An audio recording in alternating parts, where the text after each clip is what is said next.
Well, hello. Good afternoon, and welcome back to part, I don't know, 6? I'm gonna double check now. Yeah, part 6 of our first attempt. Being pessimistic here. Nah, realistic here. Our first attempt at a Conquest Lunatic Ironman. The rules are pretty simple. Permadeath. Unit dies, they stay dead. The game over, the run's over. That's really it. I don't know much about DLC for this game, but I don't have it, so can't use it. Also, I don't know what the deal is with like the free stuff that you can get from the orb. You get like a bunch of dragon herbs and boots and dark flyer and dread fighter seals. We're not using those either. I don't know what they are. We're not using them. And today, we're beginning at Chapter 18. Very exciting. We're going to beat up on Zola. Maddie's very excited to beat up on Zola. Let's take a look at our formation. Talk about the plan a little bit. I did do preps off screen for this since we were here ready to do it. So we got two pairs over here. We've got Xander and Kaze ready to throw down on these sides. I did forget one thing, I believe, for Xander. Skill tonic, if I have one. No? I'm sure it'll be fine. I'm sure he will be fine without it. Let's see. So, on this right-hand side, we're going to have Xander come down to these stairs, turn 1, which will be just out of range of this free staff. And then we'll come barreling right down through here to take out this guy. Now, we are planning on friendship sealing Xander to hero, as long as he's gaining relevant XP. If he's not gaining any XP, we're just going to stay paladin so we can keep the 9 move in this case. And the weakness to the beast killer here is not really a problem, because we can just go here, wait for him to move with his group, and kill him on player phase.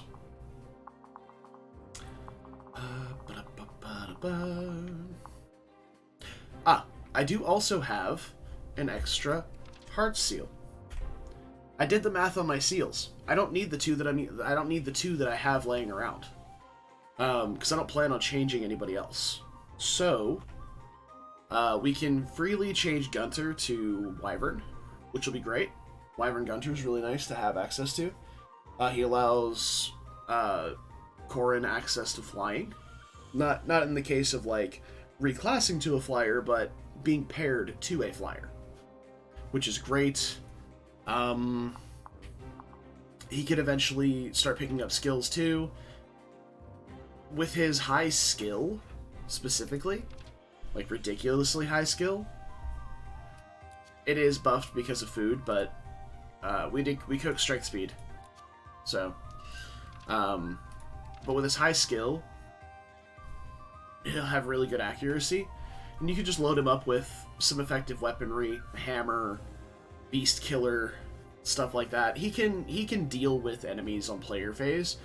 He's just not going to be enemy phasing anything with that 12 speed. 10 actually, without the food. So, yeah. Yeah, we're going to go ahead and reclass Gunter to Wyvern Lord. And if he picks up a few levels, that's great. He can pick up Rally Defense, which we don't have access to, but we haven't really particularly needed. And we didn't get to capture Haitaka, which was a bit of a detriment, but never really needed it. So, got Wyvern Gunter,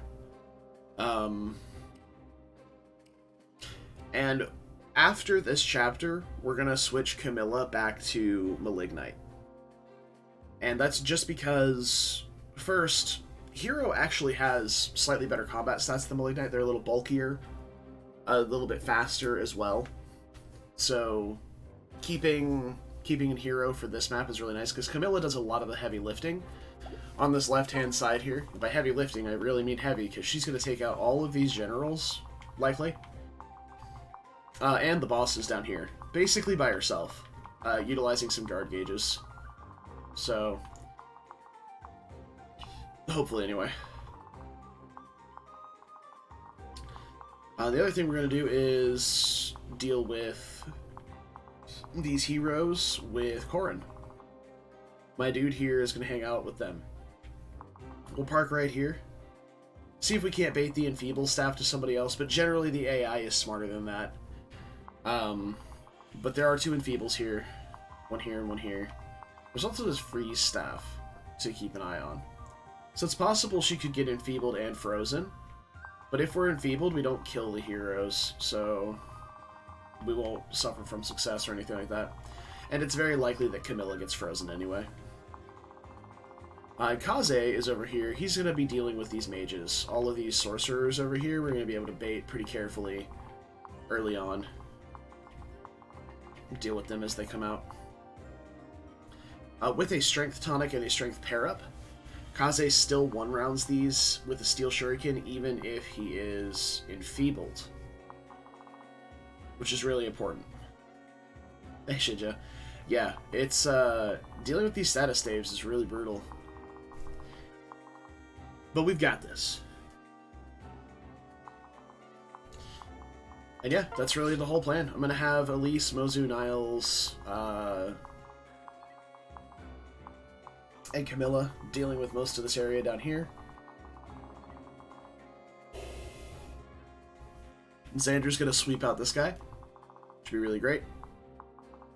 And then Kaze deals with these guys. And once Corrin gets through the initial... I'm going to be using the Bronze Dagger for the first round of combat to get to D knives. And then we may switch to the Yato, the turn limit. See, that's the thing. I've never once... The objective for the chapter is defeat all bosses within 20 turns. All bosses is these 2 generals paired up down here at the bottom, which are really annoying to deal with without a hammer. Because they have warding blow, which makes them take 20. That's a massive number. 20 less magic damage. And they're paired up generals. So when they're paired up to each other, they have 34 defense. It's huge. And they have Wary Fighter, which keeps us from being doubled. They all around just really obnoxious enemies. One of them has an axe, and the other has a jab or a lance. So they'll switch back and forth to manipulate weapon triangle on you and stuff like that. They're building up guard gauges because they can't be doubled and die in one round. It's obnoxious. It's just truly, truly obnoxious. But even, like, if you just fan your units out and handle each segment kind of efficiently, you're good to go. Which is what we're going to see here. So, I've kind of explained exactly what we're doing. Now it's time to do it.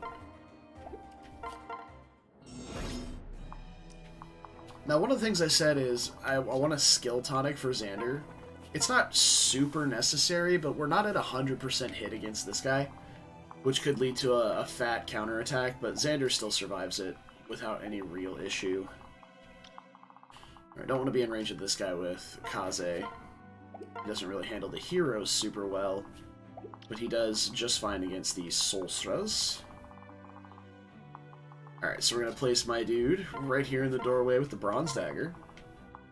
I'm going to bring Camilla down a little bit and get a dance from Azura. And we're going to put Azura inside the field for the Enfeeble, just in case the AI decides to be dumb.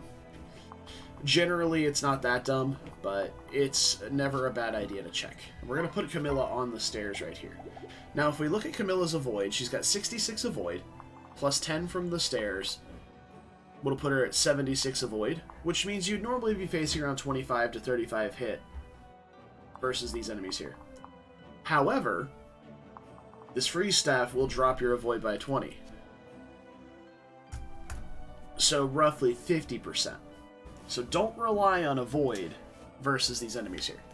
It's never a good idea.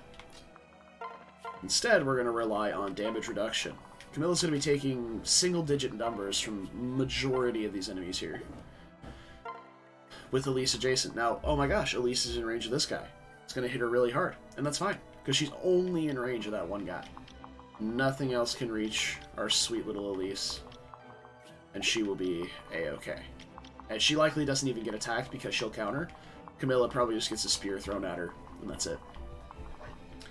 Then we're going to put Dwyer over here to provide Gentle Ohm to my dude, and then we'll bring Mozu down here, split out Niles for some dual striking with the hammer if we need to.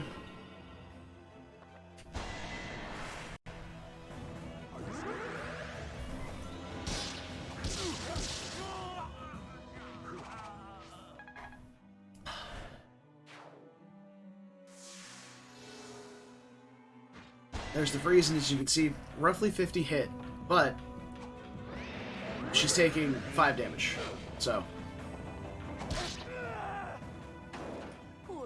Now there are some tonics in play here as well for all of my units. I can take a look at who has what after this, because I did forget to mention that.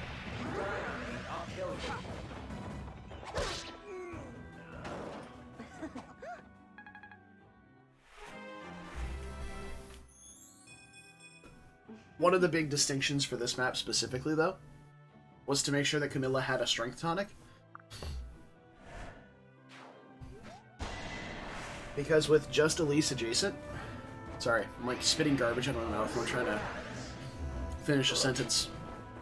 With just Elise adjacent to her, she's 1 damage short of one-shotting one of the Fortress Knights. Generals, whatever they're called. So, making sure she had a strength tonic to one-shot instead of being 1 damage short was a really big breakpoint to make.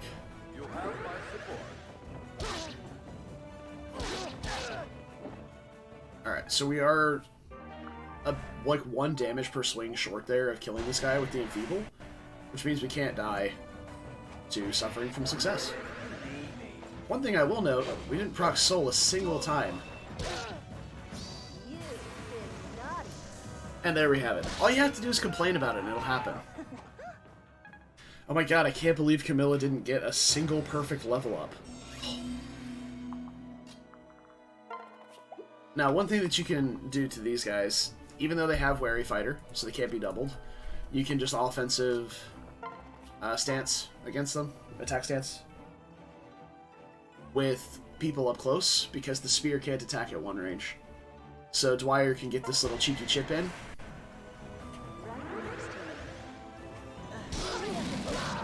And dual strike with the hammer, which deals a heavy chunk of damage.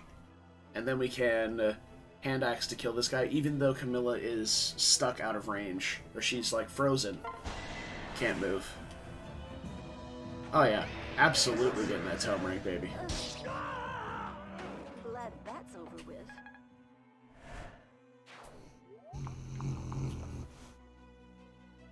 When did you get here? My dog is laying underneath my chair.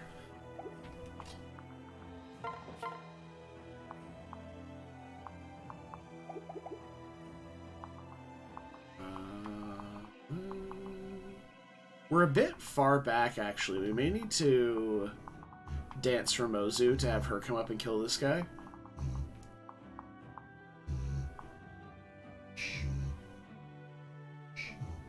She's snoring. That's my girl. Alright. So now we can use iron daggers, which is great. The problem is... oh, Niles is...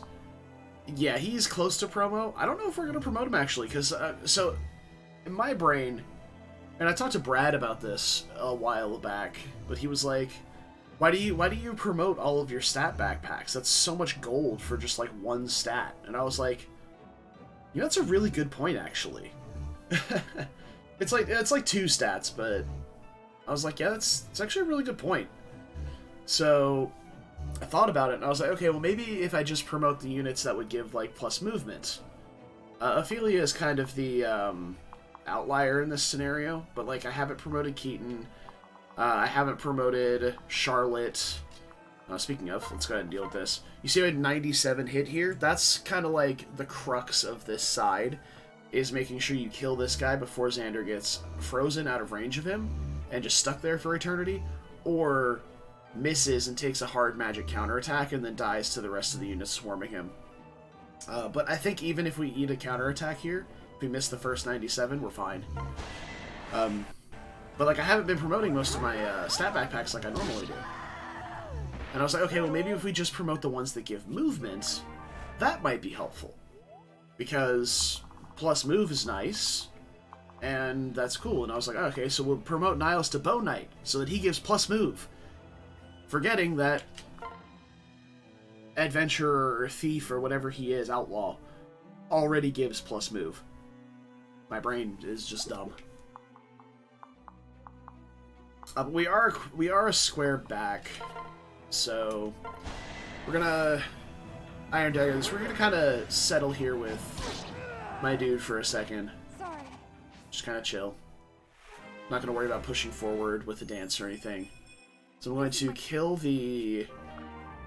We'll drop Poison Strike too. Like Lock Touch is like the flex skill that you want to take on and off per map. Usually, Good Fortune is also one that you can drop, but I actually kind of like Good Fortune in this game. Your luck tends to get pretty high, and as long as you're not relying on it triggering, it's just kind of a nice bonus.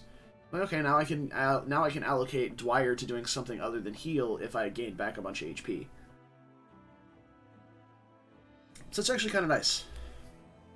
And I mean, obviously there's no need for arms thrift in this game because there's no weapon durability, but yeah. So I'm not actually going to equip Poison Strike because we're going to be doing a lot of enemy phasing on this map rather than player phasing. So we're going to move Mozu down to... We'll go right here.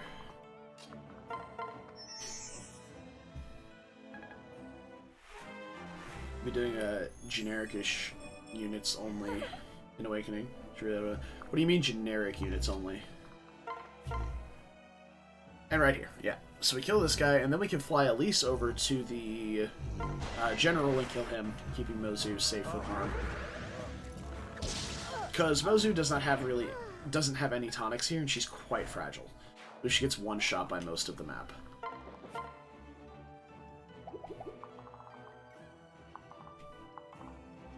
Yeah.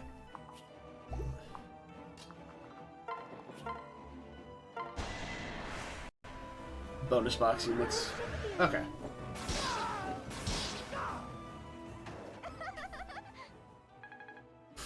Wow, I just realized Elise did not have 100% hit against that guy with weapon triangle advantage. That could have been Mozu dead if she missed one of those. Okay, let's maybe not do that again.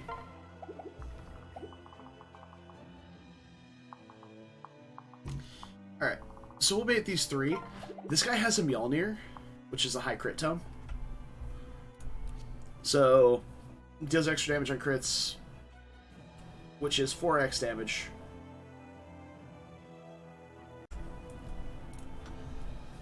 It's quite spooky, so we're going to try and stay out of range of that for a little bit. And Enfeebling Elise, but she should still be able to take a hit. She's actually quite bulky. And right here, you see we just got Enfeebled on Kaze, but he still takes... Or he still deals just enough damage to one-round these sorcerers. I see what you mentioned there. Okay. Makes sense. Oh, we're too slow to double now, too? Brutal. Or unless he has Wary Fighter. That might just be why. Alright, we're recovering from our stat loss, so we're able to one-round these guys with a dagger. And we can trigger skills now because we're not using a bronze, which is great.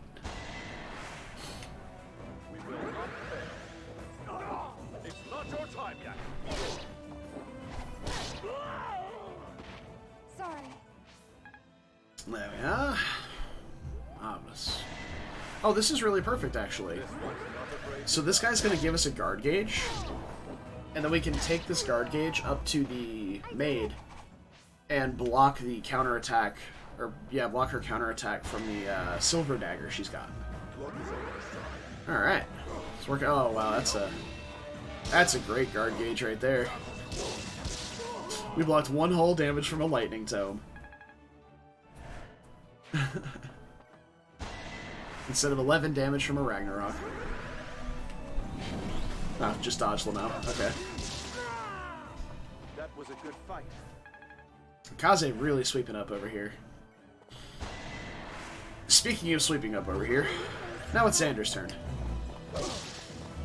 We've been feeding Xander speed wings, tonics, a speed pair up. For the glory of Hey, Nor! be very loud. Everything that we can to get his speed up. Because if Xander can double something, Prepare yourself. you can guarantee it's not going to live as long as he hits. How very amusing. It's the hitting thing that's kind of the problem here, because he's at minus this guy, constant weapon triangle disadvantage. You're back. Which is another reason I kind of wanted the skill tonic. Hey. Hey, sit up. Hey. She's not even asleep at this point. She's literally just snorting. Hey.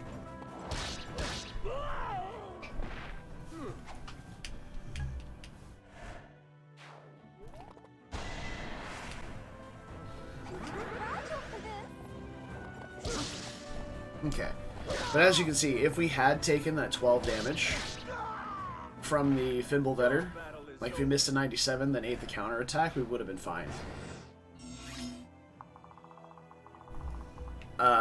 And we gained almost no XP from that. So I might just stay Paladin for the extra move. Stay out of range of this Beast Killer for a turn, or maybe we stand in range of the Beast Killer and try and bait it first. Because I think if he has lethal damage, he'll attack first and we'll eat it with the guard gauge. That might be playing a little risky with Xander and an Iron Man. Let's just not do that. He should move to dual strike, because effective weaponry deals a ton of damage even on a dual strike. Okay. So this guy can hit there. Do you just stay here for a turn? Let this guy move down and hit Kaze's guard gauge? And not risk this? Well, how much damage does this guy deal to Kaze? Can I go check? No. Alright, so let's do some math. We have 26, will be 27 res at the end step versus 32 attack at weapon triangle disadvantage. Oh, this guy's going to hit for like 5. That is still 20 damage though, so it's quite a lot. So I think we'll just chill here for a turn. We'll go kill this guy. Can we reach for a dance? No. No, all sorts out of position. Now, avoiding the damage here is not the real crux of the issue. It's avoiding the debuff from the silver dagger. That is the reason we want to not get hit here. Oh, dude. Soul ninjas are just so good. Guess I did it right. So good. Alrighty. So now we've got...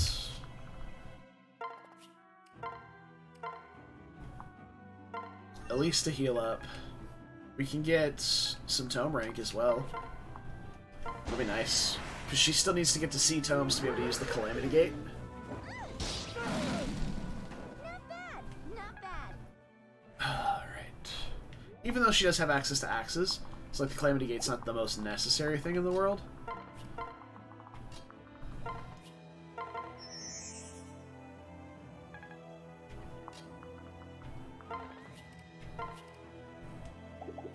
Let's see, from here, 1, 2, 3, 4, 5. Yeah, that's fine.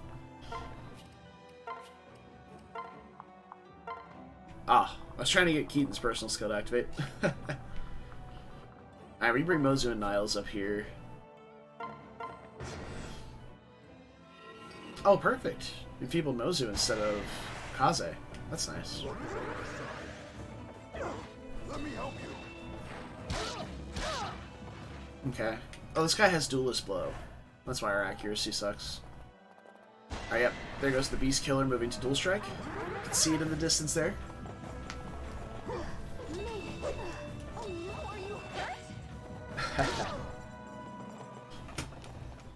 Very nice, Shinja. Now we missed one. This guy also has armored blow.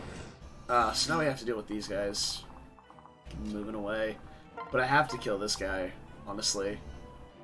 That's really bad accuracy. Hold on, how much damage do you deal? Oh, 23.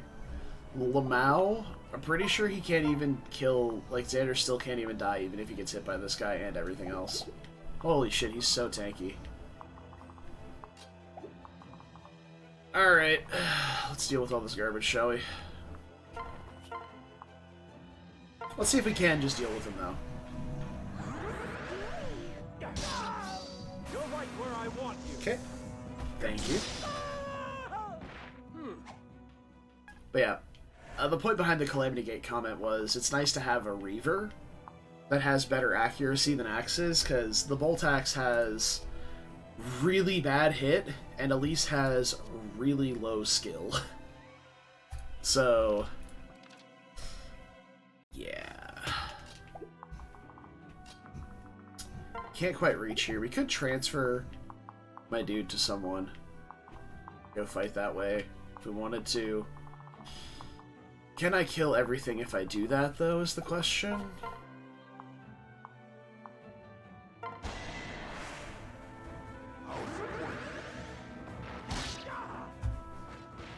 Your battle has ended.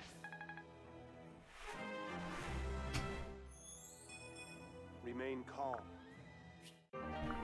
Oh, hell yeah, we got lethality. So we can mess up guard gauges even more.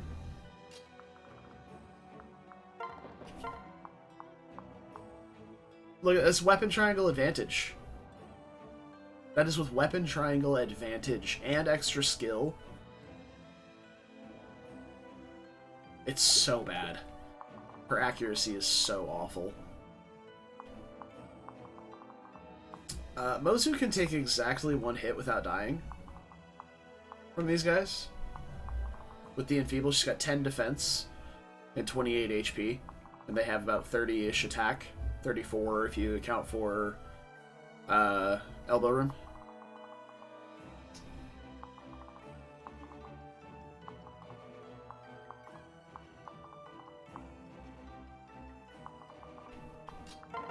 So I can bring Camilla up here for a turn just to deal with these calves. Just move her over here, dance for her. She can come down and kill one. Mozu can come down and kill one. Or I can transfer my dude and they can go kill one. I don't think Elise can kill anything, though. She's too slow. She does have a guard gauge to block it, though. To block something if they decide to go for her. But again, she's really bulky, so it's not really a risk to send her up there.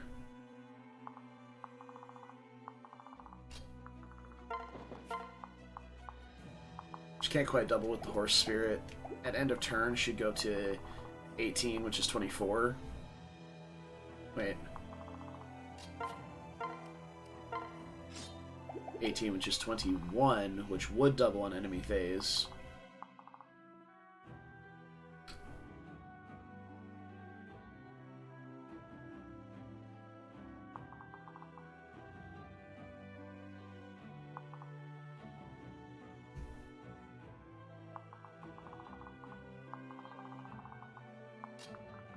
I think I can come down here and start on these guys with Camilla and not have to worry about moving her up.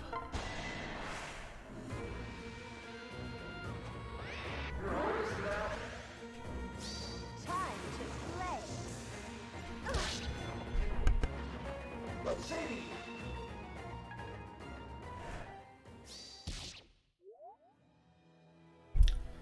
So she's going to leave them basically at dead. So the guy will switch next turn to the other one. We guard gauge that hit, though, so we're not in any danger. Because these guys do hit really hard. But we gauged the first hit, so we can eat the second one. Bloody blah. Alrighty. So let's...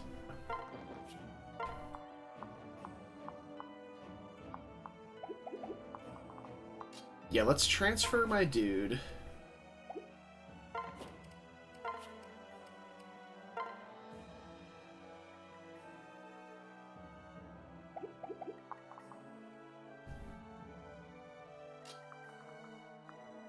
Like right there.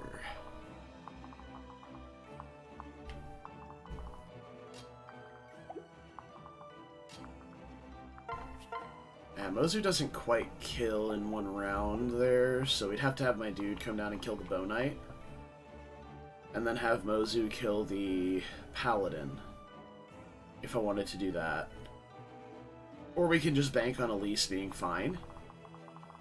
But I don't want this guy to come up and attack like Gunter or Niles. Niles actually gets pretty close to dying there on his own.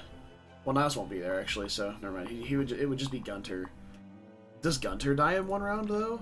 With 21 defense, he'd be taking 14, so 13 damage per swing. No, he doesn't die. And we can even, I don't know. The Lance avoids weapon triangle disadvantage against all attacks. So come up here with Mozu, just kill this guy. Because we've determined that Mozu can take a hit. She's got 38 total physical bulk, and this guy has 31 attack. 34 with elbow room. So she'll go to like... And she's at weapon triangle advantage, technically. So she won't even be close to dying. And then, alright, so we can switch, transfer my dude to Niles. Then switch, attack with Zayato. Kill this guy. Alright, come on. You won't stop me. I did it. It is one nice thing about being ninja is that you do still have access to your swords. Well, sword, duh. The Yato. That's 38 damage. Alright.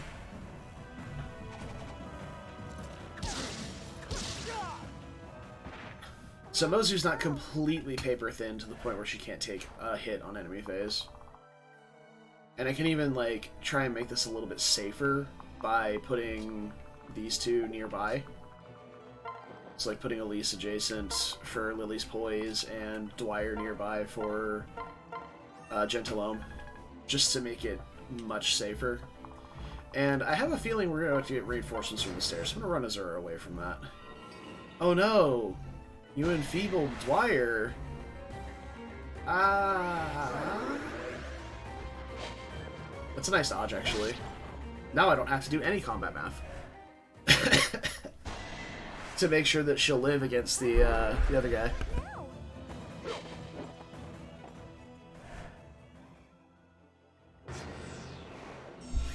Nice dodge, Mozu. Looking. Hey, look, we did get the reinforcements this turn. Look at me with the big brain, with the large smarts. So I think I just go here with the bolt axe with Elise. She's got 37 physical bulk, or 47, excuse me. 30 HP and 17 defense. So she can take one hit, but she'll only take one hit because of the guard gauge.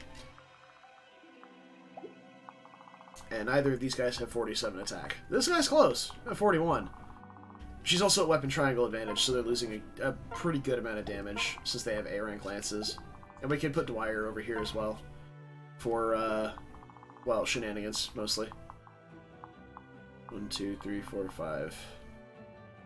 6. Yeah, he doesn't have enough range to get to Dwyer, and neither does he.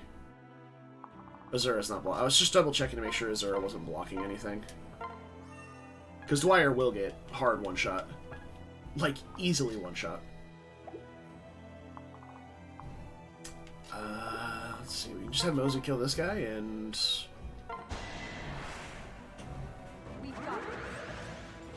Xander and my dude deal with the others. Oh, that was a nice little backflip we had. There we go. I'm fine with leaving this guy alive for a turn. Getting some extra knife rank out of it. They're quite bulky, actually. And they have armor. Oh, this guy has armored blow. So hopefully this guy dies.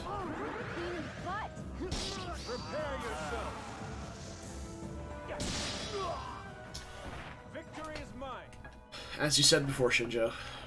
Just Xander doing Xander things.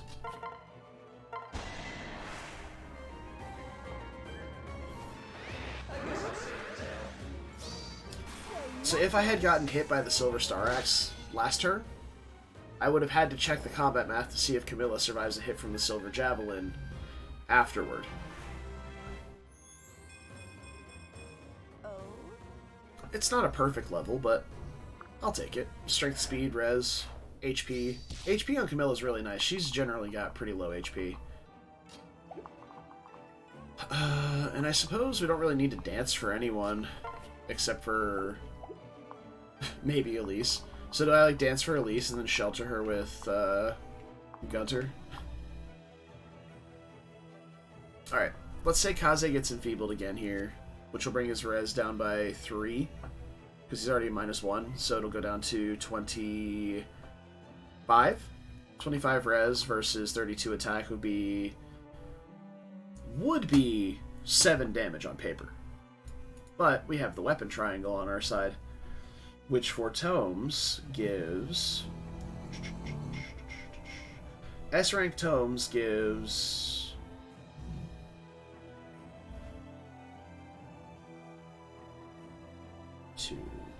3 attack and 10 hit rate. So with -3 attack and then minus an additional 1 for weapon triangle. Hey, you with the loud nose, Maddie. Shush.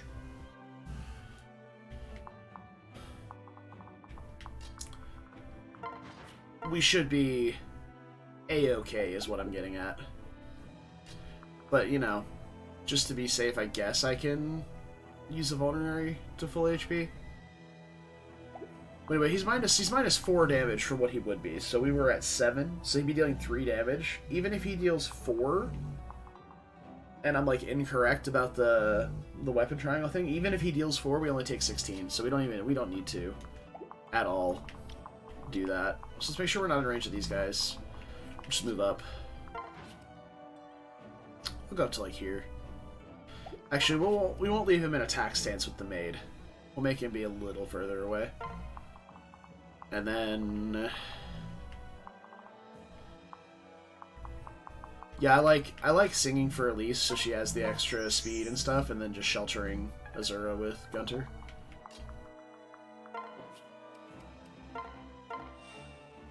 There we go. I guess we could even kill one if we wanted to. No, we don't want to move. I would like to attack this guy.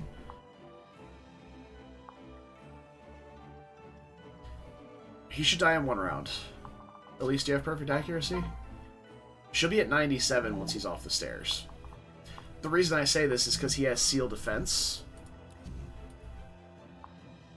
which would bring Elise's defense down to 12. So taking an extra 6 from this guy would be 45. She would die to 1 hit from that. Well, she's only taking 1 hit anyway. And if she takes this guy first, then she'll guard gauge the other hit. So that's fine regardless. Alright, let's do this. Ooh, the Enfeeble missed. Wow.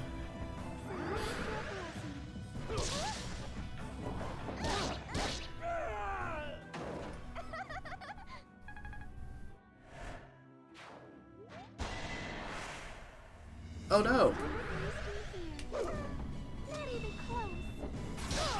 Anyway. Alright, Camilla deals with the last boss. He's down here.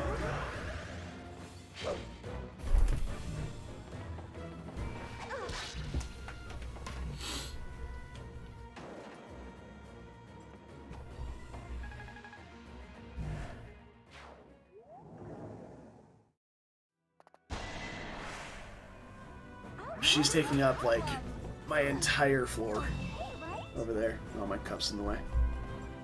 Look at her. Kind of hard to see. Just the entire floor over there is just dog. She knows it.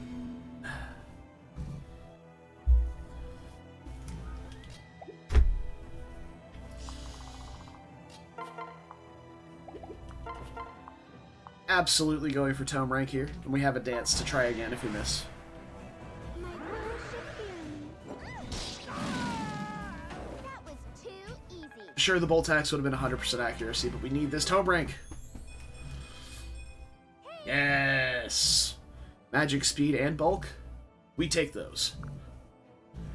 No skill still, but hey. Something, skill stat issue. What are you gonna do about it?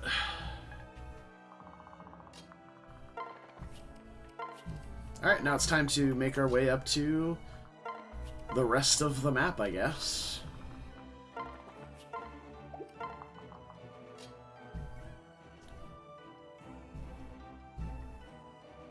You deal 0?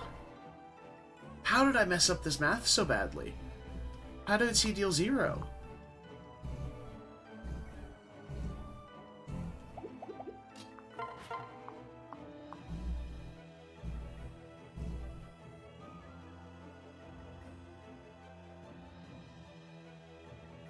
How much res do we lose from a silver dagger?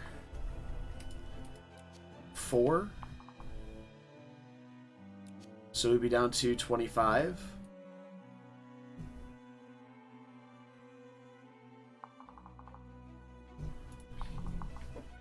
At 22 HP, you should be fine.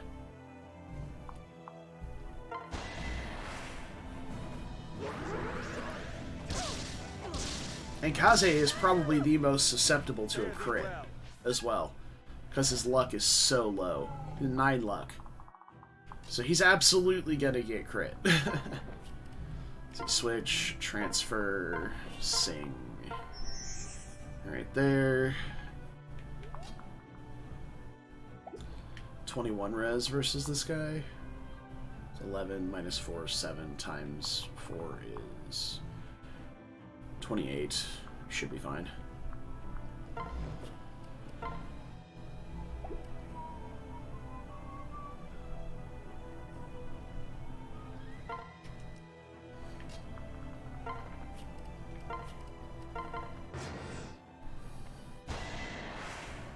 Oh, that's 32.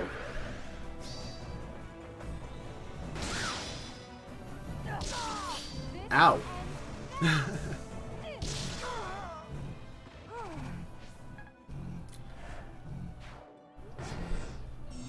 Well, we got crit and lived. So there we have it.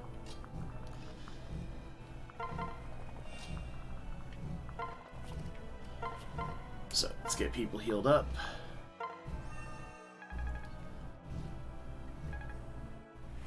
But it's okay. We did the calculations. We did the calculations wrong. But there was a big enough margin of error that it was okay. Because we would have had to have taken 3 more damage from that in order to die. But I knew we had at least some reduction from the weapon triangle. So it was okay. Everything worked out. I don't think these guys will attack through the wall. I think we should be safe to just move up there, but maybe we do tackle this room first, just to be safe. We've got everybody here. So, like, why not, right? My dude also has a guard gauge at full HP. Yeah, there's no shot we're not taking this room on right now. Go like this. We can separate Niles out for attack stancing.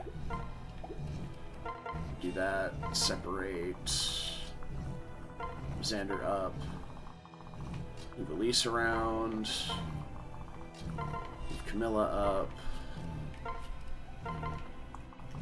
And Kaze, I don't want you in attack range of a hero, I guess. Perfect, perfect. Dude, the extra damage from Forceful Partner feels really nice. Alright. We're gonna get hit by all the low percent magic attacks this time, it seems. It's pretty great. And then we have the reinforcements. Now, we did block the other reinforcements. There would be 2 sorcerers that come out of these stairways as well, just like the heroes came out of here. If we didn't block the hall. So, alright, so Elise can sneak up behind these guys and do something. Oh, she can one-round this guy because he has Nos. Well, hold on. He heals for 4. So 19 takes him down to 15. Heals for 4, back up to 19, and then dies. That seems quite good, actually. Double check my math there. Yeah. I believe my calculation's correct. By my calculations, I believe we have the correct math. Not today. I'm just too much for ya. Fantastic. You'll love to see it. And a Savage Blow. Oh, I forgot she had Savage Blow already. I should have attacked from here then. Alright, Camilla can do nothing, so that's fine, I guess. Mozu should be able to take out one of these guys by herself. No problem, even without the dual strike. How about Kaze? Oh, he can too with the Steel Shuriken. What a strength-blessed Kaze. Now, he does have, like I said, a tonic and a strength pair-up or whatever, but actually one-rounding a hero with Kaze feels really nice. Also, the fact that he's so fast, I can just be like, yeah, just leave the Steel Shuriken on him, it doesn't matter, he'll always double, is a really nice thing to have access to. Not have access to. Like, to just be like, oh yeah, that's a thing. No problem. Alright, I'm gonna move my dude over here, then go 1, 2, 3, 4, 5, 6, 7 next turn and open the door. There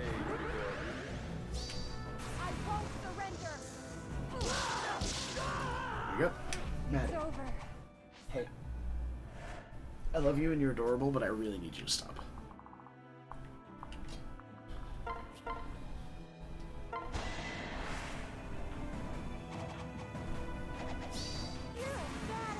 Yeah, we got a bad apple. Let's go. That went well. Alright, and then we can dance for Kaze. And head up to the top right to grab the chest over there next turn. Well, 2 turns, but, you know. And who's ready to cheese around the boss with Elise? I know I am.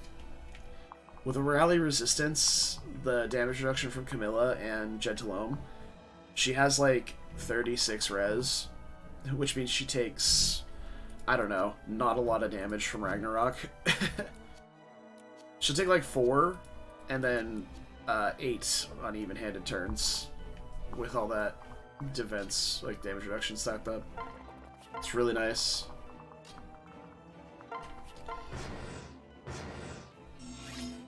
Alright, and now we have the whole map cleared. We have 2 enemies left in the 2 treasure rooms on the side, and Zola, and that's it. And we're on turn 9. We're not even halfway to the turn limit, and we're already like done.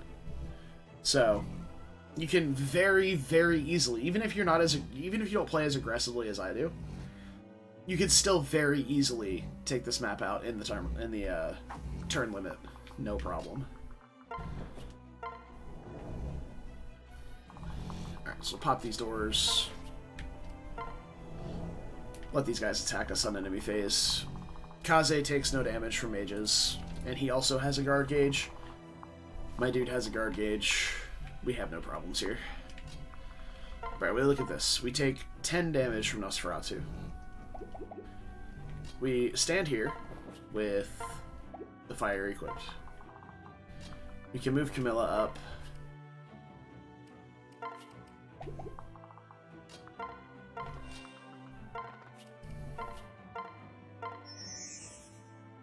Get a dance.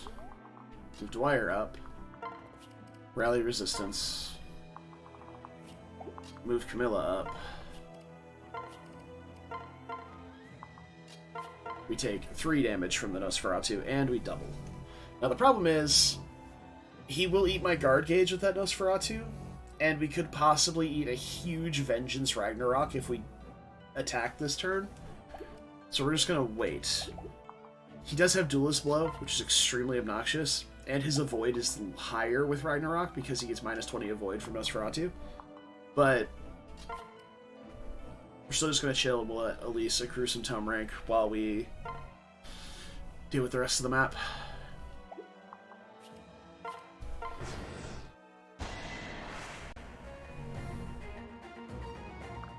Yeah, you saw we had like 96 attack on player phase, now we have 44, or 96 accuracy versus 44 now.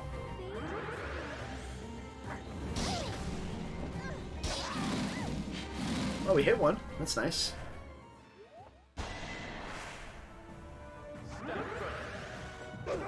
It's not your time yet.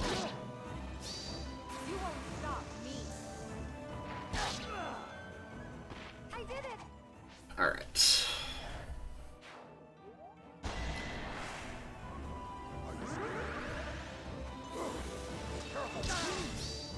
I'll make this quick. Goodbye.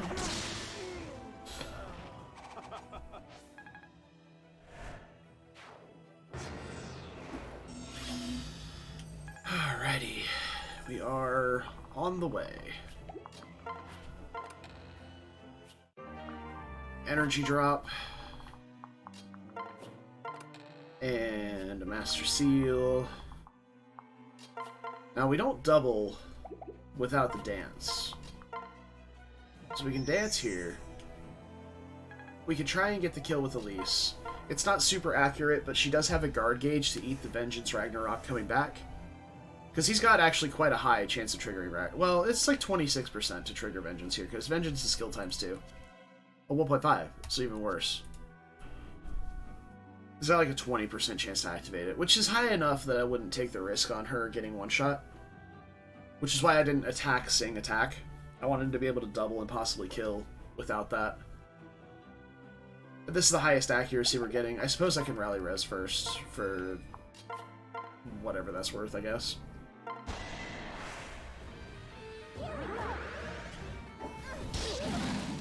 Yep, there's the Vengeance. Ting. Oh, nice. We actually hit. Fantastic.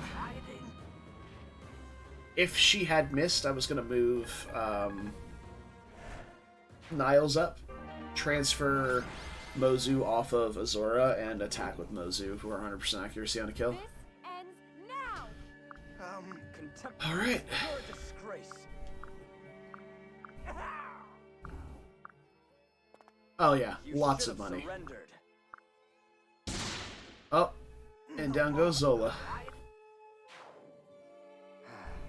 Rip Zola, everyone's favorite character from Fire Emblem Fates Conquest. It's very sad. Rio. Unfortunate, untimely demise for Zola. Alright, there we go.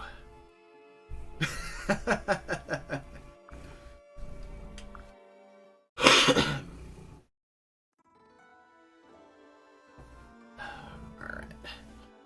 But yeah, we got paid. So that was one of the things that was a kind of a limiting factor on me reclassing Camilla to Malignite for that map, was also the fact that we just didn't have any money. Because I had just bought a bunch of weapons. I bought a Fire Tome, an Iron Knife, 2 Bronze Daggers, a couple of Seals. So our gold was a bit limited. I had about 4,000 gold in total, which was enough to buy the Heart Seals if I wanted to, but then I couldn't afford tonics for the map, and tonics were quite helpful there. It didn't look like we were ever in any real danger, but tonics do help with that. Jesus, she's so loud today. So, yeah. So I decided not to reclass Camilla for Malignite. Huh? Just for that map, but we can switch back now that we're on the Kitsune map. As we go murder furries. For the good of us all, really.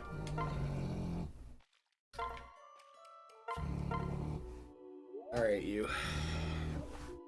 Come on, Maddie. Yeah, talk to me. Let's go. Come on. Good girl. You can lay in the hallway.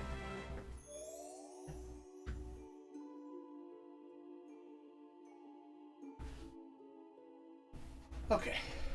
Yeah, you did hear Snoring Doggo. She was getting it. That's alright. It's really gloomy outside, so I think she thinks it might rain, which is why she's trying to hang out in my room. So, but she'll be out in the hallway. She's not far. Please, take your time. So now we can buy this heart seal for Camilla, Farewell. because having Camilla be a flyer for Fuga's Wild Ride is really nice. And the Kitsune chapter too, because the Kitsune chapter is really just littered with forest tiles. Just fucking everywhere. So, having her back in Malignite will be nice. There you go.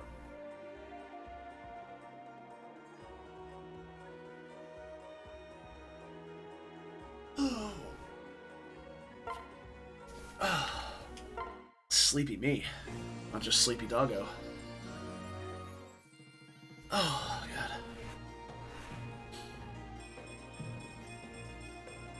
But as you can see, we lose a considerable amount of combat stats going from Hero to Malignite. We gain a bit of bulk in the terms of res and 1 defense, but losing the skill, speed, etc. is a bit. So that's why I wanted to stay Hero for the previous map too, on top of not being able to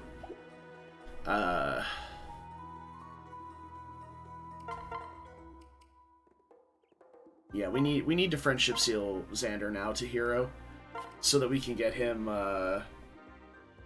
to not be weak to beasts, like effective damage.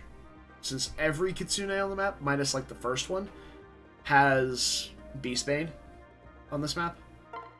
So, and it's time. Like, he was gaining like no XP on the last map, which is why I didn't reclass him. But hopefully this map will be different. Also, plus speed.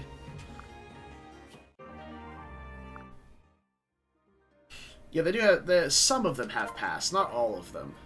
Some do, though. So we have an energy drop. Who do we want to give this energy drop to?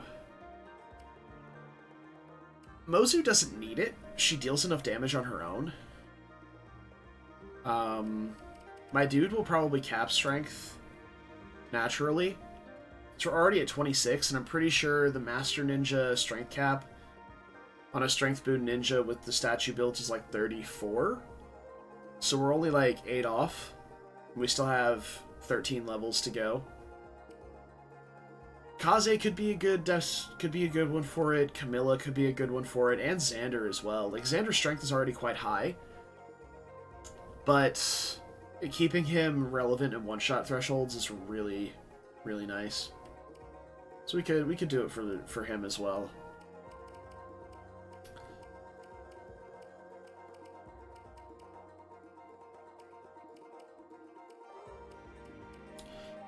I don't think we really have to choose right now, though. For this one, we can actually wait for a little bit. As much as I don't like waiting with stat boosters, it's generally just really nice to use them when you can.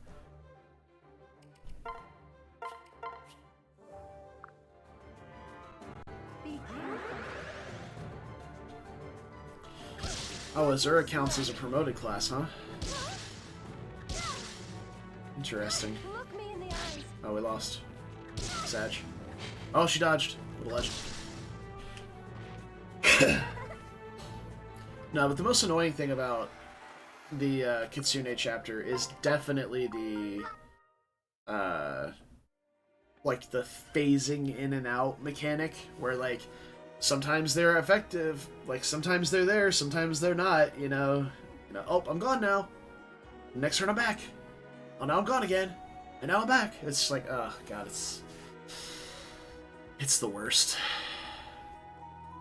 Like, you could pile on all the skills you want. They have a bunch of them that have fucking life and death. I don't give a shit about that. Go for it. You can have life and death.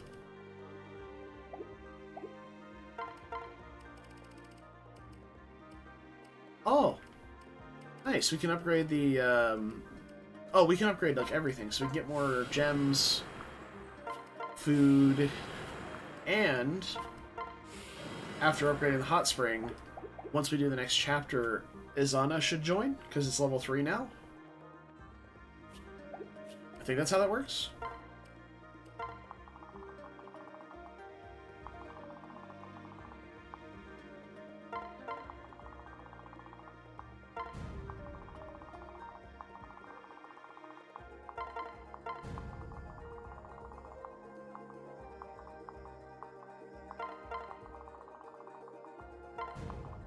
We do a little trolling around here. I will be doing Invasion 2 at some point, but Invasion 2 is kind of super fucking toxic, so we're gonna maybe avoid doing it for quite a while. If we don't need the supports, we will avoid it, but if we do want the supports, then we'll go do it at some point. And we're not touching Invasion 3. No, the invasions are super awful on Lunatic, so... yeah. Okay. So the Hunter's Knife is going to be really important on this map. Effective against beasts. It's quite good. The stat drops are kind of whatever, because you're probably going to be one-shotting or one-rounding things, but that's good stuff. Debating whether to have it on Kaze or on my dude.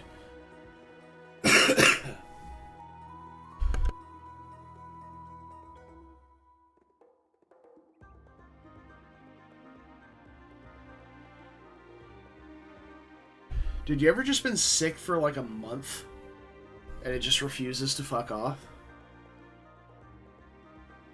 Because that's how I feel right now. It's been like 3 weeks since I first got sick. And it just refused. Like, I feel so much better. Like, I feel like I'm not sick. But I just still have this lingering garbage in my sinuses and in my chest that needs to fuck right off. Alright. I think we'll need this. Let's grab... oh, I'm actually kind of running low on healing stabs. This should be fine for a map, I think. 10 heals? The map shouldn't last 10 turns.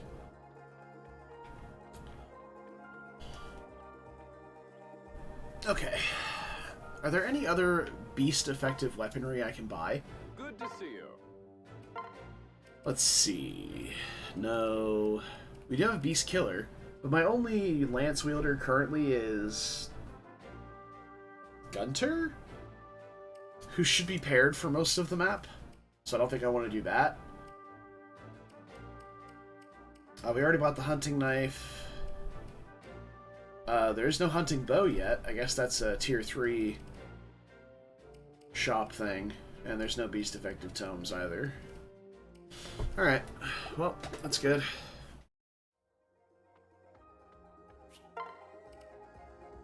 God, she's not even halfway through D-tomes. I really regret using the arm scroll to get her to D-tomes to start with, so we could use the horse spirit, because her accuracy is just so shit with anything but the fire tome.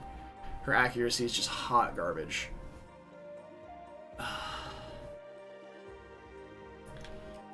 If I could get Ophelia to heart seal into something that gave skill, I would. Like, if she could be a ninja, I would totally do that. Unfortunately, she has, like, Swordmaster and, like, Maid. Maid Ophelia actually sounds kind of adorable, though, to be honest. What do maids give? Because I think they do give magic, but do they give skill, too? It feels like something that would give skill, but maybe it's like magic and res. Well, that's dark mages. Dark mages give res. I must find out. I must know. Fates, classes, pair-up stats, Norian classes. Maid Butler is 2 magic, 3 luck.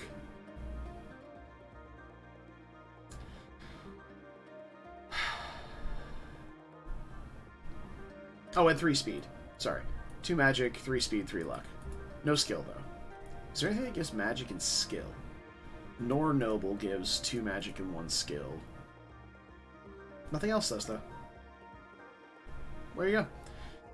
Bow Knight or Hero would give skill and speed, though. Alright.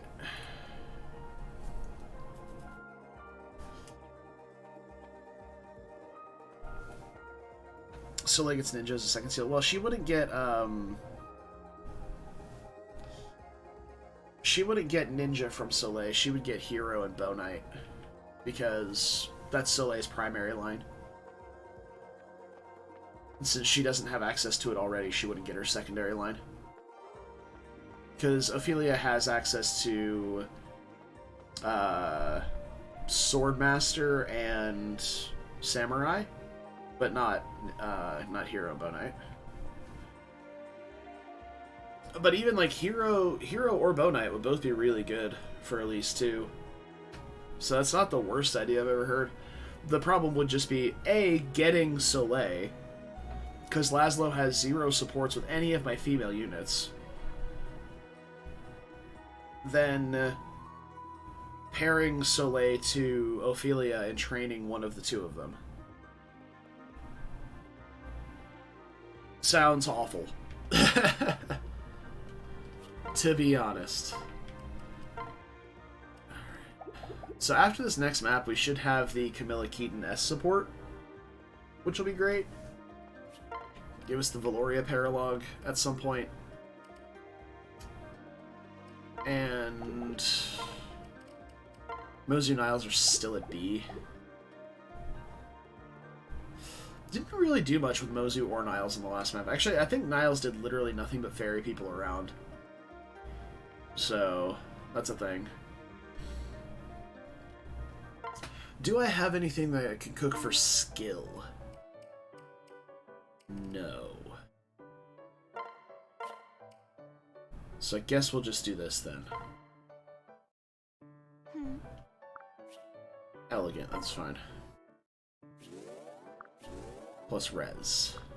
Well, nobody's gonna get that because all of my units are Norian. So Camilla got it, Mozu got it, Xander, my dude. Okay, so a good number of our units got it. Our primary combat units. Actually, is that all of our primary combat units? Except for, like, Elise. But Elise doesn't care about the strength. The speed would be nice, but she doesn't really care about the strength. Yeah, I think that hit all of our primary combat units. Except for Kaze. Yeah, I guess Kaze somehow managed to snake his way into our primary combat unit slot. But, I mean, there's generally something for him to do on every map. It's not like he can't deal with stuff. Like, he still can do things every map. It's just, he's pretty fragile, that's all. But if we get him a defensive pairing like Benny, or if we can maybe find somebody who he supports with that is defensive. Oh, Baruka. Baruka would be perfect. Strength and defense for Kaze, because all he really needs is strength and defense. Because his speed is so overkill high. Yeah. We can do that. Maybe we should have done that for the last map instead of Benny. Gone with Baruka instead. That could have been something. Who's this? Shigure. Right. We're waiting until, I don't know what chapter, but it's probably like chapter 22 or something like that to do that one, so that we can get him automatically with an offspring seal. That'll bring him up to the point of getting rally speed. Because having access to rally speed is really important, and if we don't somehow get Rally Man, then we'll really want that. Alright. Oh, this map. This map, this map, this map. Oh, my dude. We've got trouble ahead. Oh boy, oh boy. Look at all these guys with their high passive, what? 66 passive avoid? Plus the fact that there's just woods tiles and mountain tiles everywhere on this map. Oh, God. It's so toxic.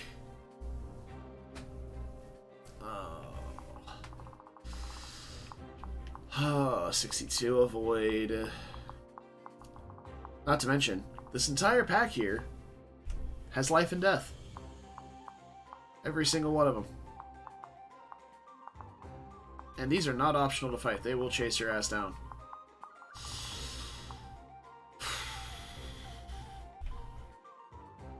Yeah, so you see the leaf on this guy? If they have the leaf on their bodies, they are not attackable. You can't interact with them at all. Actually, they can take damage from something like Savage Blow. I found that out. But that's really it.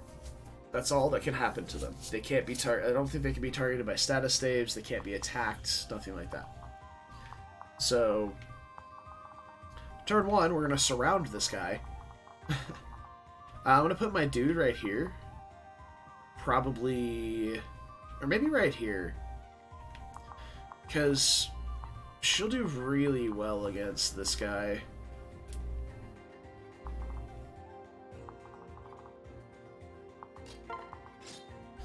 Yeah, 26 defense. She'll take 10 because of life and death. So... Let's see, does anything over here have like 28 attack? You. But it's really only one guy. These guys have life and death. This guy has life and death. So it looks like there's only one unit on the map that will not deal damage to my dude if we have a defense tonic, which is this guy over here, this little noodly arm boy, who's got 26 attack and no life and death. So we can very much defense tonic her to reduce damage incoming from everybody else. Okay.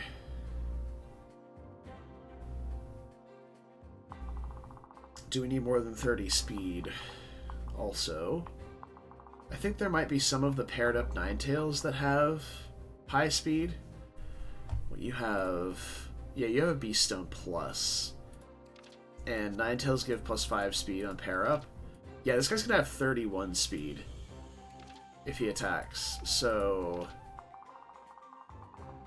31 speed. We're not getting to doubling with that. No.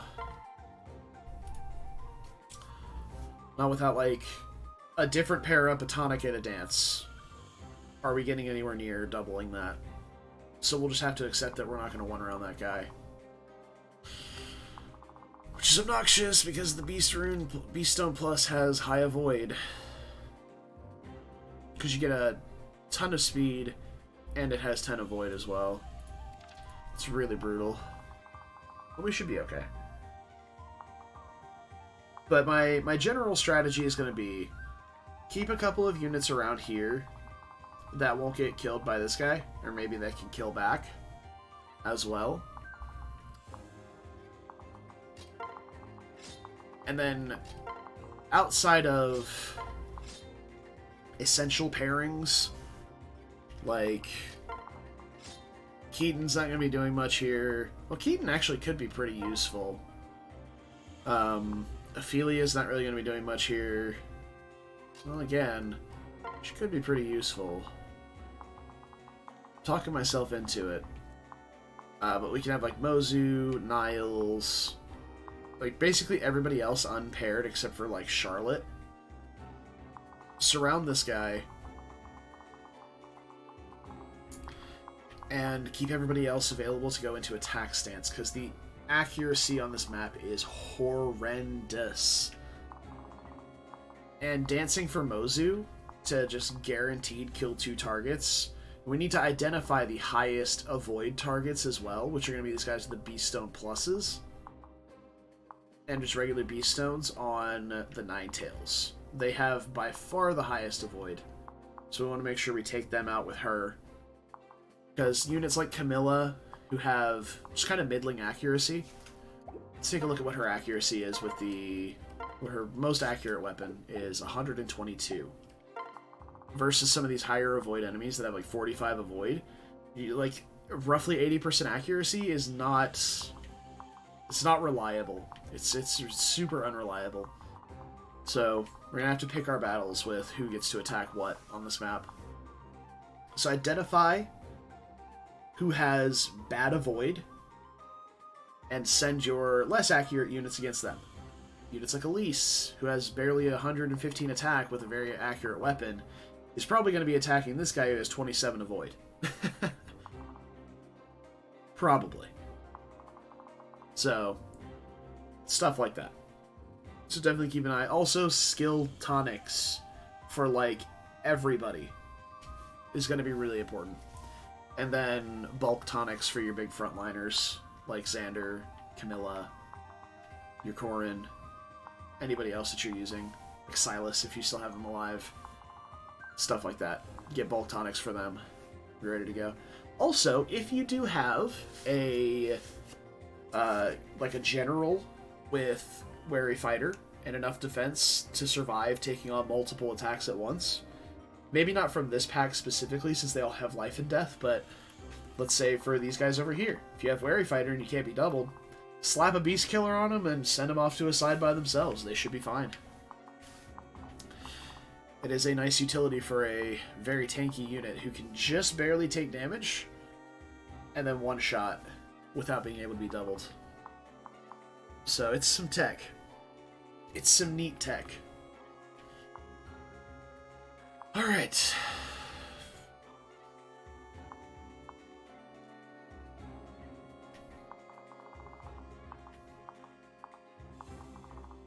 So I think I'm going to put Xander right here.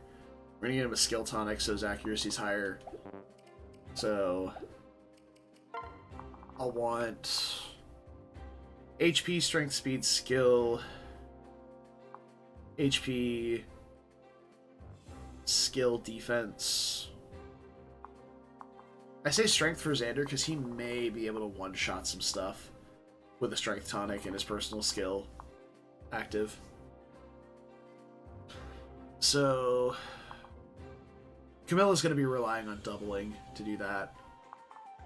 Definitely magic, skill, and does 22 speed net her anything? Keeps her from being doubled by that guy, but I should never be getting Elise hit on enemy phase. 22 speed doesn't seem to be super relevant. Ophelia just gives a ton of magic, but no speed. But I suppose if we have the horse spirit on, it would be 25 speed.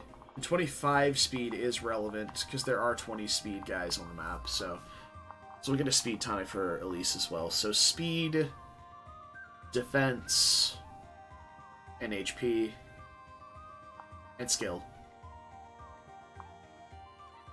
And then the suite for you, because you're going to deal with most of this left-hand side of the map by yourself. Alright. Cool. Let's go get tonics, and we'll start. Please, take your time. So Xander wanted HP, strength, skill, speed. No defense, though.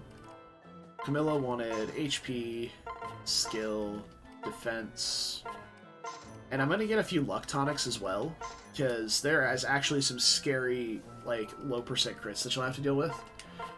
Elise, HP, magic, skill, speed, defense, and my dude, HP, strength, skill,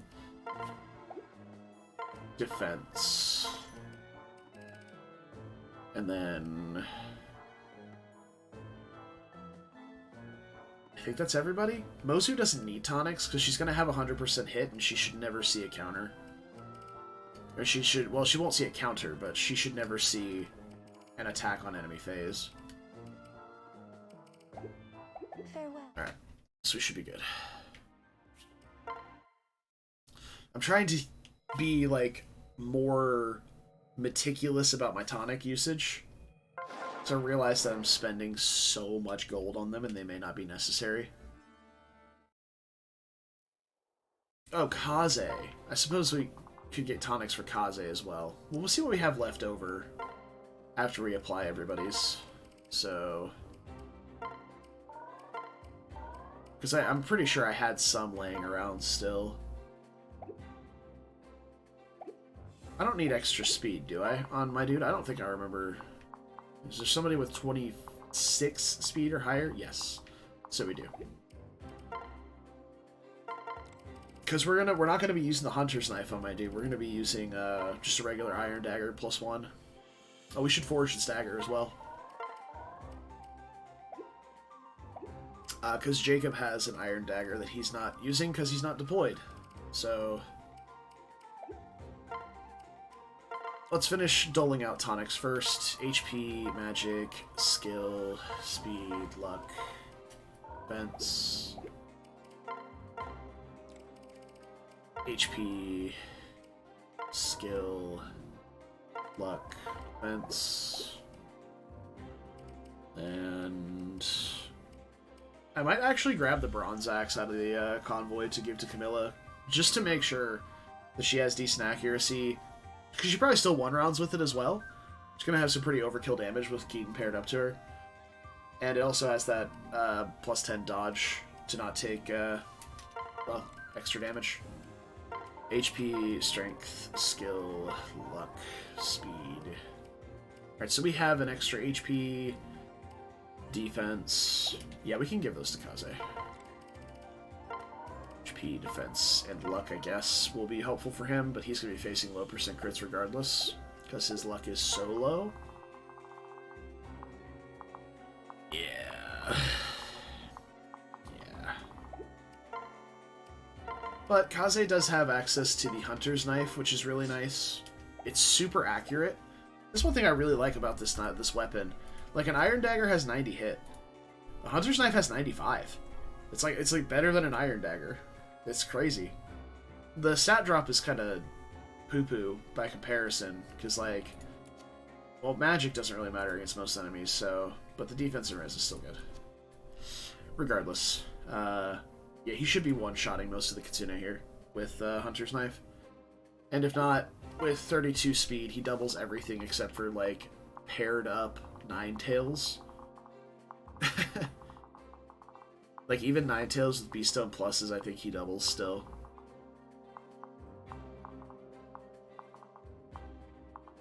Yeah, easily. It's 26 speed. So he's a point over with no pair up, no tonic, no nothing. So easily doubles. Alrighty. So let's get... And again, I think even we can have Keaton maybe do some stuff. His accuracy may be a bit suspect against these guys, though. So we'll have to be pretty cautious about where we use him, if we use him. We'll take this beast route out. And then for Camilla, let's stash the dual club, I guess? No, you stash the hammer. Grab a bronze axe, and we can keep the dual club around, I guess, for reasons. It does have a little bit of crit built in if we ever need like a cheeky, well, we're fucked unless we crit, let's try and crit. So we can try it if necessary, but we should never be putting ourselves in that situation, so.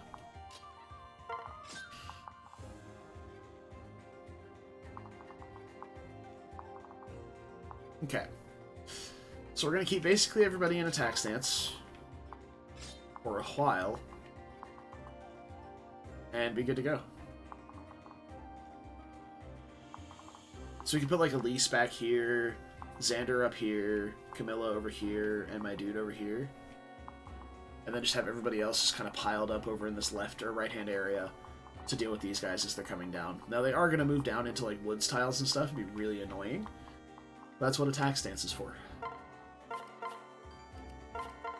Oh, here we go. Oh, and if you want to see what that hint said, so enemies create illusions. When they do, you can't fight them, but they also can't fight you.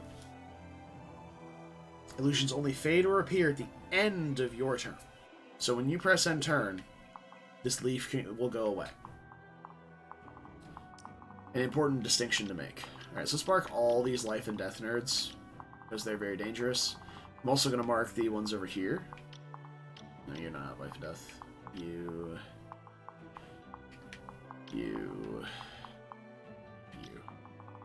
So just marking everybody with life and death so it doesn't sneak up on me and kill me. So...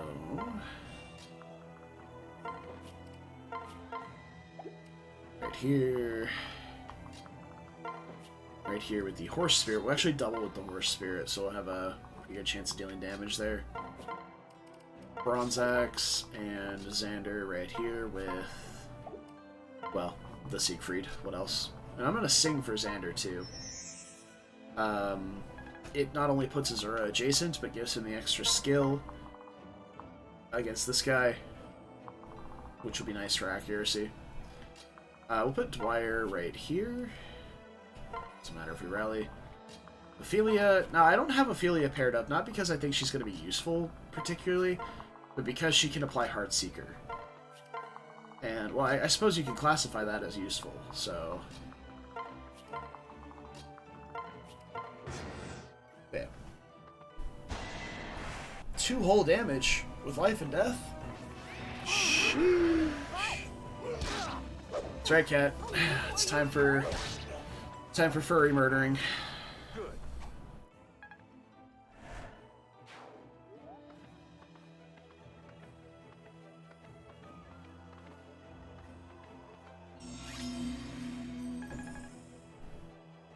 This guy didn't attack.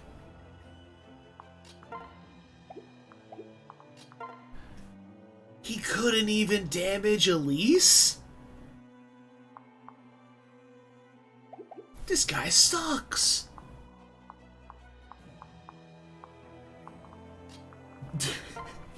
What? I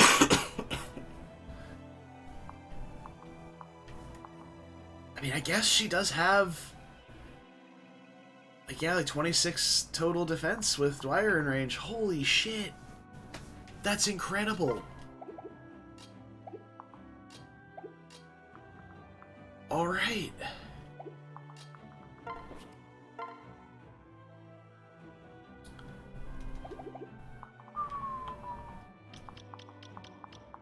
Alright. Let's keep an eye on all these guys now. Now, these guys have even-handed, which means on this next turn they're going to deal extra damage. So you need to make sure to calculate in that extra 4 if you're going to be putting people in range. I want to get as much splash damage as I can here. So Camilla one-shotting with his Bronze Axe is incredible.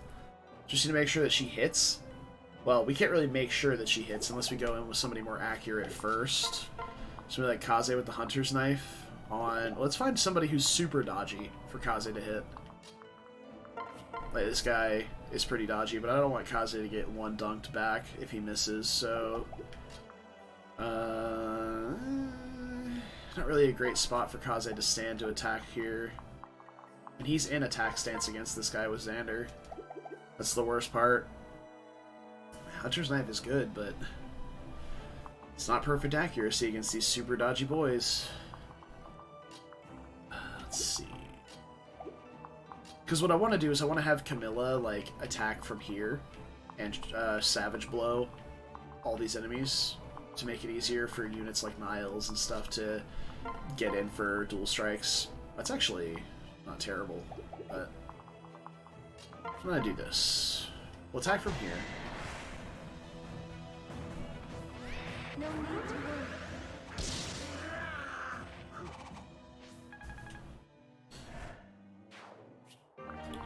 Alright. And then we can attack from here.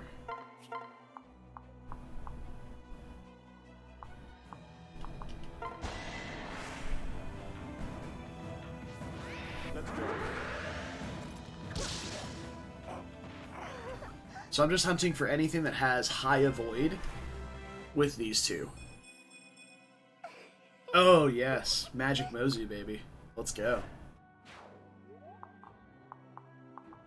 So, like, one of these two, we're going to sing for Mozu and let her kill, rather than trying to have somebody else kill them. Well, that's the Gunter tech right there, boys and girls.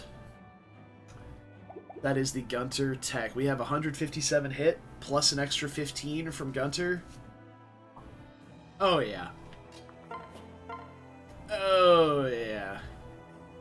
Fuck your 62 avoid. That's good stuff. And then we can sing for Mozu and hit the other one back here with 143. Yeah, and then we have a couple of nerds that have like 100 avoid left.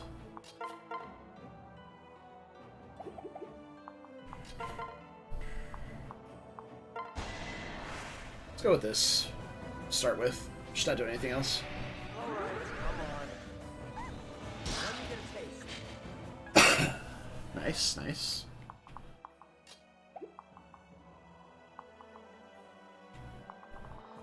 Now, these guys don't really do a ton of damage to Xander. Like, let's see, you got 39 is the highest. 39 plus 4, 44, or 43 attack versus 30 minus 2 from his personal skill. 32, so he'd be taking, well, he would be taking about 12 from each one. But I don't think he can get up into... Well, he can actually get up in range of all of them. But he would guard gauge at least 1, if not 2. I could go here, but that would give them the mountain tile as well, which I don't want. So we go here and do this. Something like that.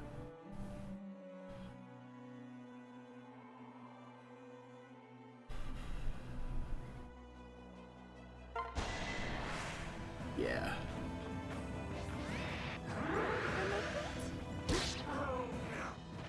Is that all? He's still gaining no XP, but I suppose that was one of the unpromoted guys. And then none of these guys can hit the square behind Xander, so I can very easily put Elise right here and attack this one, kill it, and give him the -3 damage taken, just to be safe. Because if he gets hit by like everything, he could die there. But he won't get hit by everything because of guard gauges. It's just kind of like a cautionary tale from me, I suppose. It's true, Brad. Also welcome. Whoa, thanks! Never let the furries get the high ground. It's the moral of this map. Not attack. Hilarious as this may be. We're not attacking, we're dancing for Mozu. Alright, and you both have the same avoid, so it doesn't matter which one we go for. I suppose... Alright, let's do this.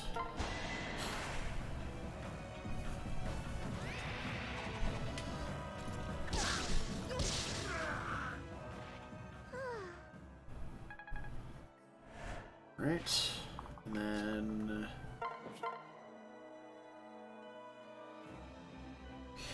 If we miss, we still have my dude here to deal with that, and we can finish this guy off with Niles. Let's do this first, see what we need to do.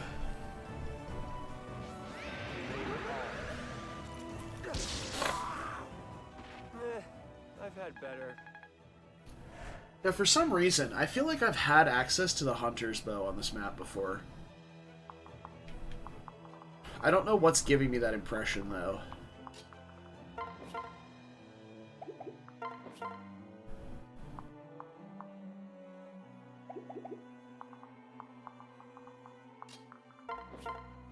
I mean, this is enough damage, so we just go for this without taking the counter, and then Savage Blow will trigger, and then we can kill with my dude if I have to.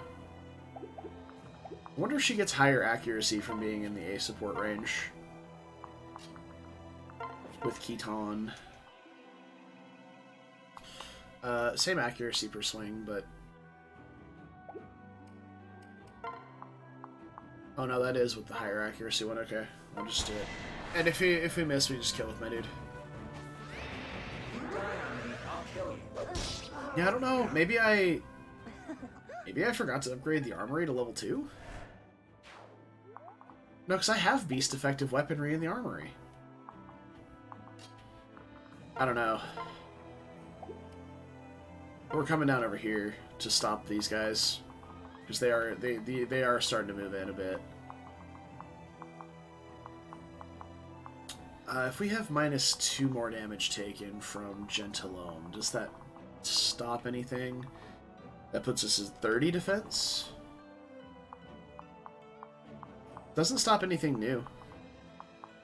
Just that same one guy who's an illusion right now anyway.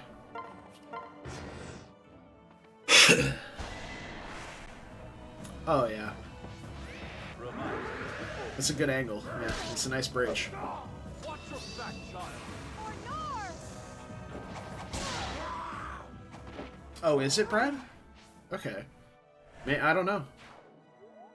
I thought you could buy it.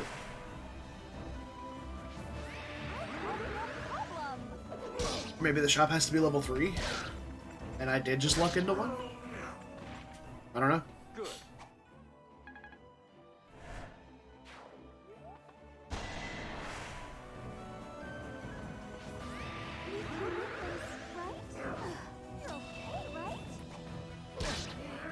Excellent.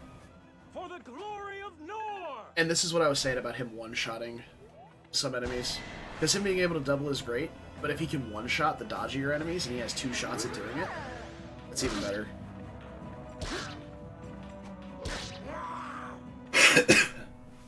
Sorry. Victory is mine.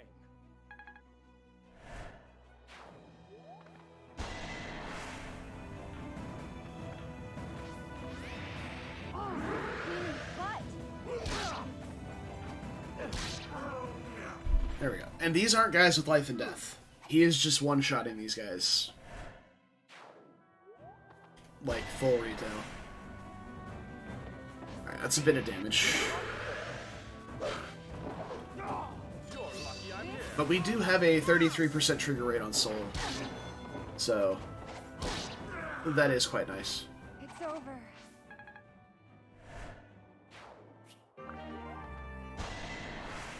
That's a fancy way of saying we have 33 skill. Allow me to join. Watch your back, child. You're lucky I did it.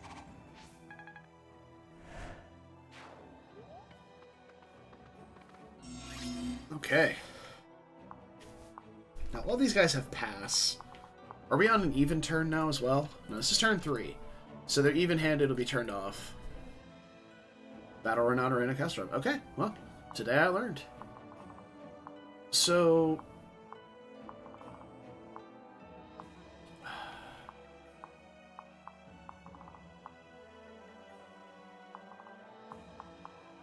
yeah, I can't put Dwyer anywhere safe to continue providing that bonus, so... let's do a little math here. We have 28 defense, right? So... 10, 10... 5, so that's 25, 11, which is 36. Pretty sure this guy underneath hits harder. No, it's about the same. So we'll go with the highest here, which is another 11, which would be 47. This guy can't do any damage. So 47 damage total will kill us, but we're going to guard gauge at minimum 2 hits. So we're going to get hit by the first one, swing, swing, hopefully, guard gauge the next one, and that alone should be enough to keep us alive. Not to mention any soul triggers or anything like that outside of it. But I do believe, actually, that these guys are all going to turn into illusions next turn. So we're definitely just going to kill this one.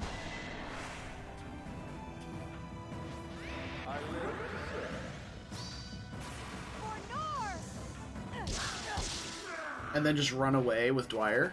That went well.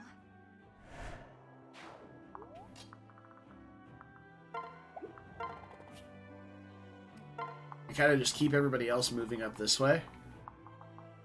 What does Keaton do against these guys?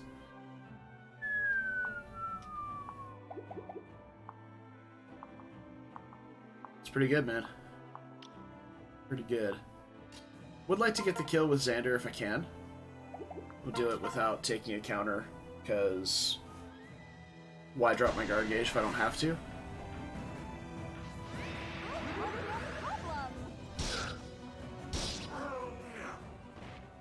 Is that all?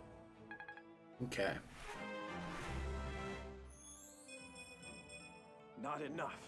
Ooh, speed. Oh, yes. We're finally getting skills. Ah, here we go. We can dance for Dwyer and get Xander a heal. Look at that.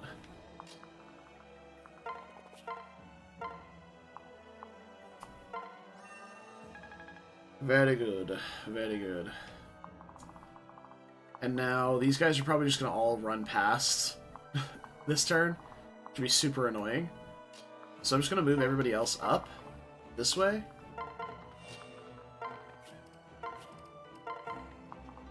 We can have Camilla and Elise hover around in the mountains here. Because these peak tiles, nothing can stand on. Like, they can attack on them, but nothing can stand on them except for flyers. So, we can just kind of chill, hang around here for a little bit. Okay, not all of them illusioned, but some of them did.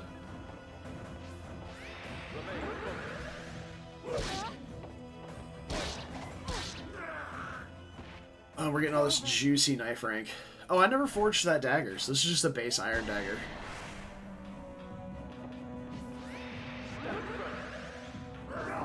It's not your time yet. You won't stop me. Bring it on back up to full. Soul ninjas are so broken. That one. They're so broken. Like, who decided this was an okay thing to allow to happen in this game? This is my chance. I'll take it. I'd prefer more defensive, like, defense and res, but I'll take it. Absolutely not. I will keep lock touch for this map over lethality. Get the fuck out of here. Oh no, I'm stuck. Oh no, I'm not. I can't engage with these things though, so no reason to mess around with it. Now, one thing I do really like about these guys is you can bait the Ninetails across the river into these spots here, and the water tiles lower their avoid quite a bit. Well, I say quite a bit. It's by 10, but by enough to make them easier to deal with. It's just actually baiting them safely that's the issue. But you can definitely, like, bait half and half of the pack here. Like, you can take a couple of these guys to the south, and then bait the other half to the right. As long as you got a good juggernaut or two somewhere that can handle a bunch of them, you can really play pretty fast and loose with this side of the map.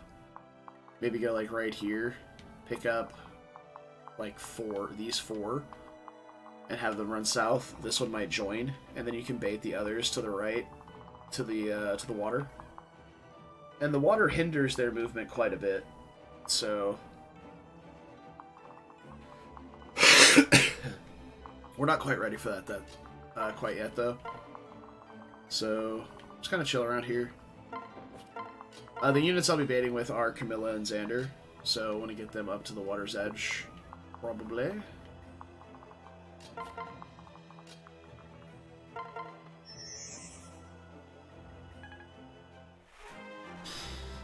Xander's so broken, dude. Look at those stats. Disgusting how good those stats are.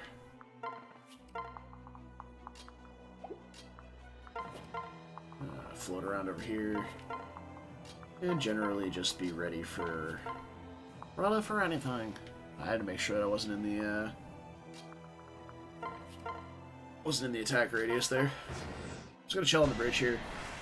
They all should turn around and attack Gorin now. Yeah, early Raider weapons are actually super nice if you get them.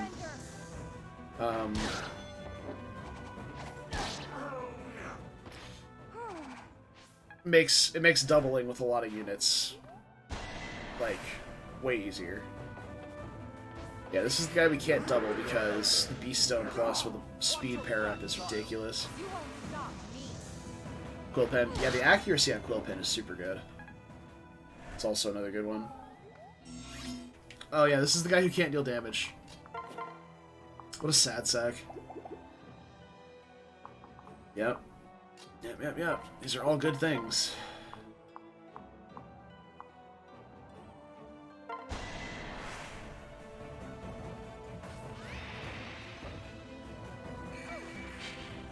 Wait, that's not the Mistletoe. Why did I attack with the Calamity Gate?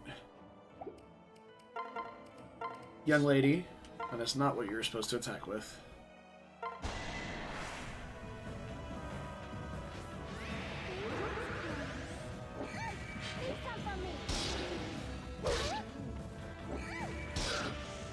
Cool pin on Ninja Xander. Oh yeah. That's good stuff. Oh, she got skill! Guys, she got skill again! Ah. She's so good.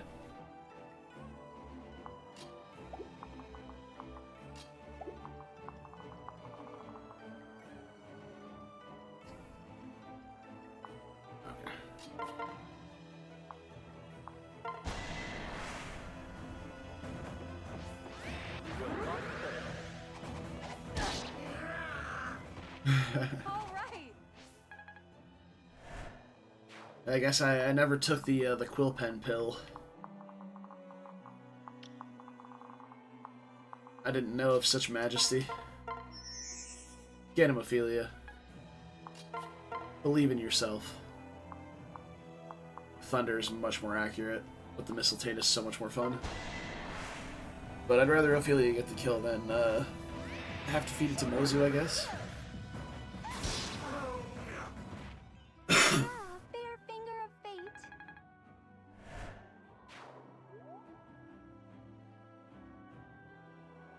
Yeah, I mean, most of them are pretty garbage, to be honest. Some of them are nice, but the low might really does kill a lot of those weapons. Alright, next turn we should be good to bait these two in.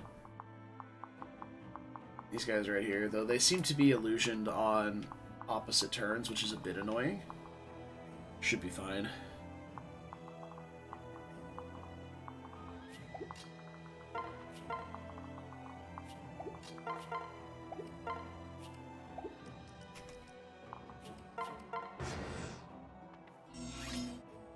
Oh, fuck off. You can't deal damage either. We have 39 attack. Why wouldn't you...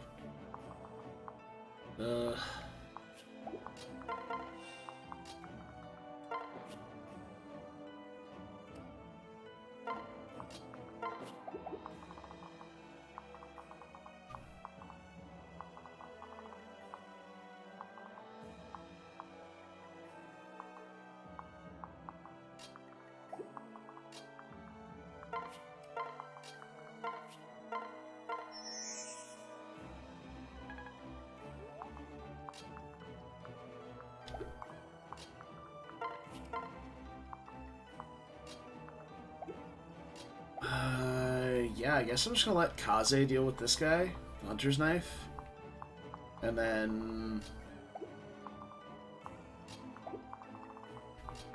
go ahead and maybe one more turn because I can't quite get Corin over there because all these stupid woods tiles in the way. Separate Gunter out over there so we can pair into him and fly somewhere. Following turn. Interesting debate last night about FE7 Ironman context. Okay. Context as in, like, additional rules, or... what? 39 attack. That's actually quite high. You should be fine, though. And you won't get crit, so... When you have a rally res, Kaze, you'll be fine.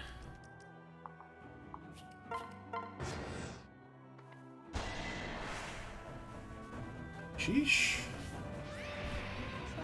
Trade an archer for a run? Okay. This should help. Why? We have won. Longbow user who's fast and accurate. 4? I'm waiting for the punchline here.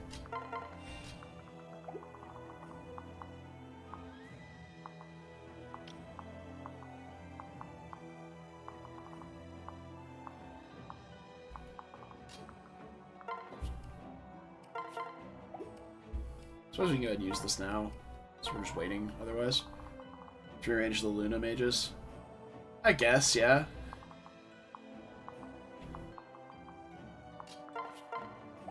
Alright, Xander. You have the Siegfried. Camilla with the Bronze Axe. And Elise adjacent. 32 attack. He should still attack her. She only has 29 defense. Yeah. Alrighty.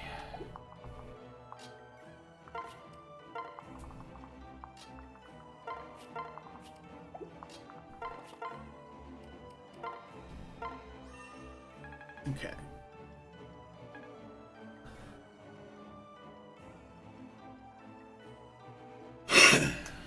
Yeah, no, longbow's a very nice tool. It's just not something you think about. Also, very limited uses, but I suppose for those very limited uses, you would save them for those very specific enemies, like Luna Shamans and stuff. Luna Shamans, Luna Druids. It's generally kind of hard to get them into a safe position, though, being honest.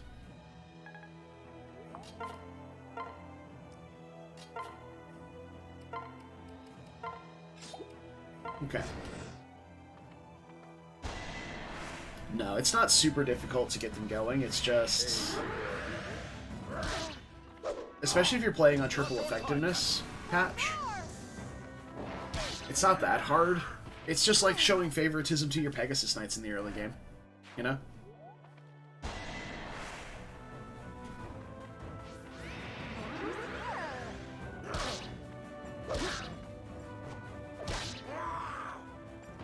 Like your early game Pegasus Knights like Florina and even Fiora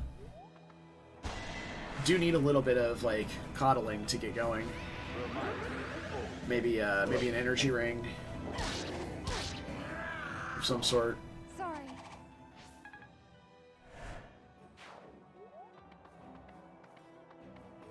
Oh. The furries are all illusions.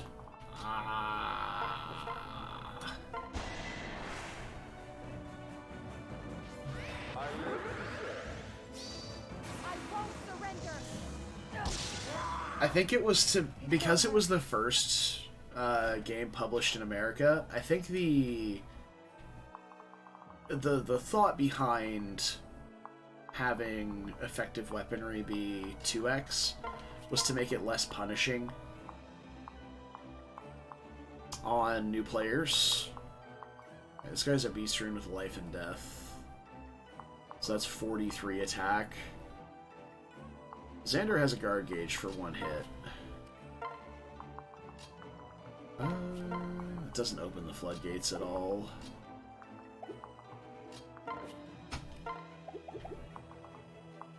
It's also quite the hit on Camilla, and she can't... Well, actually, yeah, there's another thing about the Bronze Axe.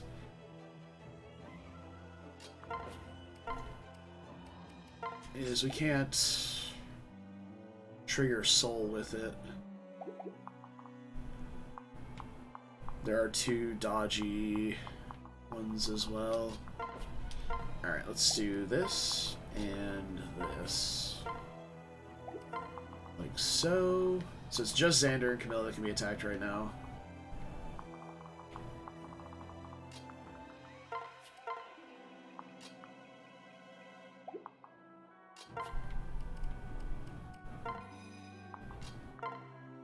Doesn't matter, I'm just pressing buttons to press buttons at this point.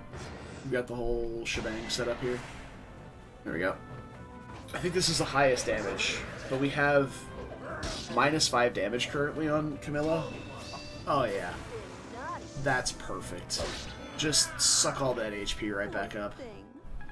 Beautiful. Beautiful.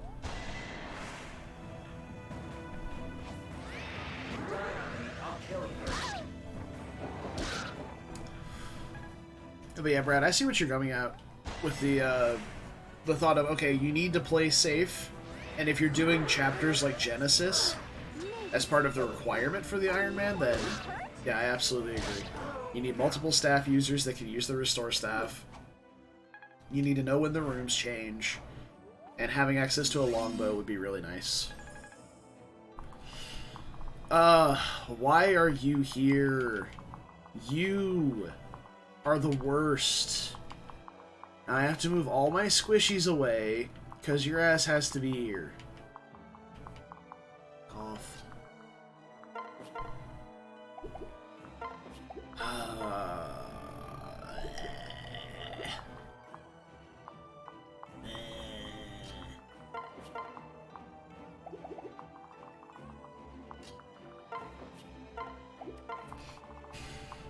Okay.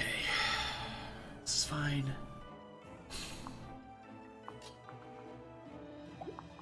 How much damage do you deal? You have 32 attack, 23 speed. Ain't no thing.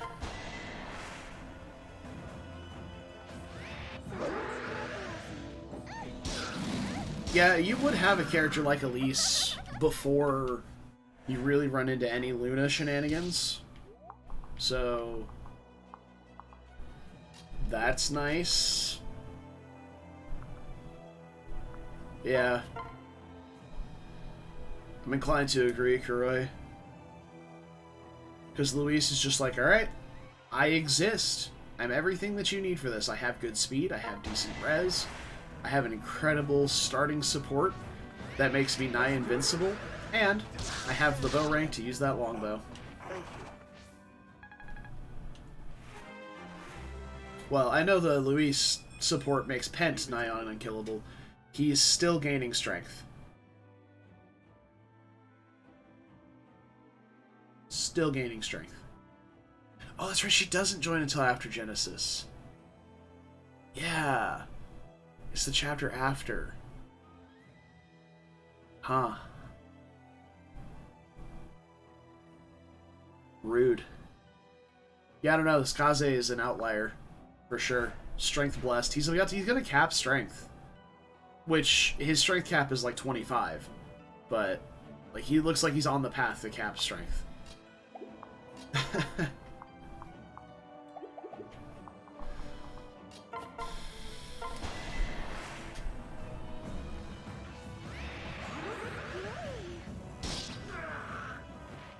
I'm favoring Xander for a lot of promoted kills here, because it's really the only thing he gets XP from.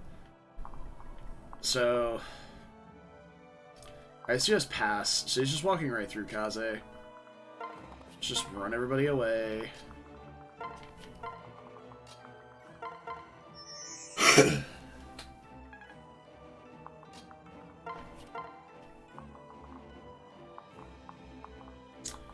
If you want to attack Elise, I guess you can. Camilla's not blocking anything, so I suppose we can flutter on over this way. Or maybe even buff Elise here.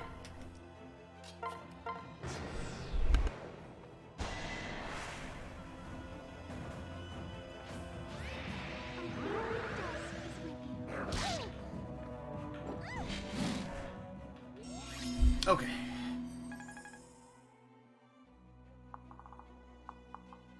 Hawkeye surviving Lunacrits. Could be true. Big if true. Wow, he's so squishy. Alright, let's try and weaken this guy. See if we can't get the kill with Elise. Perfect. Trampled down to 1. Or Savage Blow down to 2, I guess. There we go. Wrath joins the longbow? He does. Yep. And I think if you let him die in Lin mode, he joins with, like, higher bow rank.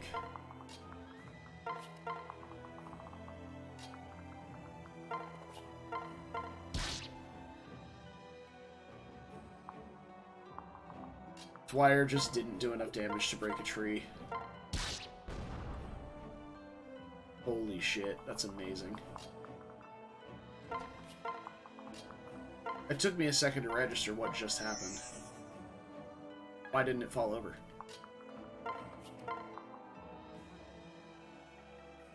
Oh, hell yeah. Now that's using your Lin smart like.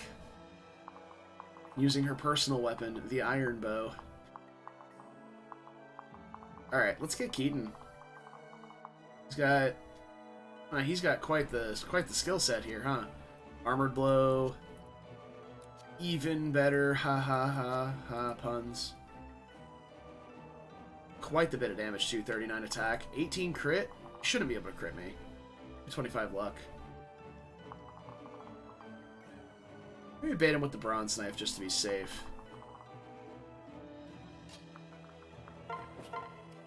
Just to be, or maybe the Yato. Does the Yato have dodge? There's a void, but not dodge.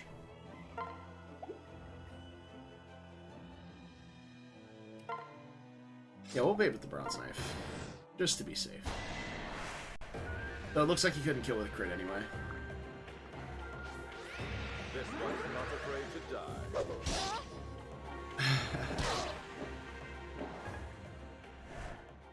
That's cute, cat. Alright, this is route, correct? Yeah, it is. So, it has to deal with Hoshidans. Of course it's a route map. Yeah, this is fine. These are all woods tiles surrounding. I could try and go into a mountain tile, I guess. That would give me the slight advantage. Yep.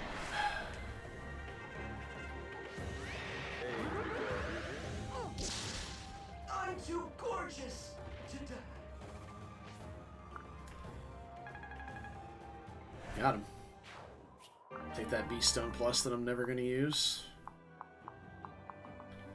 All the way to the bank. Let's see. Set up some silly baits. See if I can get these guys to go where I want them to go. I'll be bringing this guy to the south. Oh, actually, I needed Camilla to get to over here, so I don't think it's gonna happen. Maybe we can get a lease there. Dance. Maybe.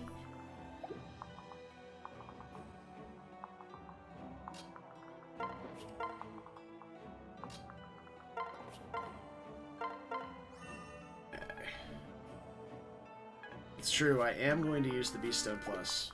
It's going directly into our tonic fund because all of my soldiers have a crippling addiction to performance enhancing drugs.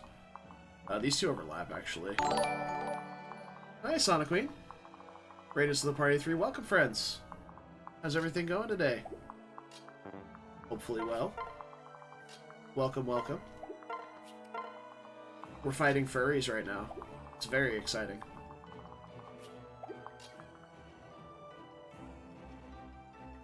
I want to talk about it. Sonic Queen. We had a unfortunate accident in the ninja room on chapter 11. And Effie didn't make it. Evil be gone.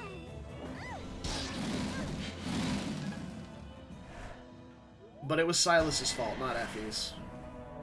So it's fine. We blame Silas.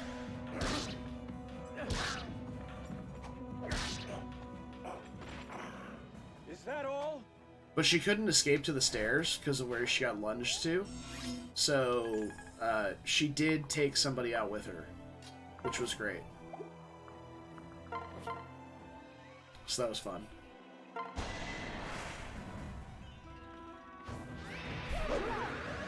I don't know what you're talking about, Croy. There's nothing that could have possibly saved him. Vow of friendship isn't real. Nothing could have possibly kept Effie alive. It's truly a tragedy.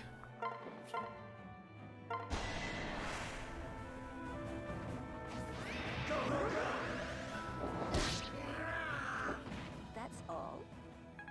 I really love that these guys can take savage blow damage while, like, phased out, I guess. Alright, time to run away with everybody because he's an illusion. I hate this mechanic so much.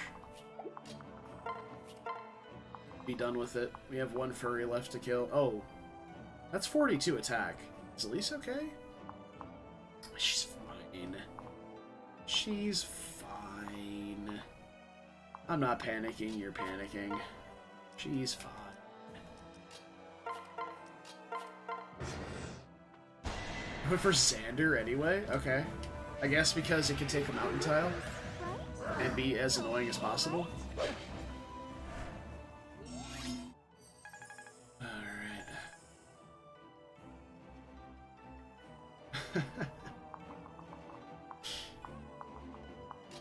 Oh, man. I mean, we can kill. It's possible. Anything is possible if you believe. We trust.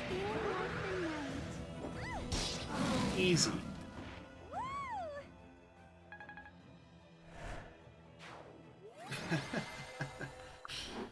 Oh, that was not a bad Kitsune Hell. We actually had not a lot of issues. I expected a lot worse. Like, I expected a lot worse. Try, Brad. Trust. But with a lot of attack stancing, a copious amount of skill tonics, and good accurate weaponry, we were able to handle it. Not too bad. Not too bad. I keep feeding my dragon, so it keeps giving me gold bars. Hopefully.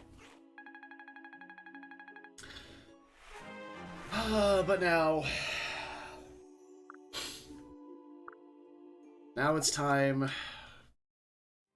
for the ultimate test of my brain. Let's go. I can help. Which is Fuga's Wild Ride. Oh, man. This ends now.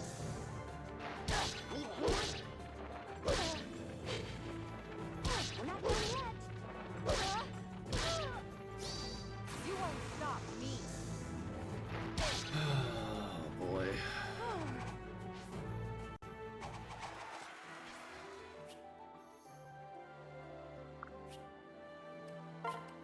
Sure.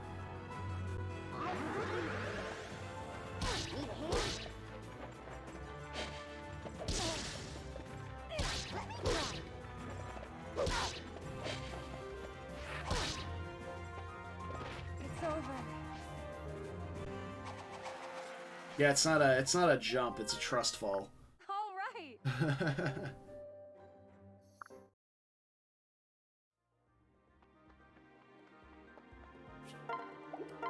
What do we have?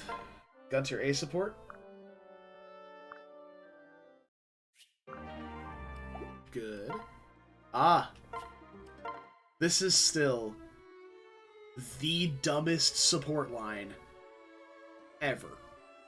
Welcome to Keaton's Bone Zone, Camilla. We now have the Valoria Paralogue available. Oh, perfect. We got A support with Camilla and Elise, so now we can get Elise Wyvern.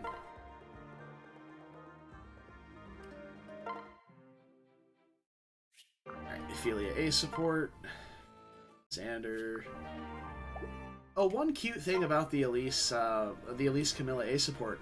It explains why Elise has the purple swirly in her hair. She dyes her hair that color to be a little bit more like Camilla. I thought that was really cute.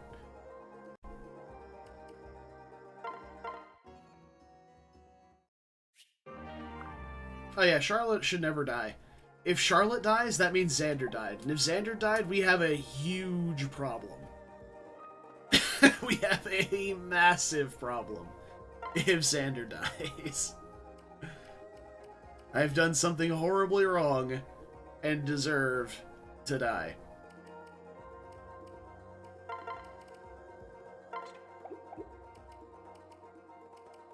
I don't think they explicitly say she's 18, Shinjo, but they do say that she is technically an adult. I believe that the line is, act like the adult you would technically are, I think is the line. So they do imply, but I don't think they ever explicitly say her age.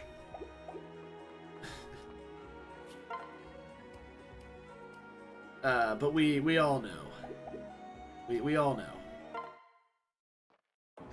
Can we fight soon? Can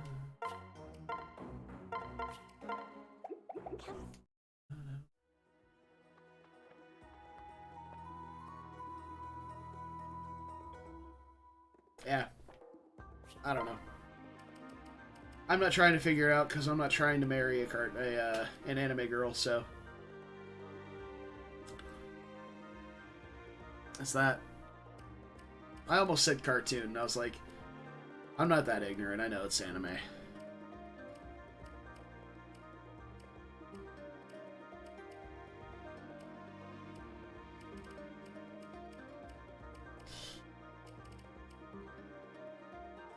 I again have neglected to deploy Leo. I really wanted to try using Leo in this run. Like, he feels like he just has all of the hallmarks of, like, being good somehow. But I just never could find a spot to deploy him in where I wouldn't want to deploy Kaze instead. And then Kaze just wound up running away with the slot on the team.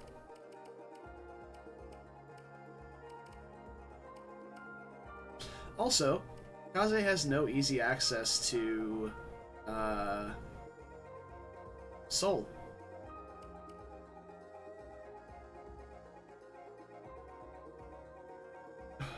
Excuse me.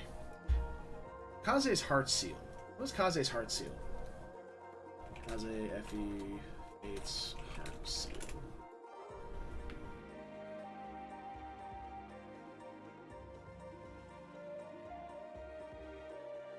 Secondary class. Samurai. Okay. Neat.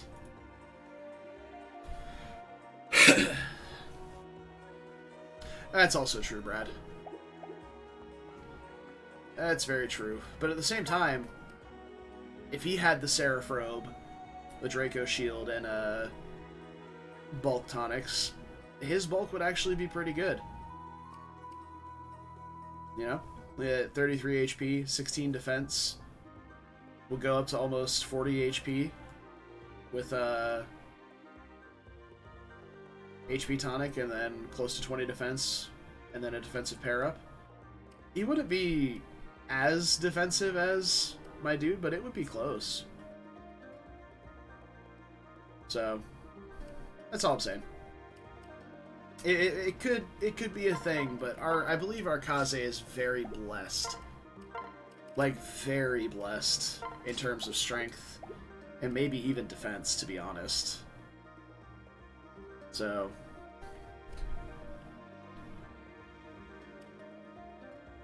but yeah, I've never used Kaze seriously as a unit until this run, and I have to say it's been pretty good. Debating grabbing a Master Seal. Do I have a Master Seal? I do. To promote Baruka, because I'm thinking about making Baruka Kaze a thing. At least, obviously, to the A support, because these two are already married. Zara and Kaze are already married. So... Oh, absolutely true, Brad. Like, this is an outlier. I've played a bunch of Conquest runs, and I've never had a Kaze this strong. I say a bunch. Like, I've done Conquest runs up to Chapter 20... probably a dozen times, and then stopped because Fuga's Wild Ride makes my brain hurt. But we're about to do it today. But it's okay, because the part that makes my brain hurt, we're going to get to turn our brain off for, which is excellent, because we have a Soul Ninja. A very bulky Soul Ninja. So, we should be good.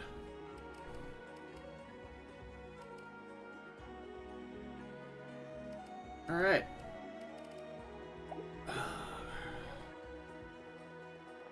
Let's do this first. Let's see who's in the. Let's see who's in here. Don't worry. You're not Keaton, so we're good. Sure. Okay. Male units get an extra +1 strength, speed, and of the male units that ate this meal, not a single one of them is relevant in combat. Fantastic. So we got 1 strength and 1 speed. That's fine. I don't care at all. Oh. All allies. Okay, well, let's, well. So do I do this now? Or do I do it... Or do I wait until after this? Because after Chapter 20, we have access to upgrading the armory and the staff shop.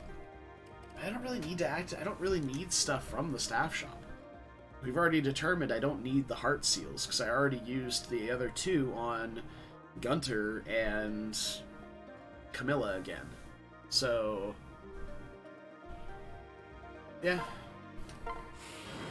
We could just upgrade the armory and buy, like, specialty weapons if we really need them afterward. Alright, try this again, Leo.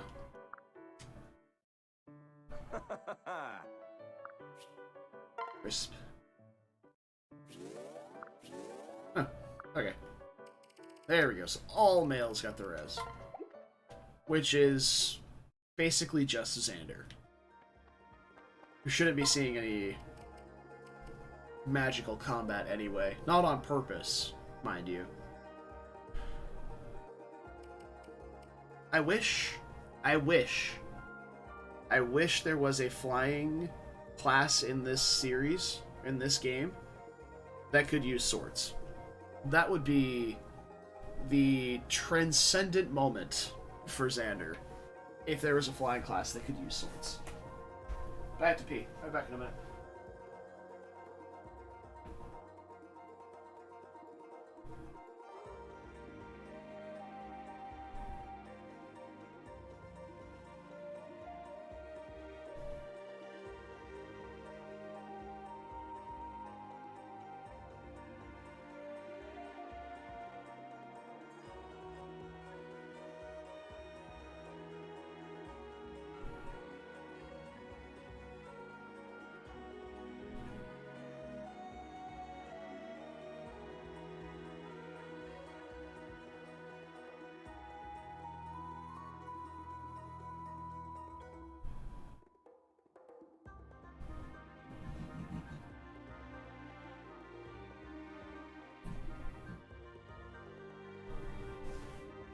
Okay.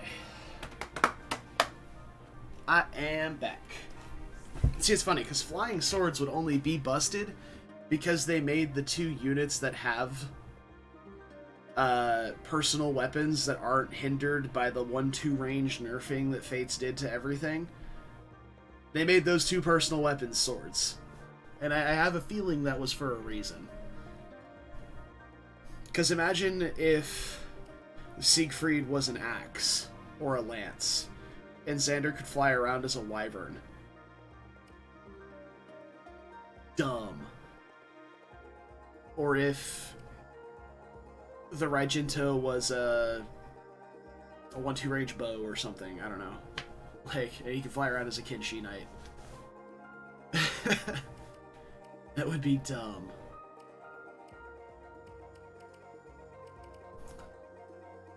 But I suppose we'll have to settle for hero/paladin Xander. Probably dipping into Bow Knight for Shuriken Breaker at some point. That's TBD though. Because we did get the hero line from Laszlo already instead of getting it from Charlotte. And because we're not doing the Siegbert Paralogue, I wasn't super keen on getting these two together early. So, yeah. Yeah. No, it's a good line to go down, Cat. It's quite potent. Because Shuriken are really the only thing that gives Xander any real issues in the late game. So if you can just get Shuriken Breaker on him, it's great. It's awesome. Alright. We are... Oh, we have the Valoria Paralogue. You're diving in. It's time for Fuga's Wild Ride. God. Oh, boy. Oh, I forgot to add, hold on. There we go. We have one more death to add to the death log. Fuck you, Caden. You're the worst. He's not the worst. But he's pretty bad.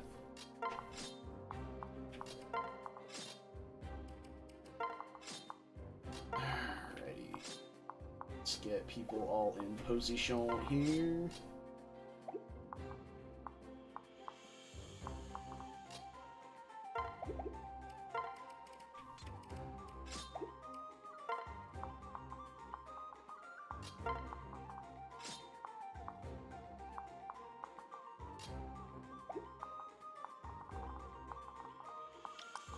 Okay. Oh wow, that actually works out really well. Baruka can drop Kaze off directly in range of all three of these mages on turn 1. That's pretty neat. Actually, we even have 1 square of leeway, because Kaze would give +1 move. That's good stuff. Okay, everybody else.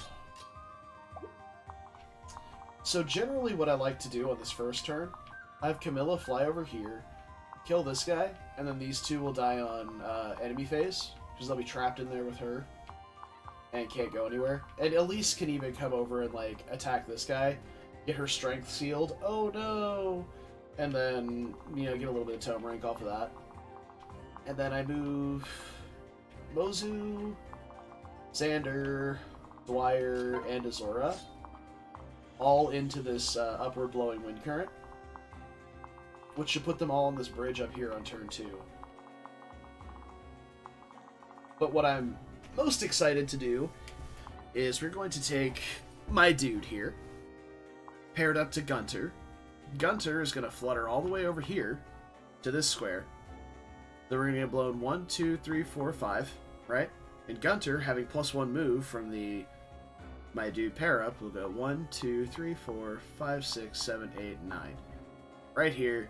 And we get to kill Hayato on turn 2 with the Hunter's Knife, and then enemy phase all of these nerds right here, which we may not even need the Hunter's Knife for, but the Hunter's Knife is the most accurate knife we have, outside of a bronze, but we want to be able to trigger soul just in case. So, that's the plan. Let Kaze go this way, eventually get blown upward, and deal with stuff up here if he can. If not, we can just let Baruka take the 4 at some point and just fly away and not worry about it. And then we'll have Xander, Camilla, Elise, Mozu, all of those silly people up on this area here. We just kind of need to hang around in this area in the middle here until we can safely bait these guys. Xander does a good job of baiting them, but he does kind of suffer from not being able to kill these guys. This guy also has a sword catcher, which is really brutal. Oh,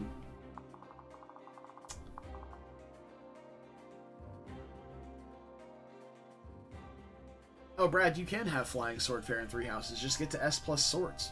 Duh. They really did Falcon Knight dirty by not giving them...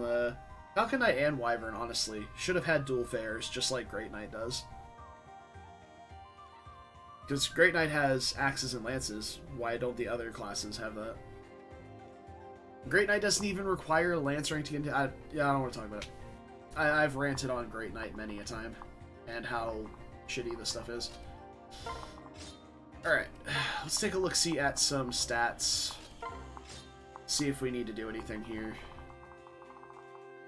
Corrin's going to be taking roughly 5 damage from most of those guys. 4 damage from these, -1 from the pillar.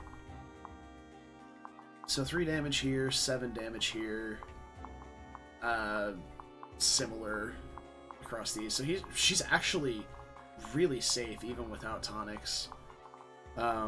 It's these guys I'm worried about, those magic users. So we have 21 res versus, yeah, 32, 36 attack. Yeah, that's a lot of damage per swing. So, and we're probably going to one-shot them. Let's see. Items, Hunter's Knife. Quick question. For any of my Fates aficionados. What is the might of a hunter's knife against a non-beast unit. 7 against the beast unit. But what is it against a non-beast unit? Jar Warrior Alexander. Oh, hell yeah. Loses 4. Okay, so 3 might. So we would have 35 attack plus stronger posts. So 38 attack against these Onmyojis. Oh, so we don't one-shot them. So we'll still get 2 pips on our shield gauge. This guy has a Calamity Gate too. So that attack is much closer to 36 than these guys are. Okay. So yeah, definitely a res tonic.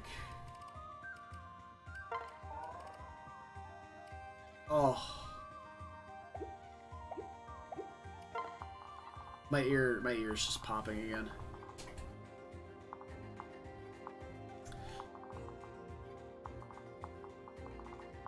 So there's no ninjas here. There is an enfeeble staff right here that we need to keep an eye on. But as long as we don't get enfeebled, we shouldn't need a speed tonic at all.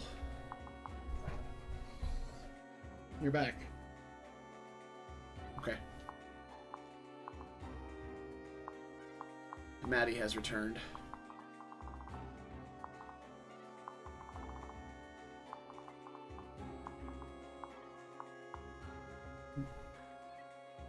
Oh, it is not that warm up here.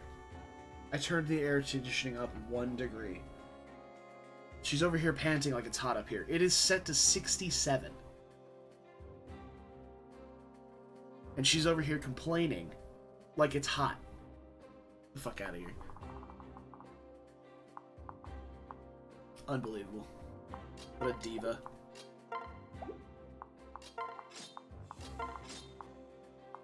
Okay.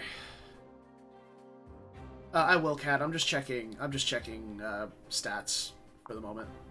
I'm gonna separate everybody back out when I'm done.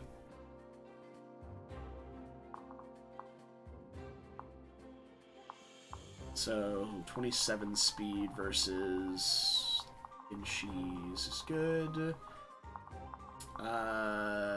We would need 30 speed to double these guys.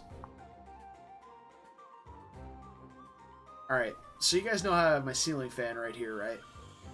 Something just happened in my brain where I thought I was looking at my other monitor for a second, because at the top corner of the screen here, there's this windmill. You see it like right above the cursor, there's this windmill. And like, it just broke my brain for a second. I was like, alright, we're just gonna cover that back up. We're not gonna look at it anymore. Good stuff. So probably a skill and HP tonic for my dude, and that should be good. Just to make sure we have that good accuracy against people on pillars and against weapon triangle disadvantage, especially against this Calamity Gate.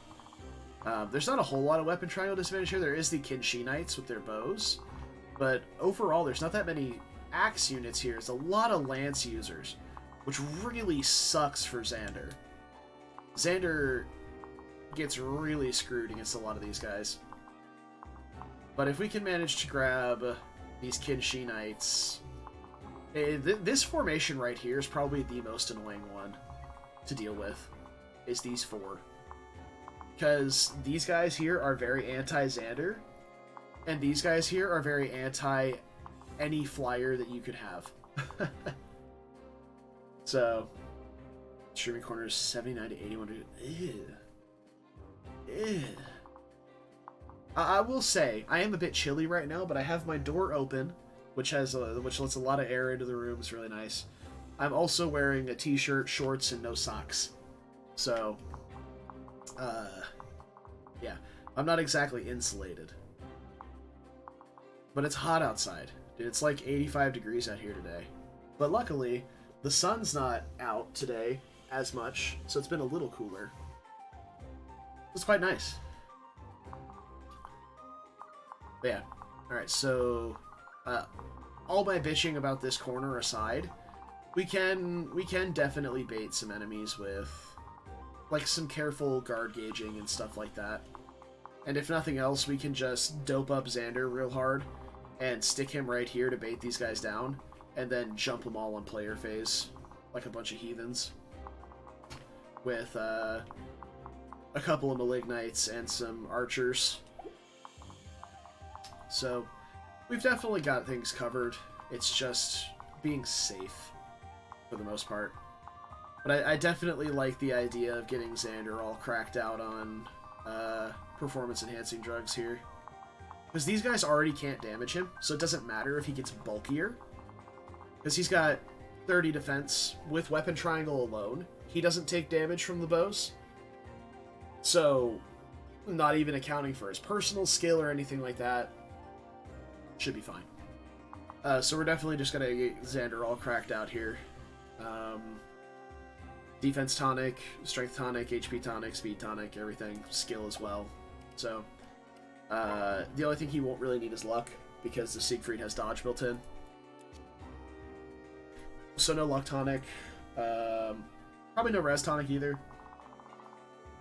These guys are the really only dangerous magical units on the map that could even pose a threat to him. Actually, these two are probably the only ones that could actually attack him. And they're going to be dealt with much earlier on by little lady over here. Speaking of, she needs a lot of speed. Holy cow, she needs a lot of speed.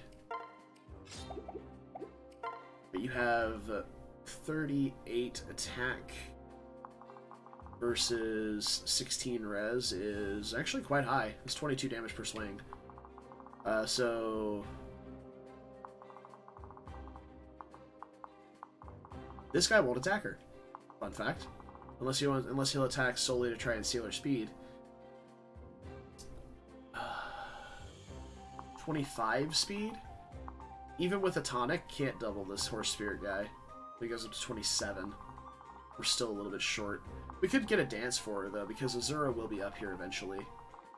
So, maybe we don't bring Elise over here for the tome rank, and we just get her over here to start with. That might be better. Because she could try and bait these guys turn 1, but if we wait for the dance on turn 2, we could maybe even bait all 3 enemies.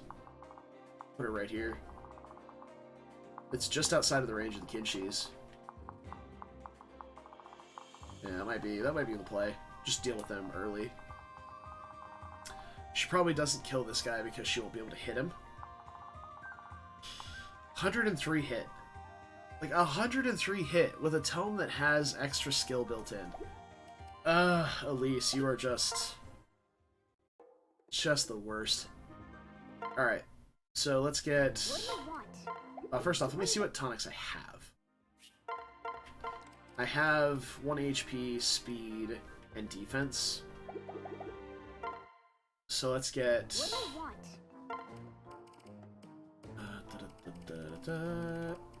HP and strength for Kaze. Let's see. We had HP, speed, defense, so a strength tonic for Xander, skill tonic for Xander, and that should be all he needs, and then HP, skill, and I think that's all we needed for my dude. It's just an HP and a skill tonic. Everything else we had covered. We already have the res tonic on. And then Elise we want probably HP, skill, speed. There we go. What do you want? Does luck affect hit rate in this game?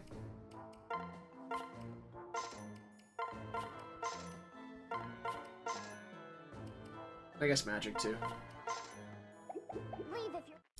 Fire +2 is least personal, yeah, I guess. But I want the speed. It does? Or maybe we'll throw that luck tonic we have left over on her too. Alright. I think we're good.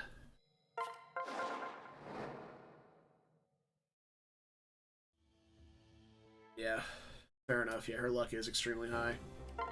Okay, so...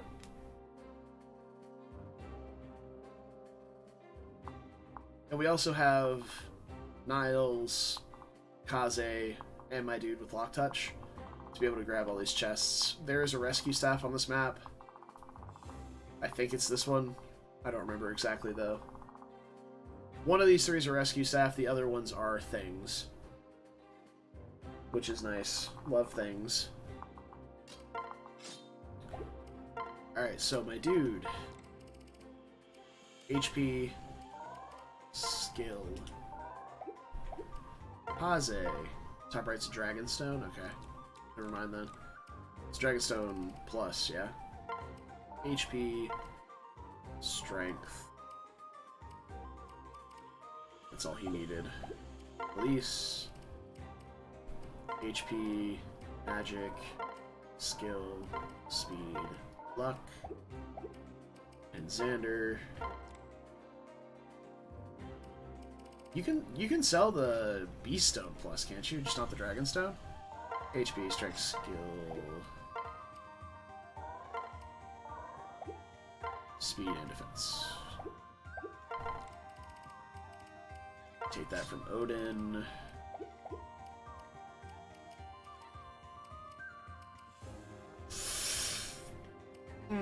Okay.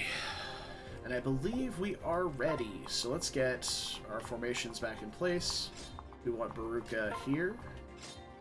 Kaze paired into her. So she can fly to here, switch, and be ready to go. Gunter up here somewhere. Milla over here somewhere. Elise kind of hovering anywhere is fine. There. Azura wants to be exactly right here to get blown to this square here, so we can dance later.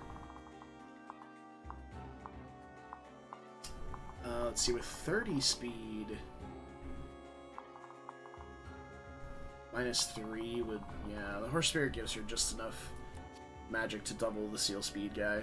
The problem is she's probably not going to kill, like, either of them. Because of her accuracy. They have 30 avoid, which means she's going to have, like, 70-ish hit against all of them. So... not to mention this guy attacking, too. But Seal Strength doesn't matter to her. She's actually quite bulky to this guy. 36 attack. She only takes like 14. Maybe a little bit more because of Weapon Triangle, but... I say she only takes 14 as if that's not close to half her HP. But the other guys barely deal damage, so she should be fine. And this guy, this guy may not even attack. I don't know. I might just equip the Fire Tome because that guy might not attack. And with this dance, she'll be able to double this guy still.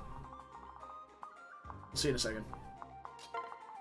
Fire here, you here, you here, and I believe we are ready.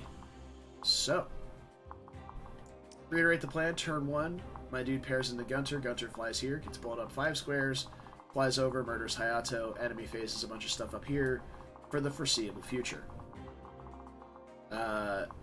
Camilla flies to this side, kills this guy, enemy phases these two, they're all clean. Elise flies up here, just kind of chills for a couple of turns for a turn, until Azura, Xander, Mozu, and Dwyer arrive via Wind Current, gets a dance, stands right here with the Fire Tome, kills all 3 of these, hopefully.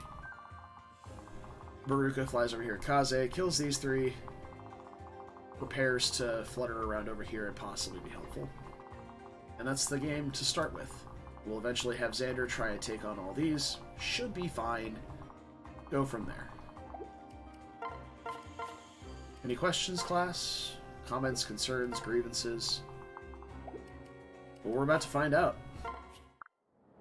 We're about to find out, Brad.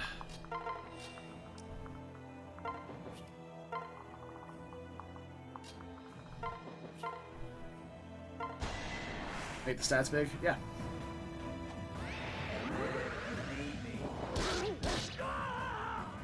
One second. I have to wait for these animations to end. Oh? Take this.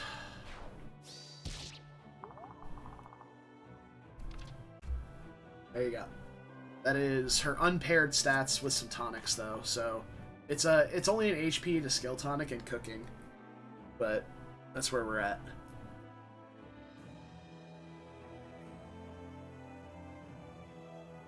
Got it? Good.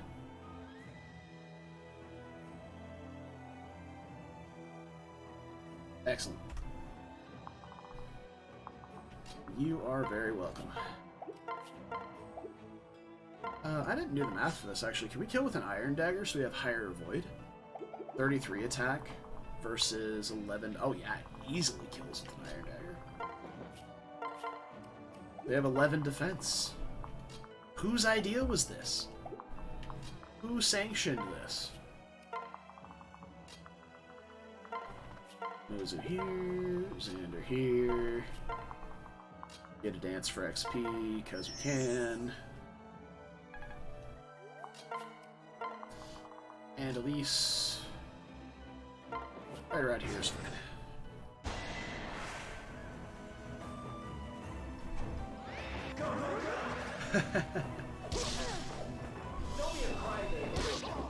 Could be good, Kuroi.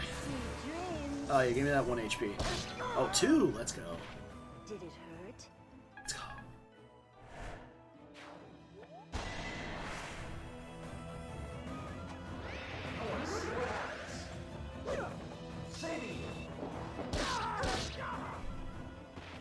That's Got all. him.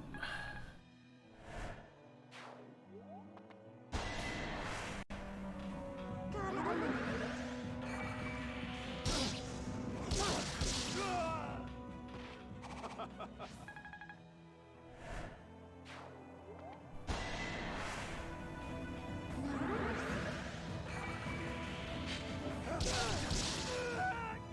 It had to be done.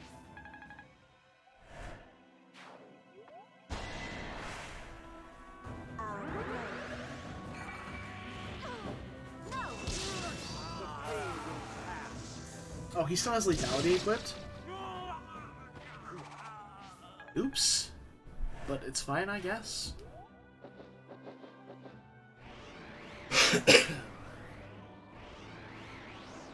Oh, Dwyer didn't make it up.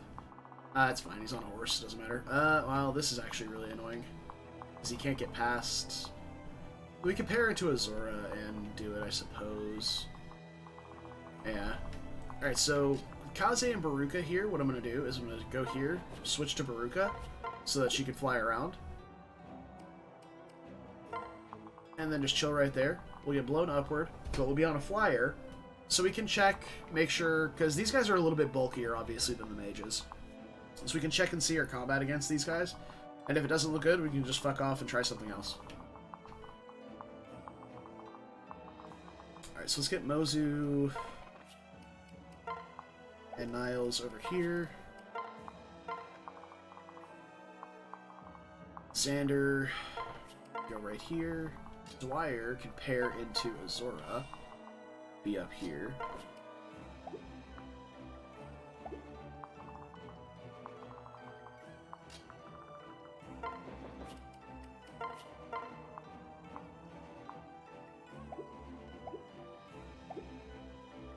I fucked up.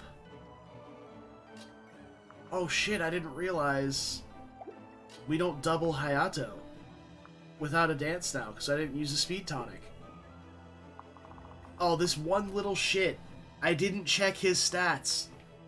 Oh, you're kidding me. Fuck. Alright, well, now we really have to clear these guys out early so we can go deal with Hayato, so... Because we have to be standing, like, right here with Azora, basically. Or, like, right here. The dance. He'll switch to a different weapon? Will he?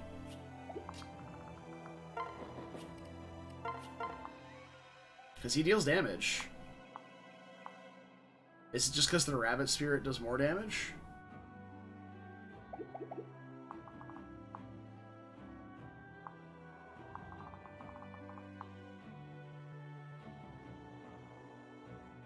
I don't want to engage into him with duelist blow is the problem.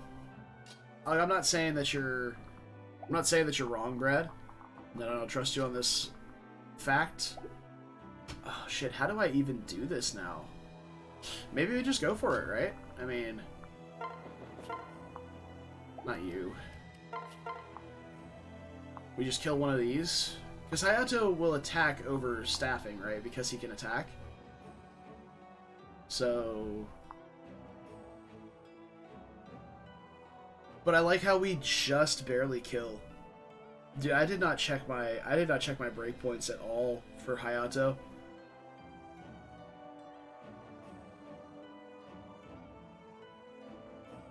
I mean, I guess we'll see, right? Like our hit is really high, 161 hit versus his 53 avoid, 63 on top of the fort, but we have an extra 15, so we won't be facing 100% hit on enemy phase, but it won't be like bad.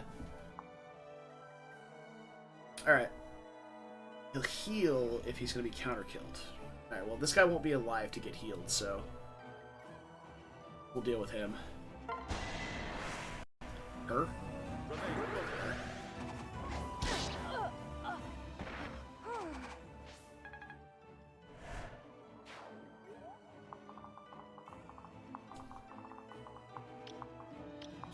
Okay.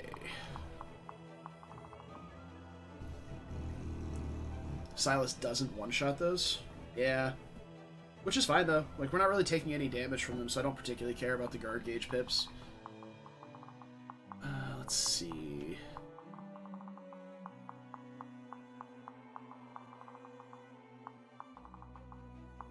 Even with a seal speed, she doesn't get doubled, so let's do this.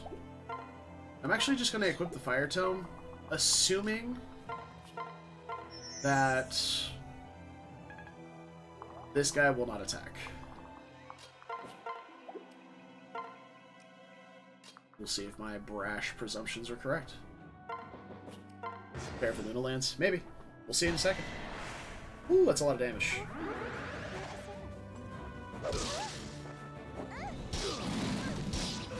Easy one round.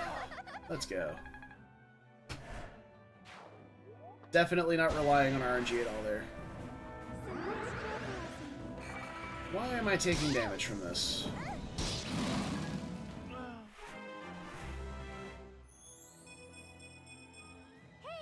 Nice. Skill again! Let's go!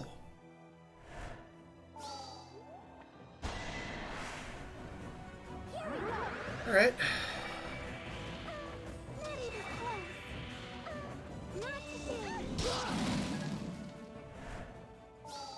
Okay.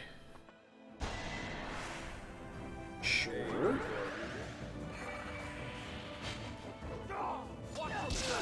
We also have really high avoid, Brad, on this pillar. Like, the pillar's only an extra 10, but we're facing weapon triangle advantage against most things. Nice. Skill and luck, baby. That's all I need. I mean, I was just hype about a, That's so. He did not switch. He did not switch. What? Well, it's fine, I guess. Doesn't matter, as long as he's not hexing people. Because he doesn't have any seals. He just has, like, Vantage and shit. Like, this is fine. It's right, Kuroi. It's very right. That's that 1% extra right there. That is it right there. Necessary heal.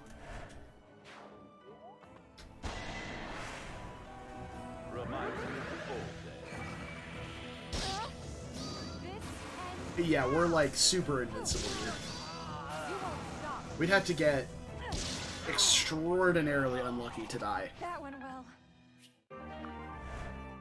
That's good. That's good. I live You're lucky I'm here. It's not your time yet. For North! I won't surrender. All right. So yeah, it would take us like 4 or 5 combats to die. We will not fail. We weren't finished. You're lucky I'm here. Now. And we have a over 30% chance to trigger Soul. Sorry. Yeah, and the way that panned out, Brad, the Calamity Gate didn't even. Yeah, there's so much that has to go wrong there for us to die. Like, is it possible for us to die in this scenario? Yes, it is possible. The soul just never triggers. We eat every hit. Luna happens, and it's generally a bad time. Oh, hi. What brings you here, partner?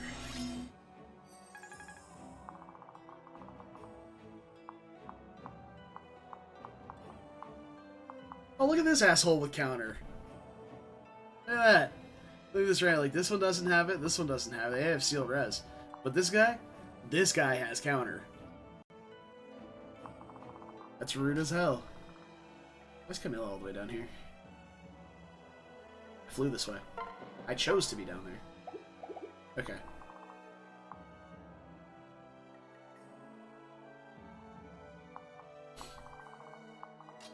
Alrighty, so let's go.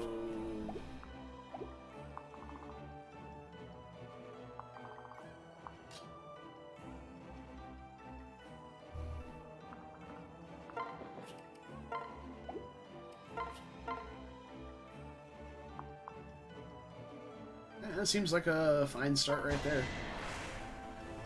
My style is killing myself.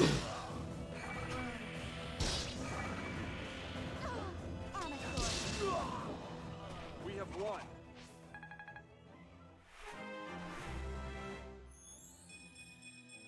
Leave it to me.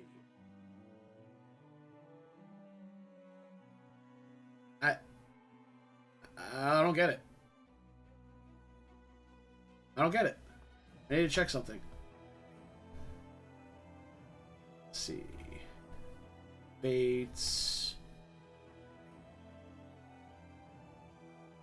Character growth rates.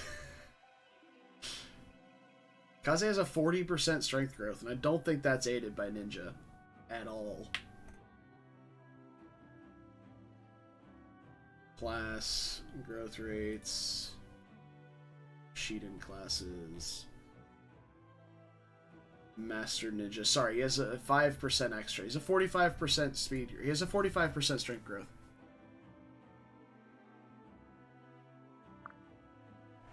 If I was hacking, trust me, Kaze would not be the unit that's being good if I was hacking.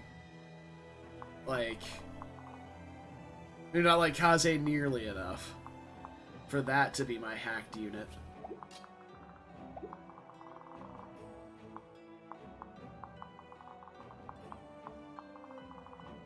I don't think this baits the Kinshi Knights, so we should be fine to just do this.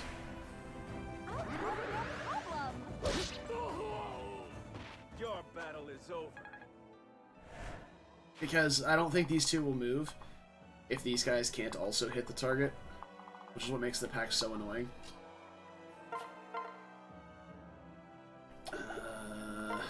Make the accuracy a bit better here. Yeah.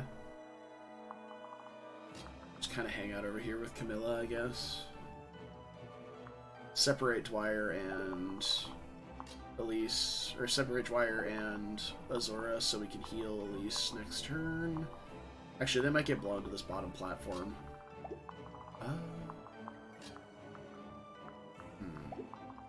Let's finish Hayato off. For sure. He does have Vantage, so he'll be able to swing back, but even if he has like a big Luna hit, he's gonna hit our guard gauge, so it doesn't matter. So finish off Hayato. We will not fail. You're lucky I'm here. Watch your back, style. At least I'm dying like a man. There we go. Fantastic. Oh, hey! You get Strength +2 for Gunter. How disappointed. Lovely. Yep. Okay, so now we can maybe lunge here out of position so we can keep these two from getting knocked down the following turn.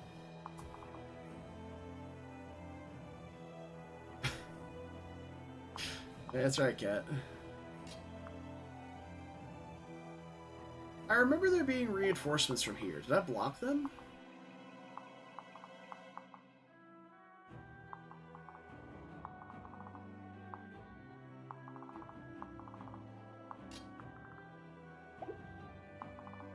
I don't know.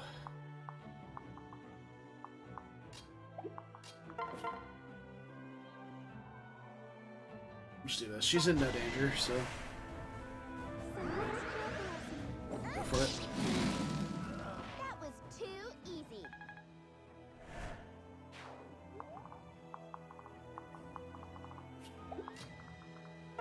I'll bring these two over here. Move up here. Separate. Move you up here. Like that.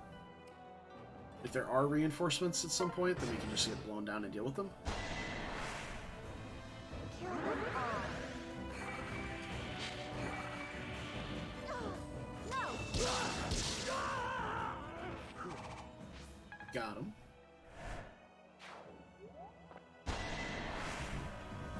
This one's not afraid to die.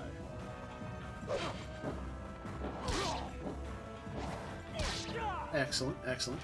Sorry. Yeah, Brad, I don't know how you ever have a This is my chance. one stat pickup for Pan. You know what? I'll take the bulk. Fine with it. Yeah, Baruka has the best combat. It's just mistake. That's pretty good. That was a good fight. I don't know, dude, but like, from Fates, maybe, but like, I don't think you can ever top you're irrelevant. Like, imagine a 14-year-old killing you on the battlefield and just saying you're irrelevant. Oh, hey, there are reinforcements. Look at that. Alright, where do we land?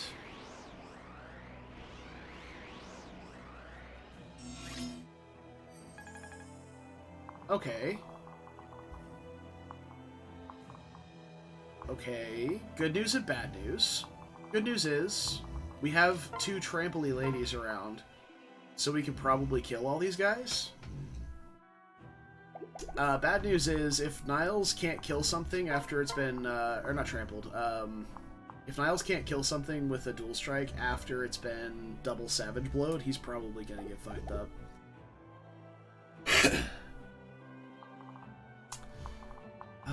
Let's see. Oh, these guys have trample. Speaking of, since I was mislabeling skills, these guys actually do have trample. These guys have seal defense. Quite quick as well. Xander with a dance does double these. If we get blown up, 1, 2, 3, 4, 5. We can dance for Xander right here. The pain will pass. That is Kaze. Oh! Oh, we're in such a good spot right here. What?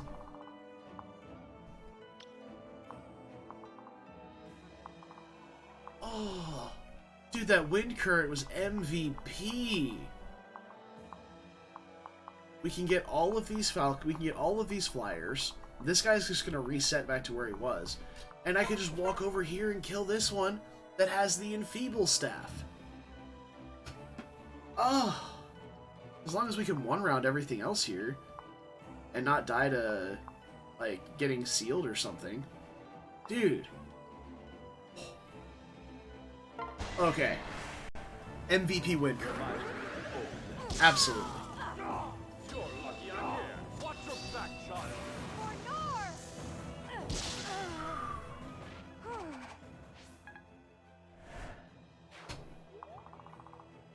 Oh yeah, this is good stuff right here. We get Xander a sing.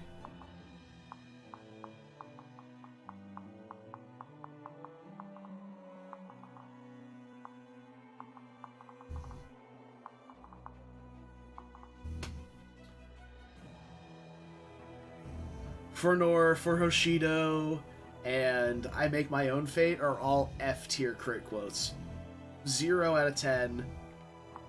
Awful. I agree, 100%.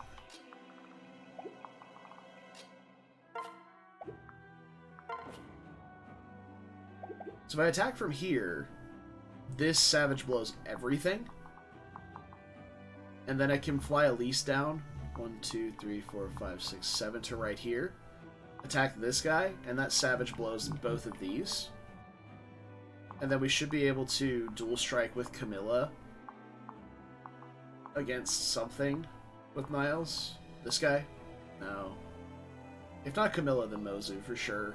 We should be able to kill something with him. Alright, let's do it.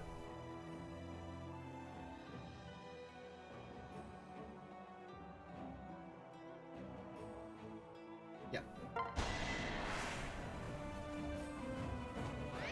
I love these guys with their stupid little bird hats. Like, look at this guy's, like, hold on, can we rotate this somehow? No. Okay. Oh, the bird hat's gone. You're just a stain. You've crit something with Felicia before? That's incredible. Didn't know she was capable.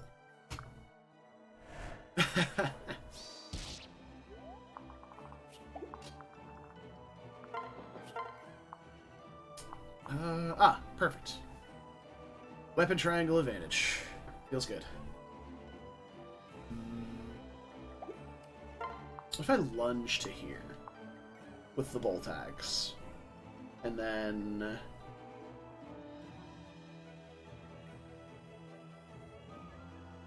Oh, soul proc. Okay, yeah, that makes sense. That makes sense. So it's the same clothes. We'll still Savage Blow everything. And then we can dual strike with Elise. And Elise hits these guys harder than Camilla does. So, that's good.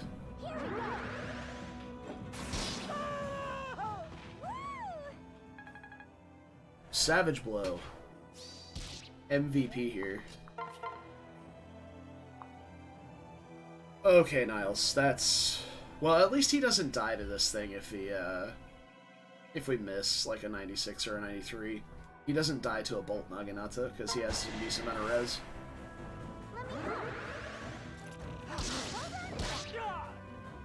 Not bad, I guess. Beautiful. Or strength. Cool. What's your strength cap? Well, it's not capped, but there we go.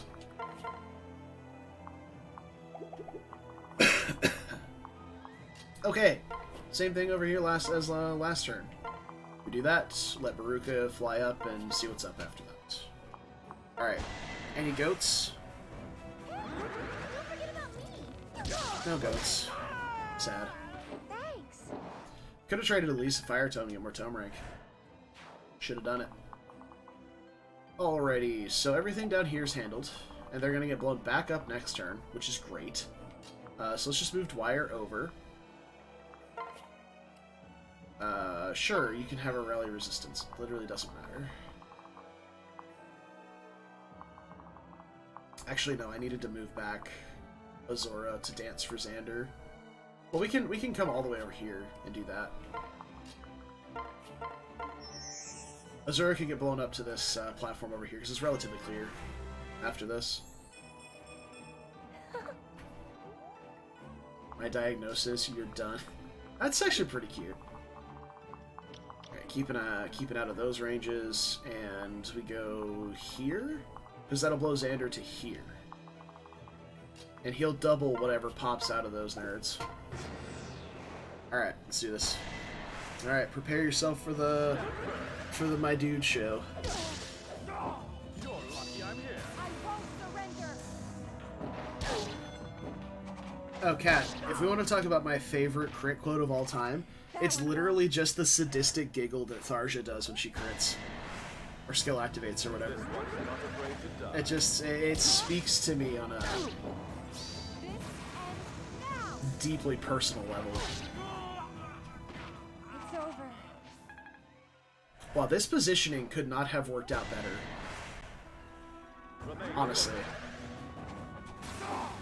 Watch your back, child. You're lucky I'm here.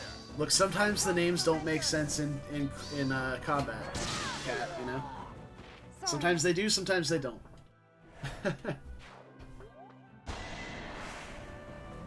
Allow me to join you. It's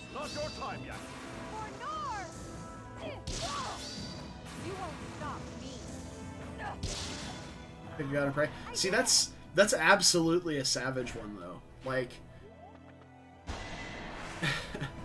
it's a really good one. You're lucky I'm here. It's not your time yet. This ends now. It's over. So, I don't blame you for that one. Oh, bring it in. Oh, they're still dying in one round, even without the hunter's knife. Yes.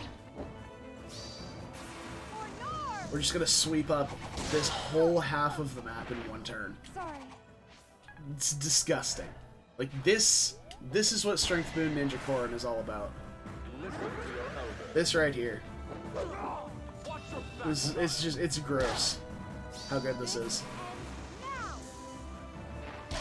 Fuga's Wild Ride is just getting absolutely dunked on. Brad. You know, Brad, you might get acquainted with the characters and their crit quotes if you turned animations on. I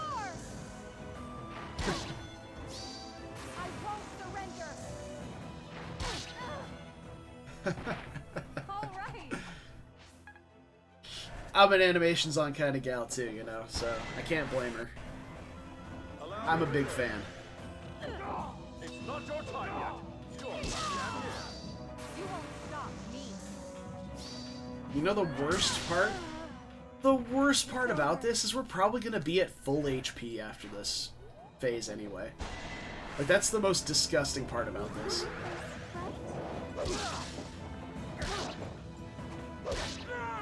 Alright, we didn't miss a 74. For the glory of Nor! This is good. Yes, for the glory of Nor. Sure.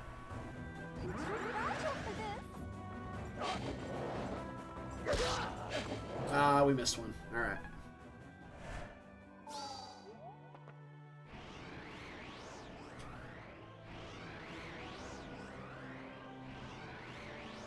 Alright, but I have my whole squad up here now to deal with these. So, can I get close enough over here? Not quite, actually. This nerd's in my way. So just do this.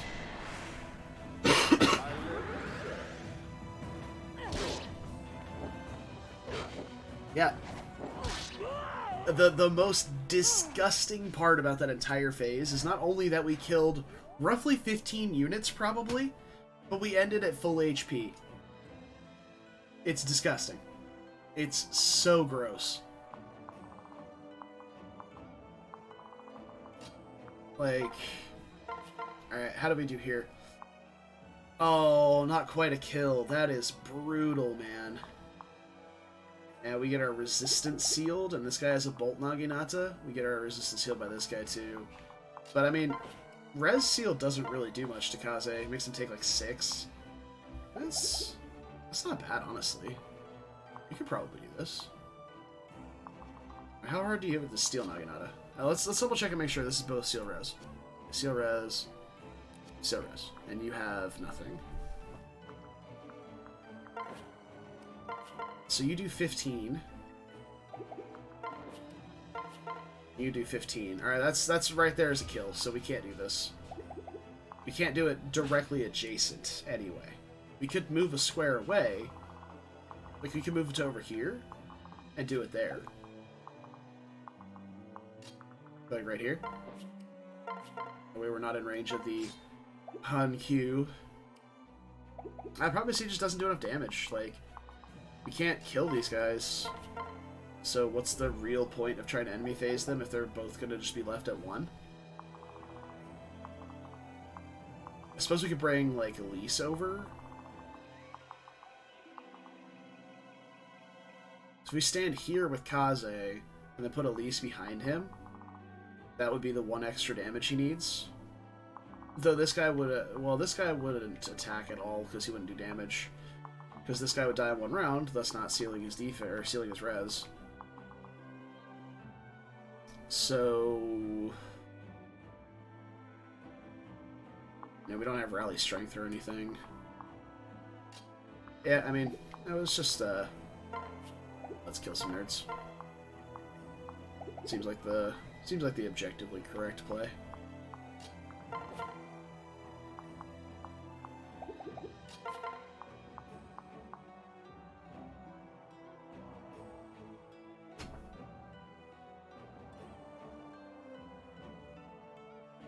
Doesn't change anything. I do this. Oof. Let's not do that.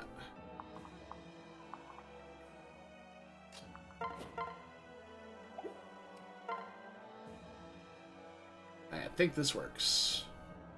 So I'm going to lunge into this guy's square. It'll move the flyer over 1. Then we can kill...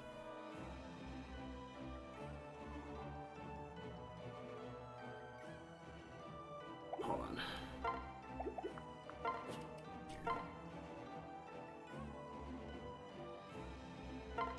I don't know. We're going to see if this works or not. I think my brain's being dumb. But it's okay. We're doing this for science. Glad that's over with.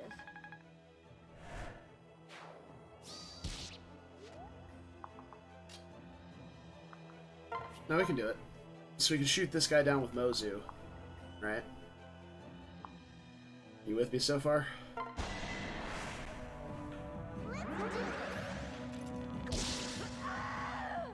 I get stronger?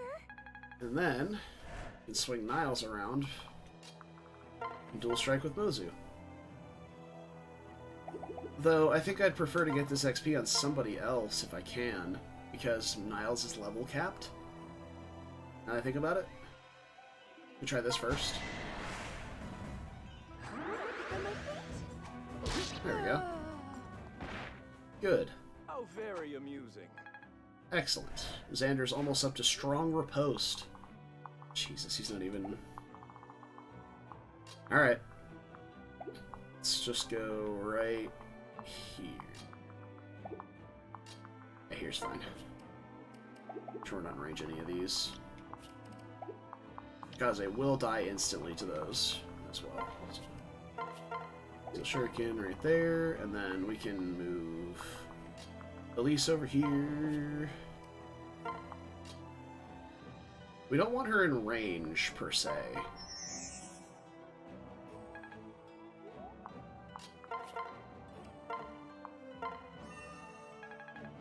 Get her a little healy-dealy. And I guess we can hang out, like, up here somewhere. Now, she'll get silenced, though. That's not really that great, huh?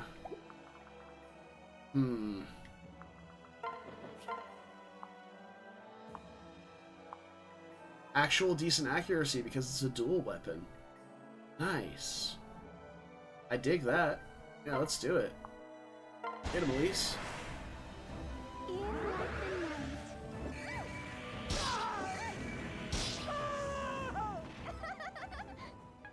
Hell yeah. Hell yeah, dude. Alright, and now we just kind of gotta deal with this garbage. Ugh. Ugh. I say. Well, we've dealt with, like, everything over here, too, so we could just swap to Gunter in a turn or so and make our way down this way with my dude. And just have the my dude button be the thing here. We'll see.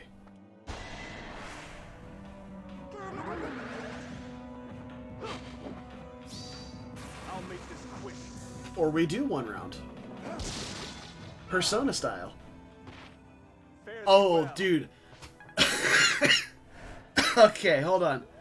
Hold on. Hold on. This dude's helmet came off in the little cutscene. I thought he just straight up decapitated him. So I just saw, like, the helmet rolling across the ground. I was like, damn, Fate's you scary.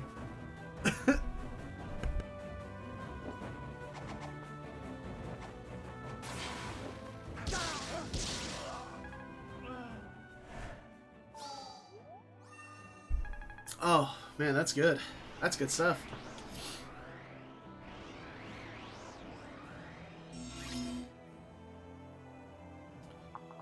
Of course, all the wind currents are blowing upward. Why wouldn't they be? Well, this can actually be pretty good for me.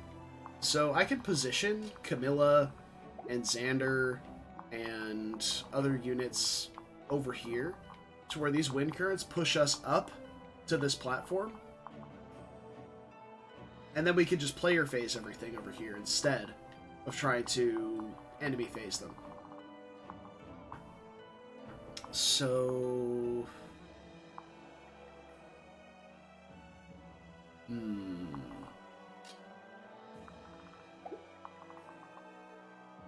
I don't know where Kaze's gonna wind up if I stay here. I can probably get him to, like, right here. And then he can run back down. Definitely want to finish this guy off, though. How shall we proceed?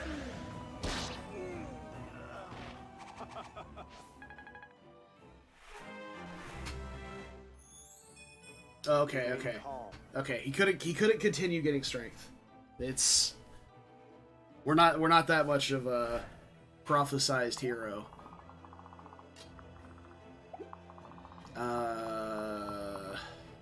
Yeah, we're probably A-okay over here.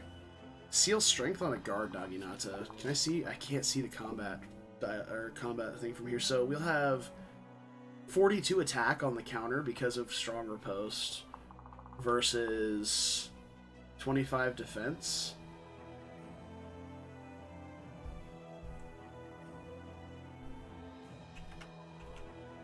Ignore the fact that I just got a calculator out for that. Is that right? 42? Yeah.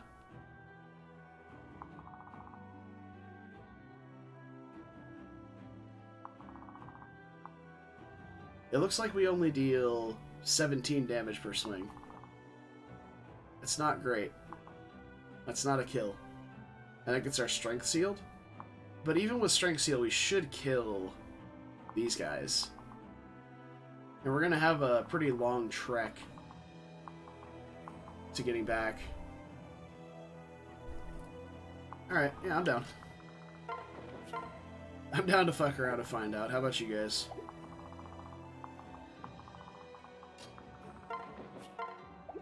They have a guard gauge too, so what could possibly go wrong?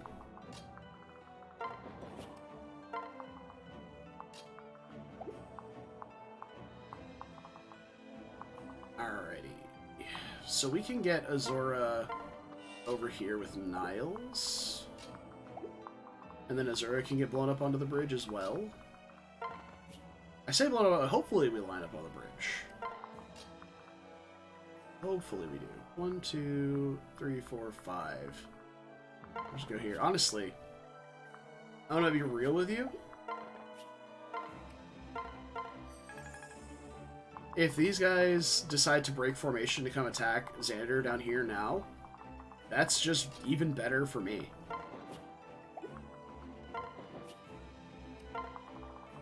That and Dwyer right here. Mozu right. Alright, let's do this. Trust that'll make Brad proud? Yeah. How did I do this math so wrong? I didn't account for Gunter's personal skill. I won't surrender. So the extra 3 damage from Gunter's personal made this guy die in 1 round. It's over. Good stuff. We one-shot this guy. Beautiful. Oh yeah, it's all about trust. Like, honestly, this performance right here is gonna make me so complacent, and I'm just gonna get fucking owned by something somewhere. Guess I did it right. Unironically, Gunter actually fucking amazing. You're lucky I'm here. Yeah. That went well. Yeah, it's not hard to just blindly trust somebody this overpowered, though, to be honest. I did it. Oh no, we didn't end an enemy phase at full HP. What kind of garbage unit is this?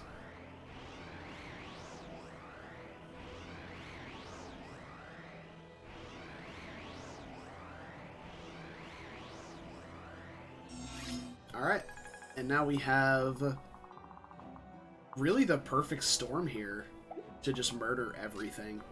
Like, Xander can kill one of these, Mozu can kill one of these, Camilla can kill the other one of these, then we have a dance to kill another.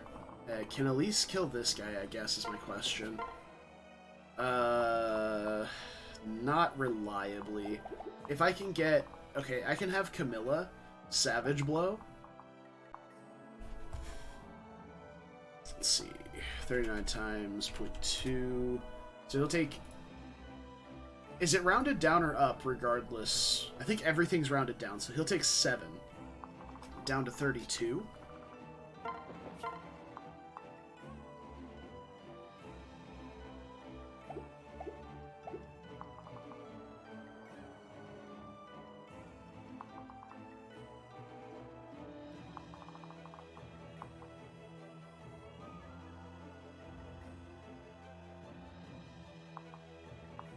I don't like that.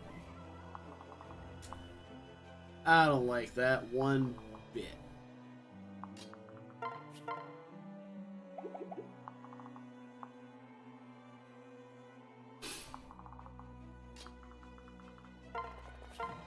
Yeah, I didn't think so. Okay. So what if I... Oh yeah, a really easy solution to that is just to lunge this guy over here. Then he can only attack Elise. Yeah, we just lunge him over. He can only hit Elise, and then problem solved. Actually, with the horse spirit doubling, she would kill with hitting both after the... she kills hitting both regardless, I think. Alright, let's do this. So we lunge here. Yeah, I'd rather have the accuracy than the possible soul trigger, since she's not taking really any damage.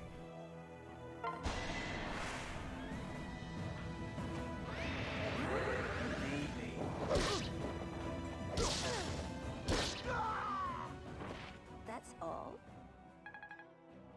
So we get our Savage Blow there. I suppose I didn't need to lunge. It's not really necessary. And then we can... have Mozu kill here. Let's go with the steel bow so we kill guaranteed. Otherwise we have to rely on Xander dual striking. Or Xander hitting his dual strike. Do that. We need it. You have my stick. Oh, the double dinger. Let's go.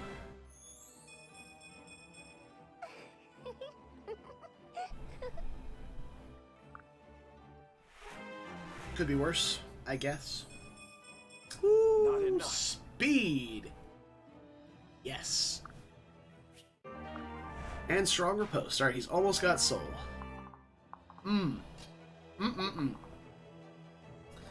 then we're gonna dance for Mozu to kill one of these, because these two have air superiority,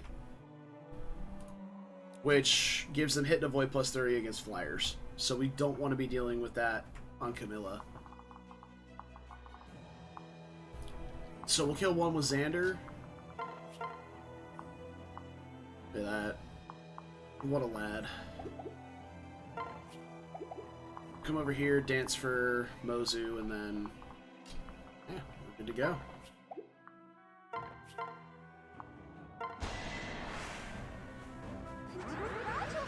Be gone, wretch. Be gone. Thought. Is that all?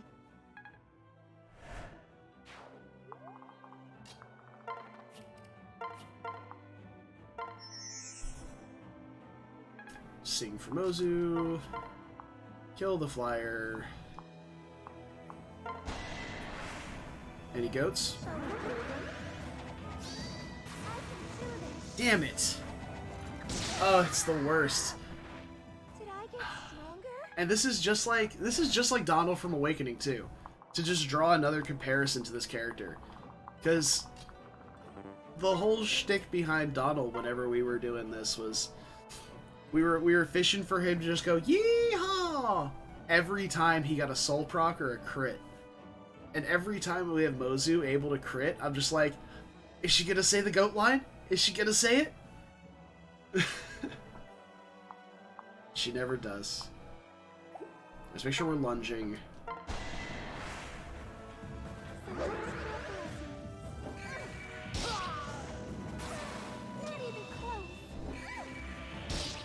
Excellent. I'm just too much for ya.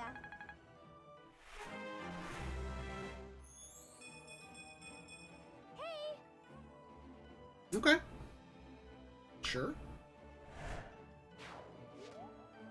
There we go. Alright, we can get Dwyer up onto the bridge next turn as well. Okay, we got the map pretty sufficiently cleaned up, I'd say. Everything's looking pretty good.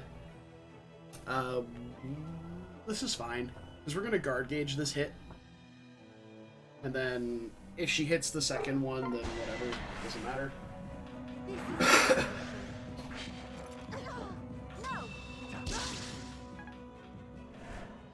She's also rooted in place, so at literally any point we can just walk away and she's like, I don't care. 10,000 gold.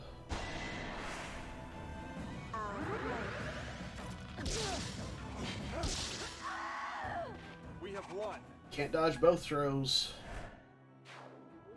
I love how fluid that was, though. Just like the even through the dodge. It was nice. It was very nice. Alright, Mozu has the chest key. Yes? Yes. We can get a dance on Mozu. Go deal with that. Would we rather dance and deal with this freeze staff, though? I feel like the answer to that is a resounding yes.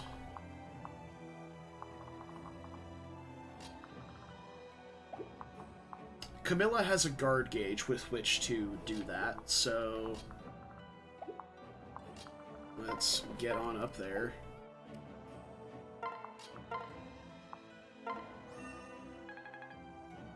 Dwyer can heal Auntie Camilla. Here we go. She has, as we say, she has the guard gauge, so everything's fine.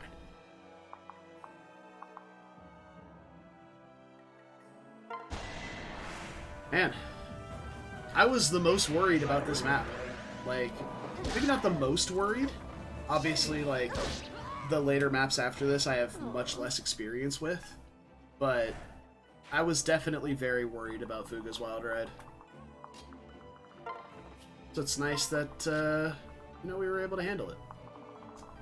Quite well, in fact.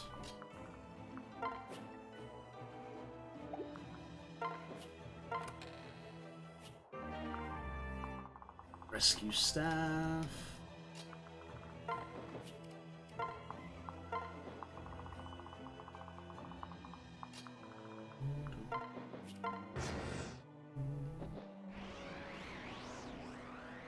That's bad.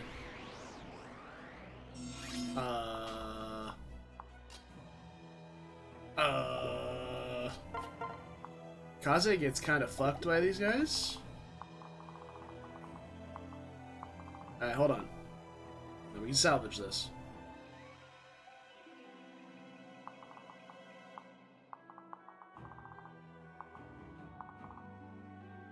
Okay. Let's think here.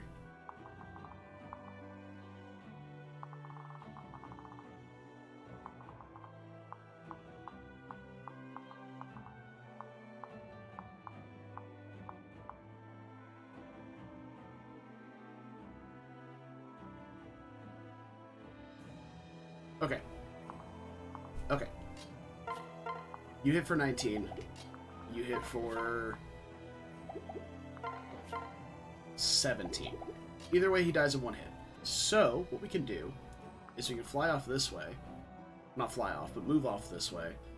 With Kaze. Heal himself. Put my dude over here to kill one of these two. Probably this one. We can stand in Kaze's spot so we don't get moved by the wind current. And we can use one of the Dragon Veins to push Kaze away along with one of these, presumably just this one, and out of range of this guy.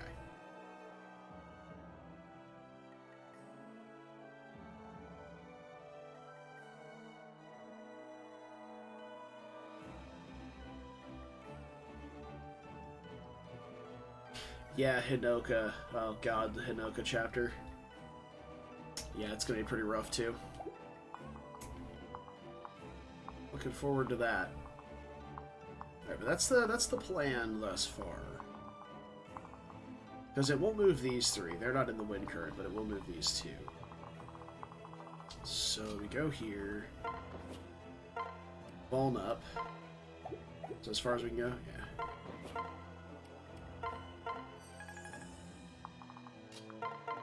Go right here and kill this one.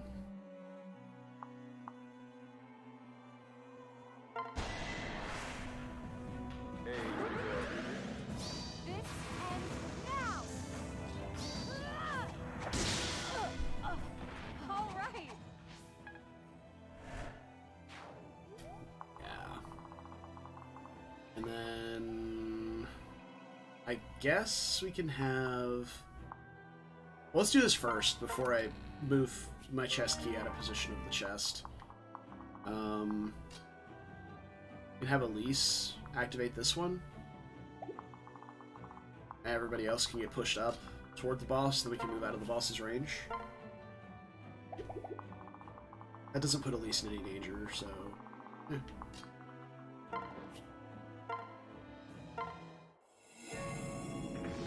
Okay.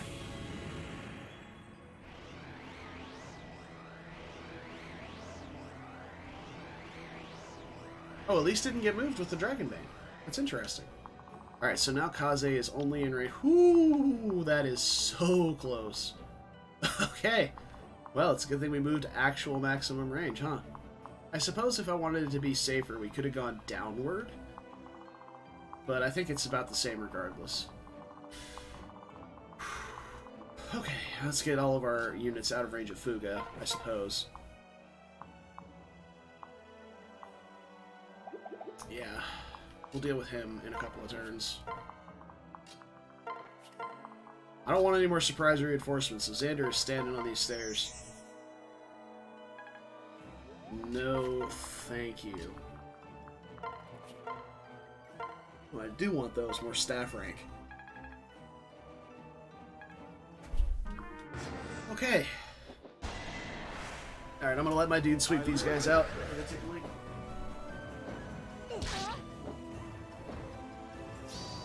You won't stop me.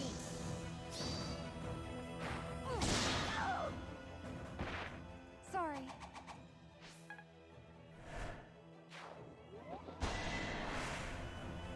we will not fail. It's not your time yet.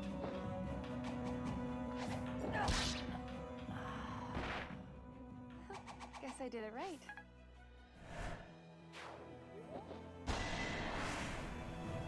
Kill them all.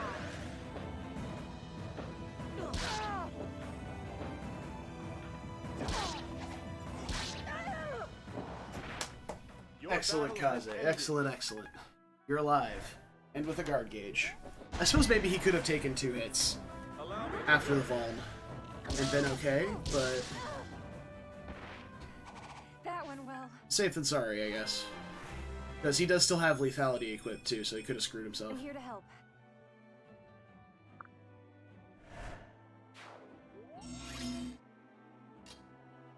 Okay, we're alive. We lived. Holy fuck, man. Alright. Let's get some homies grouped up here.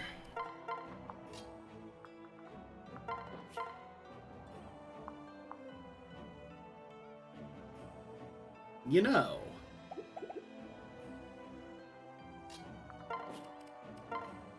Elise could actually be pretty good there.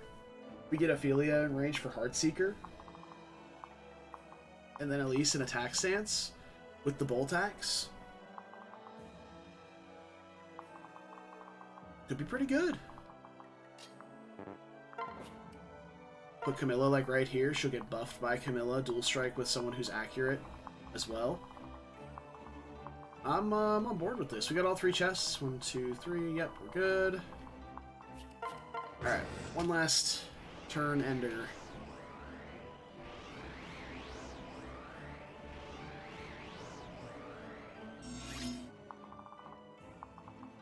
Alrighty. So, Ophelia Dusk, here to save the day. That's actually really good accuracy. Let's have Camilla with, I suppose it doesn't really matter what she's doing. Her damage is going to change by like 1 or 2 per swing. That's really good accuracy. And then we can finish off with Mozu, because he gets extra avoid when he's not at full health. Plus 10 hit and avoid when HP is less than full, so... Yeah, even if we do miss with Elise, he's still going to take damage from Camilla and then the Savage Blow, so... Yeah. Alright, so...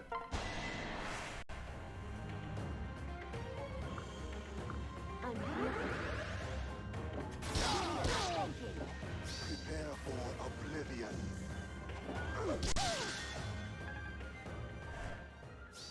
That's fine. He's still at pretty low HP. He doesn't have Vantage either, so... We are A-okay. Xander's accuracy, not great, but he also doesn't really deal damage to Xander, so... we could try and fish for this to get him some big XP. Yes, like, he doesn't really damage Xander at all. So he won't heal back up if we miss twice. We can do this, right? A shameful Bonk. end. Marvelous. Didn't even get half a level from killing the boss. Oof. Alright, real talk, though. Not who I meant to dance for, but that's okay, I guess.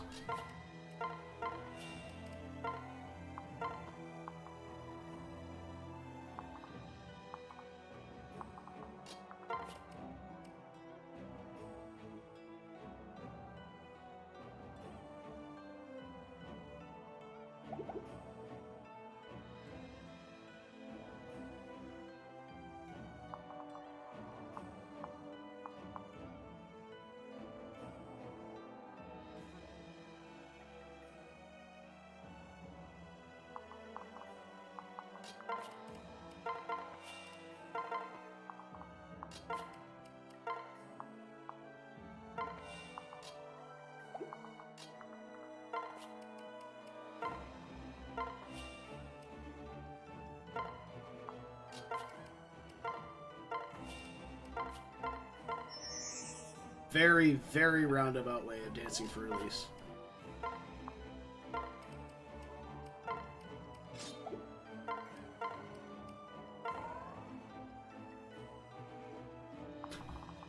All of that could have been done in menus after the map. I don't give a shit.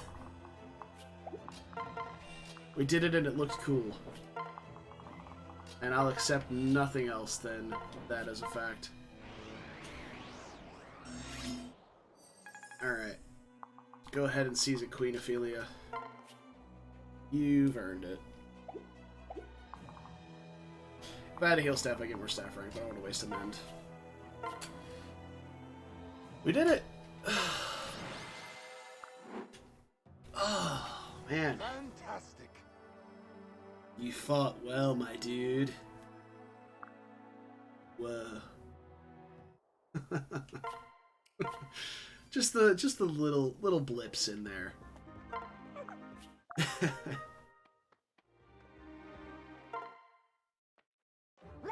can help. Is there a chart somewhere that has like what chapters Offspring seals put to what level? Now. We're not done yet. This is my chance.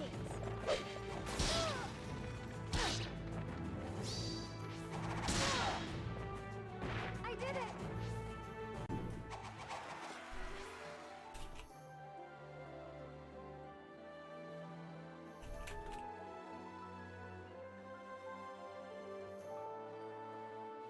Offspring seal. There we go. Alright, so after chapter 20...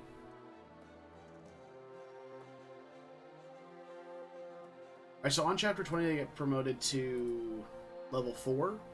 In chapter 21 they get promoted to... or, sorry, 20/4. And then, at chapter 21, they get to level 6. And if you're worried about weapon ranks, the primary weapon rank will go to B at chapter 22. Okay. Good. Good, good, good. Now we know. Yeah, I checked in one of the wikis, yeah. Or that's what popped up, was one of the wikis. This is gonna be a long fight. That's fine. We'll hold the A button.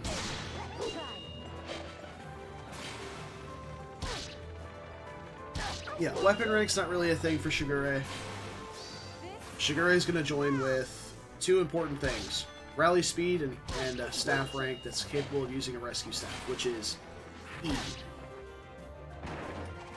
That one will. So there we go. Alright. So. Cool. Oh yeah, I remember Kaze Baruka support. We've done that before. We talk about, like, going on nature walks and hunting for squirrels and shit.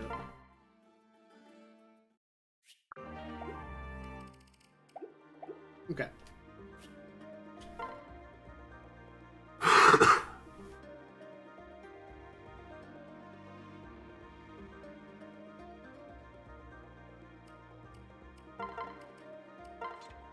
Alright, so we have 4 charges of the rescue staff. We didn't even have to use a charge to save Saizo from himself, because Leo so relentlessly bullied him into the ground. Kinshi Shigure? As like a unit? I can't really think of another reason why you would want a Kinshi Knight than to actually use them, so I mean... But...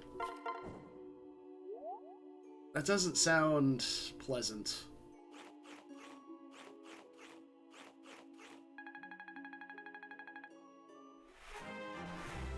I feel like he'd just be really fragile, but I suppose it doesn't matter if he's fragile, because... yeah, gold bar. Gimme, gimme. Yeah, it doesn't... yeah, because, like, Azura's combat stats are fine. Like, they're quite high. Her strength is a little bit middling. I suppose with Kaze Azura, it'd be like the fastest kid on the planet with 0 strength. really leaning in hard to that 0 times 2, you know? I don't know, give him lethality and get him some skill. I'm sure he'd be fine, right? Right? I don't know, my Azura strength is quite low, but that might just be... yeah. 17 strength at level 28. That could just be duality of the... luck of the draw, as 'twere. He's also not getting any good skills from Azura and Kaze. Not a single one. So no, like, quick draw or... fair skills, like no bow fair, nothing like that.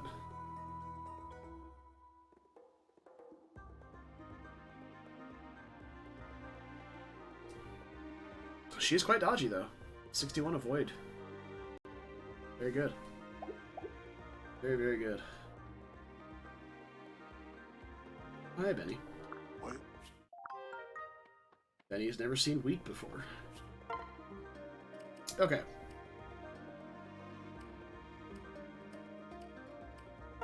So what kind of treasures did I pick up? That was Elise that had this, that's right. So we picked up a Dragonstone Plus, which I don't think we can sell the Dragonstone, unfortunately. We picked up 10,000 gold and the rescue staff, so that's all been put away. 50% strength without a class bonus, yeah. Yeah, so just kind of bad luck on the strength growth for Azura, for me. Looking for something?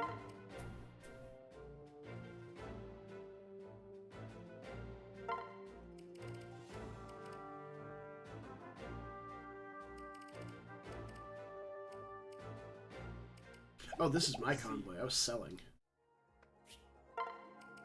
Alright, so we can upgrade the armory, the staff shop, lottery shop, and smithy to level 3.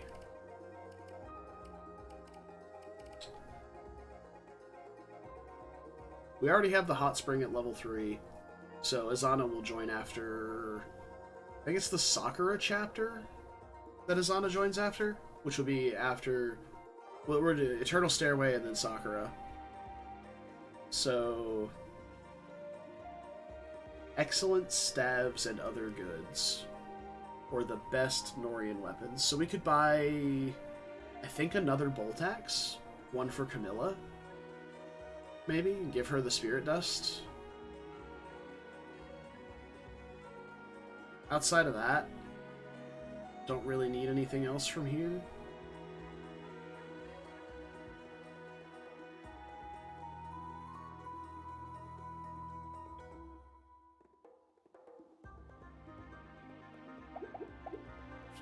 One small problem.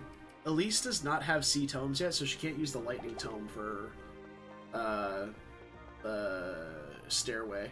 So...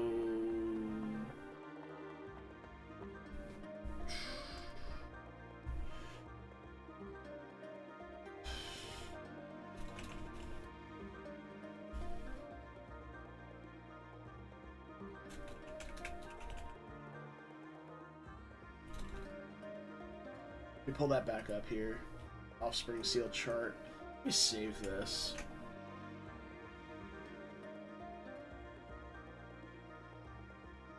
Image here.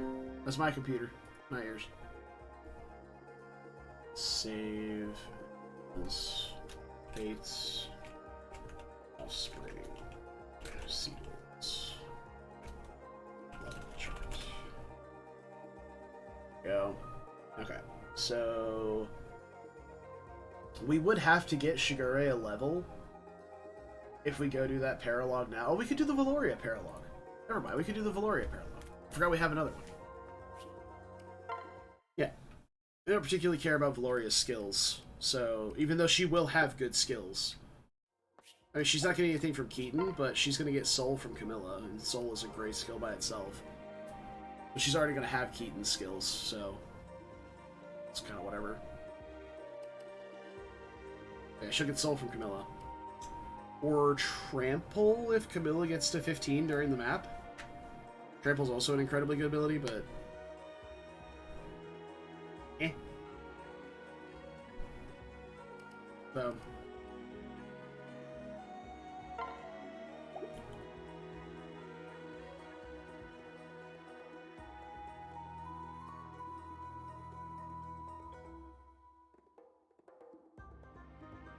only 50% speed, huh?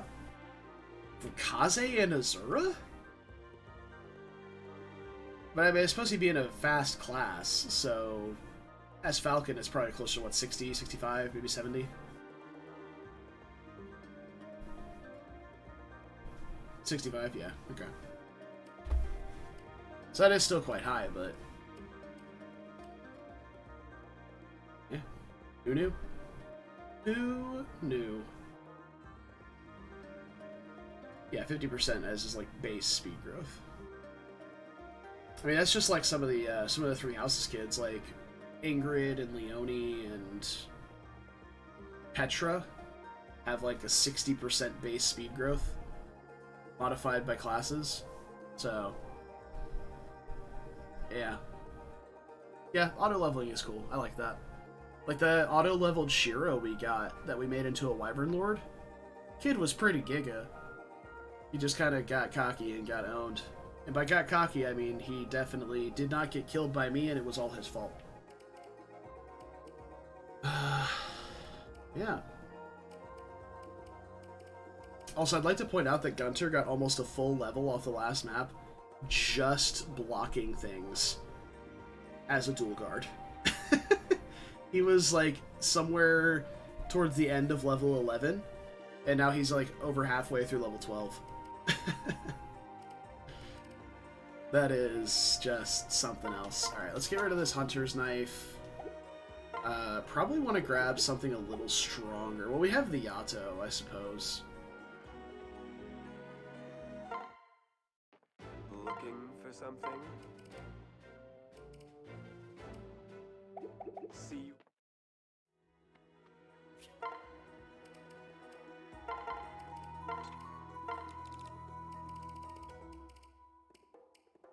we need sea tomes.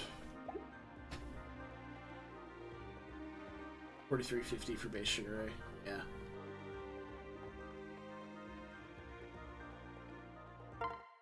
$45.45 for base corn before Boon and Bane. Yeah. That's actually pretty good.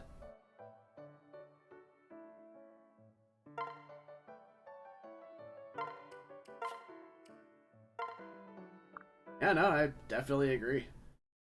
How's that? Strength, speed, and res. Okay, for dudes.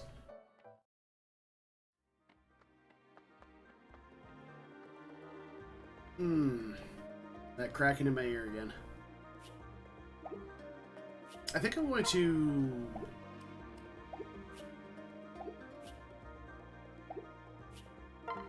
I guess we'll upgrade the...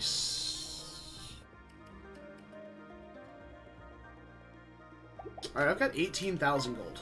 If I upgrade the staff shop, I can buy a bunch of seals. I can promote my backpacks. I can heart seal my backpacks. So I can like make Ophelia a swordmaster for better speed for Elise, which I actually kind of really want to do. I could promote Baruka to give Kaze +1 move and better stats. We can do the same thing for Keaton. We can do the same thing for Charlotte. I can just kind of do that thing that I always do where I spend too much gold on seals. Or we can build the armory and buy Camilla a bolt axe. That's really the only weapon I'm interested in, though we do need to buy the crescent bow for Mozu for the final chapter. But we still have a long time before we get there.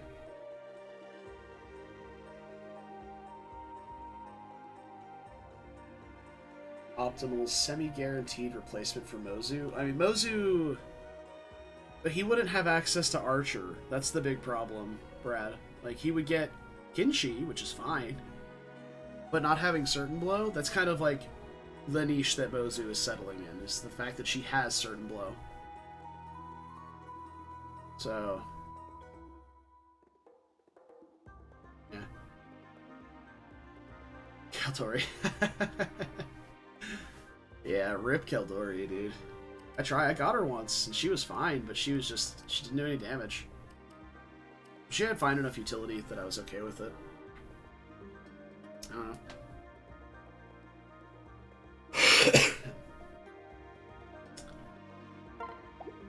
And I suppose we'll hold off on using the Spirit Dust until we see the Eternal Stairway, and see if we want it for Elise to be able to maybe like use the Lightning Tome 2 turns in a row, or something like that, before she needs to recover. We shall see. We shall see.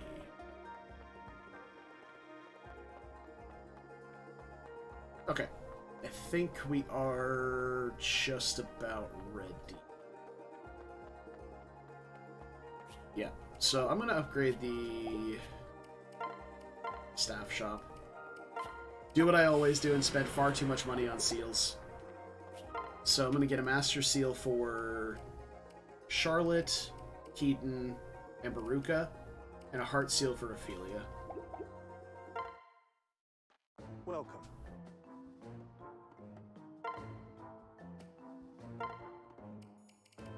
So, 3 of these, 1 of these. Thank you. I'm doing it and you can't stop me. I'm unhinged. I can't be contained. I already had a Master Seal laying around. I bought an extra one. Can't believe this.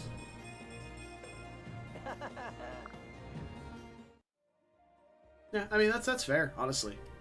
Yeah. I'm not saying you're wrong.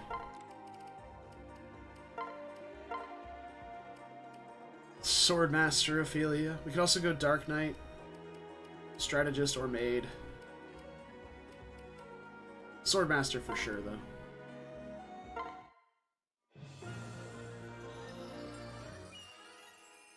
Oh, she's adorable. In her little non-revealing outfit anymore. Love it. Let's get her a bronze sword so she can do something. By do something, I mean literally nothing. But she does have strength from the cooking, I guess. Alright. And then... Oh, I suppose since we have the extra Master Seal, we can promote Niles too.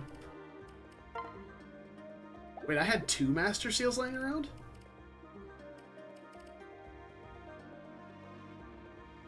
No, I didn't promote Charlotte yet.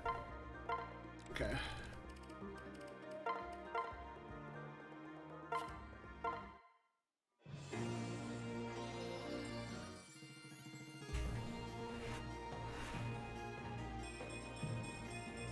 Yeah, because even when his, like, flying around sniping stuff utility is gone for those turns, he can be a rally speed as well. So... That would have been really nice, is if literally any of these classes, or any of the kids, were fighters. If you had a fighter that was a kid and you could, like, offspring seal for rally strength, oh, that would be good stuff. I'd be a big fan of that. And then, yeah, I guess we can promote Niles too.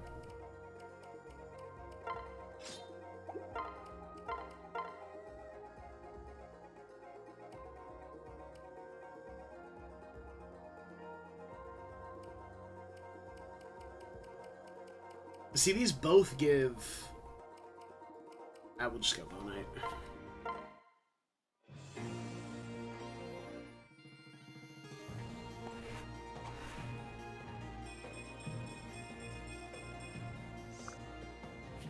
Do need to finish the support between these two at some point.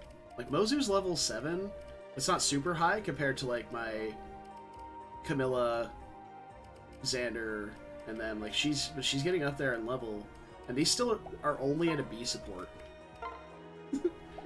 So, we definitely need to get her doing some stuff with Niles in the backpack at some point. Because the occasional dual strike here or there per map is not enough. Exactly, Brad. Like, I just... The fact that they get minus crit avoid for promoting into a Berserker, like the Berserker, one of the Berserker passives is they have higher crit, but they have lower crit avoid. It's like, why are you like this? Ugh. I suppose Keaton is probably the one. Well, no, his luck is pretty low too. Yeah, because Keaton can go Berserker, but his luck is not great either. Like, Charlotte's is probably higher, 7. If you were to Heart Seal, it'd probably go like 9. Yeah.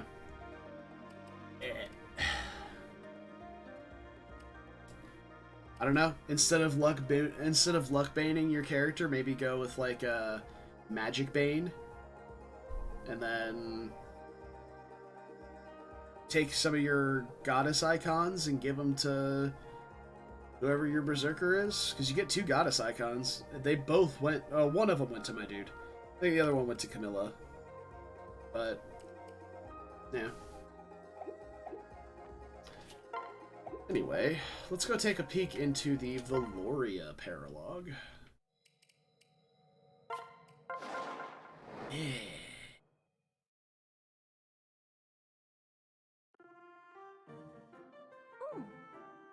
I love how Valoria looks. It's very just like, I don't know, charming looking character. And she pops up over here somewhere after you cross some horizontal threshold. But look at this formation. Holy fuck, this formation. So, there are these dragon veins across the map, which you'll use to pass down rally defense from Camilla to Valoria, then flip Valoria to Berserker. Do it, and then you have rally strength, rally defense. It's not bad. Yeah. There's the tech. Figured out how to do it. You have these Dragon Veins that silence everything. All units for 1 turn. No magic. Good stuff.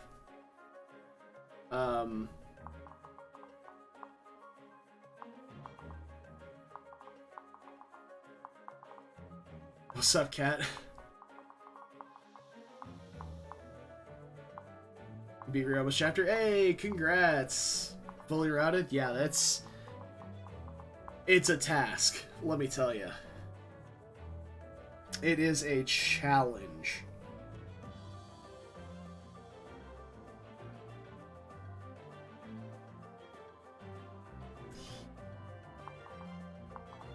Yeah, the first time I did the Ryoma chapter, it probably took me at least a full stream day. There's like 5 hours of like resetting, trying again, resetting, trying again. So, alright, so these guys with the Ragnaroks don't leave the fire orbs. So if you want to enemy phase these guys, you'd have to nestle up right against them and have nobody else in range of the fire orb. And even then, they may not attack you. You gotta make sure you one-round these Faceless, because they have Poison Strike and Savage Blow. Hey, what's up, Luna? And these guys have Savage Blow and Trample. Like, the enemies on this map are no joke. They are pretty brutal. That's alright. You're free to hang out whenever you like, Luna. So, with 22 defense... 43 HP, you need to have somebody that has 44 attack, maybe 45 to make sure that you can get through the woods bonus to 1 round. So we have 43 damage in total right here with Gunter's Personal, 46 with Strong Riposte, and 48 with a Strength Tonic. So Corrin could do it. This Valoria's Paralogue? Yeah, so we've got, in terms of pairings, we have Camilla, Keaton. It's gonna be Xander, Charlotte, eventually, but they're not there yet. We did Elise Odin. We have our lovely little Ophelia here. Corrin, Jacob, Azura Kaze, and we're going to do Mozu Niles, but they're still on the way as well. Let's see here. So, primary goal of this map is to finish Elise's Tome rank. Why is Ophelia Swordmaster? Specifically to give better speed to Elise. Because Elise really needs the speed, but doesn't particularly need the magic. Started playing Heroes? Cool. I hope you're enjoying it. So we got Charlotte to bring with Xander. Let's see here. This map can be particularly dangerous for Xander, because Xander is quite squishy to magic, and there's a lot of just random magic damage strewn around this map. Like all these sorcerers, all the fire orbs. It's just kind of brutal. You got Soleil? Hell yeah. Love Soleil. She's awesome.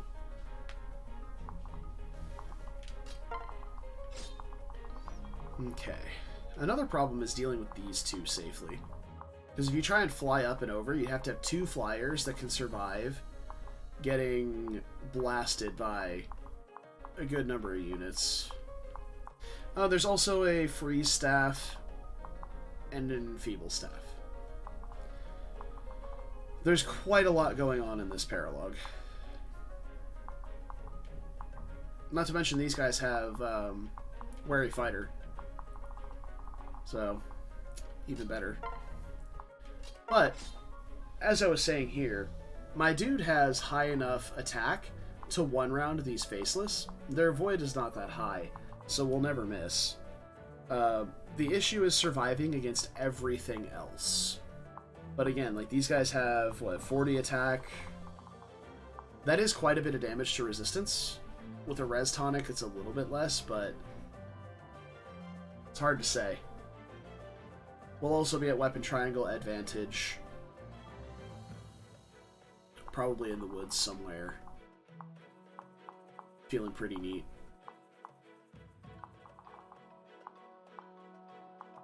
But if you try to just waltz right up to this guy at one range, or even go right here and attack this guy to get rid of the entrap staff, you're going to be in a world of hurt from quite a few enemies. You're in range of 1, 2, along with a freeze and enfeeble staff, right? 1, 2, 3, 4, fire orb, 5, 6, 7 enemies. 8 if you clear out all of these, 8 and 9 with these two flying in. You're in a lot of danger. So you gotta have a Juggernaut that can handle these guys. Preferably you silence everything, sweep out all of the physical enemies. It's like if you can move up to one side of the, like to right here, for example, and attack, that's probably the best way to do it. So we can fly in with Gunter and do that. Like go to like right here, then fly up 1, 2, 3, 4, 5, 6, 7, 8 right there, and then attack this guy. Silence everything with the Dragon Vein, and then sweep all these physical units out, and then you can set up to find a spot where you can safely fight all the magic units after that, or at least kill the Enfeeble, so that you're not in danger of that one anymore. This is such a brutal chapter, man. Not to mention these Malignites have, let's see, 22 defense. They're almost as bulky as these Faceless, but we're at Weapon Triangle disadvantage. I don't know if we kill these Malignites. And if they're over here with Trample and Savage Blow... Alright, let's do some math. Let's figure out this Weapon Triangle disadvantage thing. So Corrin has C Tomes. Or C Shuriken. Oh, this fucking controller controlling this. Alright, and...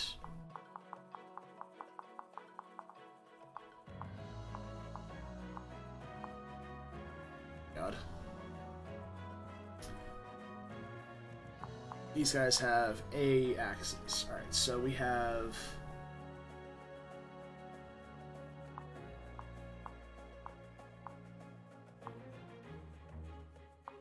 C Tomes, or C Shuriken nets us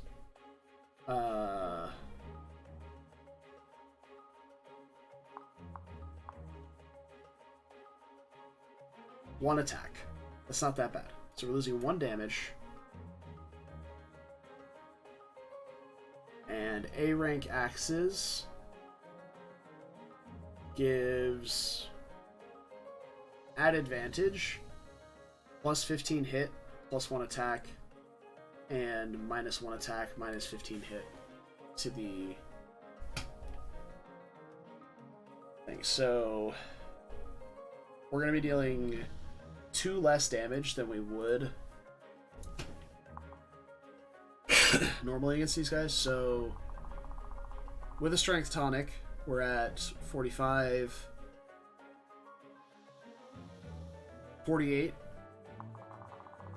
Minus 2 is 46, which is 24 damage per swing. So we can kill the Malignites in 1 round as well. Math. Killing the Malignites in 1 round also means that we don't take Savage Blow damage. As long as all my math is sound here, my dude is the perfect candidate for clearing out this entire map. Because we can get pretty defensively bulky. Like, these guys have quite a bit of attack, but with a defense tonic and Gunter pairing, we'll be at 29 defense. So, taking roughly 6 damage per swing. It's the magic units afterward that are going to be the problem.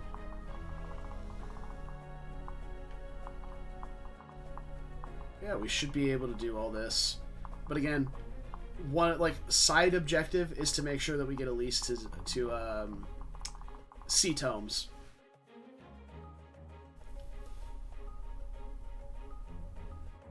So we're gonna have to figure that one out as well. Oh boy, this chapter. This chapter. I think Valoria spawns somewhere around here too. Like somewhere near here, and you can just kind of tuck her away in this corner and she's safe. If you spawn her early. by diving in a little too deep.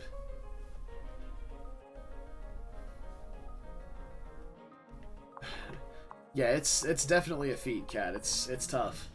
It's tough to do. Yeah, brutal is the correct term. It is ridiculous.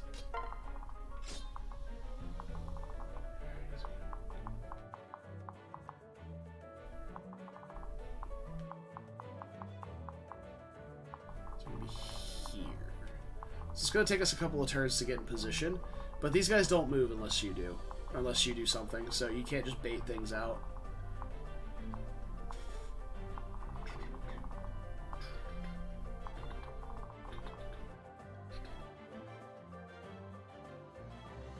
Camilla cap level and speed. Nice. Oh yeah. Our Camilla is getting very close to getting trampled. But I don't think she's going to be doing enough on this map to where Valoria won't get soul. So, that's nice. We tap battles. See, I have compared Dark Souls games to rhythm games before, and people don't believe me. But it absolutely is a rhythm game. Absolutely is. You gotta get in the rhythm of fighting your enemies. I'm gonna be honest, I don't think we really need to tonic up for this battle except for my dude here, who's gonna want, like, res, defense, HP, and strength. Just to be safe. Everybody else should be fine.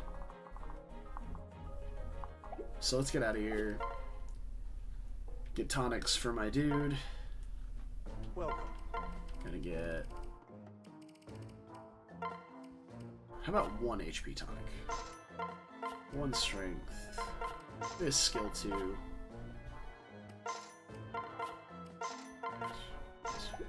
Thank you. I don't think we need the speed one, but the avoid might help. Alright. And then we should be good for this one.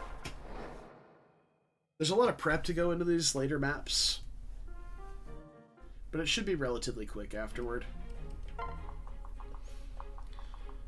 So...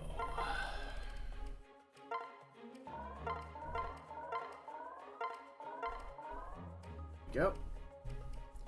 Still don't know who we want these items on. We're waiting to see the breakpoints for Elise for the Lightning Tome against the Stoneborn before we give out the Spirit Dust to anybody. The energy drop can go to really anyone. Like, none of my strength units are struggling on damage at the moment. I might give it to Camilla, though. Because she seems to be the one in the late game that tends to struggle the most with stuff like that.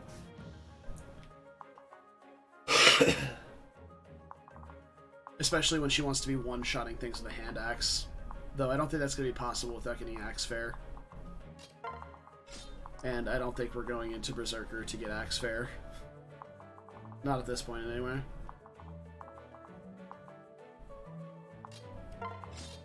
Okay.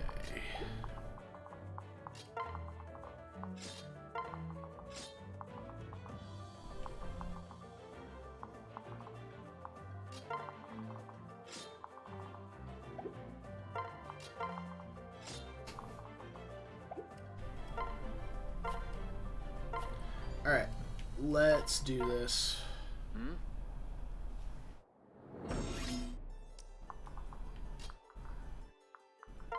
I'm just going to kind of hover around the Dragon Veins here with a couple of units. Also, we're going to block off these forts basically permanently, because I know reinforcements spawn from there at some point. And by know, I mean I literally just remember. Oh shit, yeah, there's reinforcements somewhere.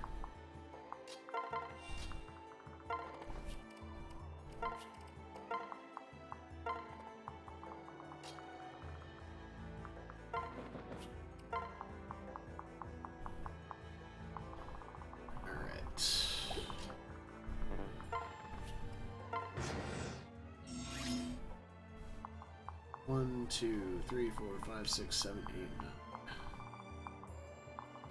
9. That's okay. Azura can make it up here.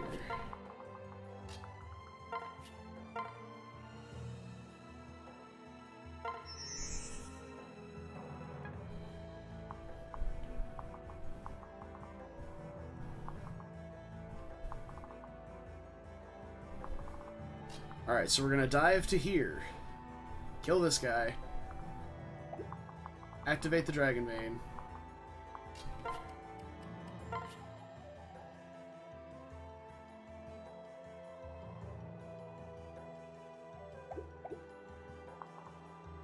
Which silences everything. No magic, no stabs, no orbs, nothing. And then we go from there. Ooh. Is Rally Resistance going to hit Corrin down there? It does. Nice. So Rally's hit the paired unit as well. It's good to know. Xander can pop the Dragon Main, or either of these two. Contemplating going in here and attacking first to get extra pips on my guard gauge. Well, actually, we're not going to get an extra pip on the guard gauge because we one-shot him, so... Let the lunacy begin. You have my support. I won't surrender. Guess I did it right. Rally Sipsing doesn't make sense. Alright, Elise. Let's quiet everybody down for a minute.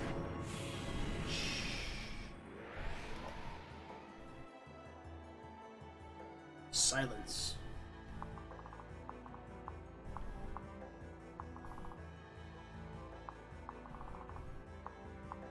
Suppose if these guys want to come attack Xander, they can. Now that nothing can really deal damage. Or whatever.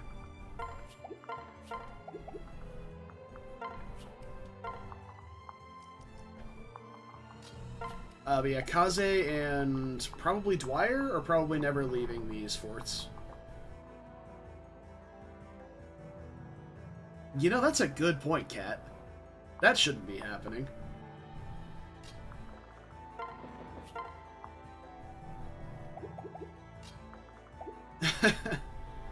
That should definitely not be happening. Unfortunately, Elise is going to be silenced for 2 turns. She gets silenced for this turn, and the entirety of the following turn. So that's pretty bad for her. So do this. Alright, here come the pain. You're lucky I'm here. Oh, nice. Yeah, we're getting 1 XP for these. That's really good. But weapon rank is important. So, I suppose it's not the worst. Herons can't do anything if they're silenced? Yeah, because theirs is a song, too. It's like the Galder, I think they called it. I live to serve. You're lucky I'm here. This ends now.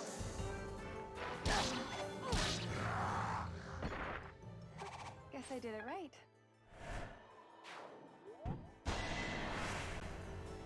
You have my support. You won't stop me.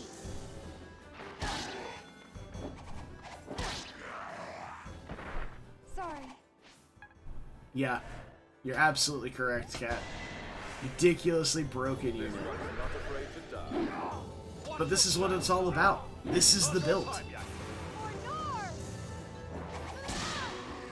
Unfortunately, this build is no longer viable once you get into the later stages of the game.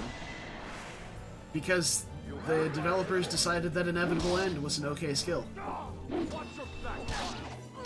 And I have to heartily disagree. Because Inevitable End is never okay. Listen to your elders. You won't stop me.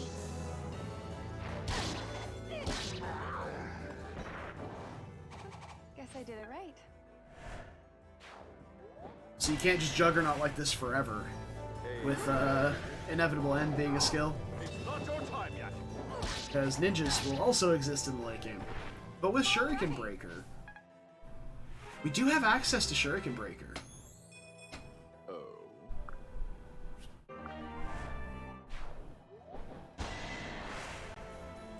Allow me to join.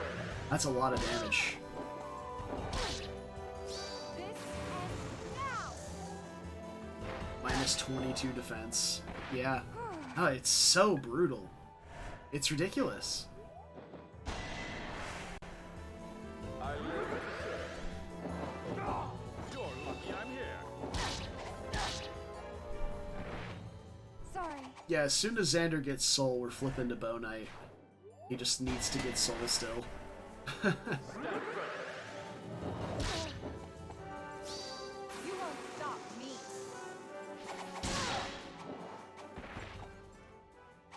Guess I did it right.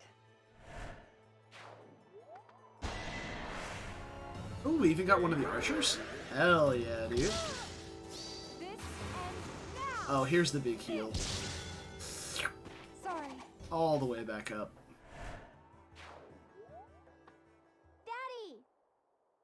Valoria? Why the fuck are you down here? I've never seen her spawn before. Oh. I thought she spawned at the top. I thought she spawned, like, over here. Why is she down here? I mean, either way, she can live over this way, but...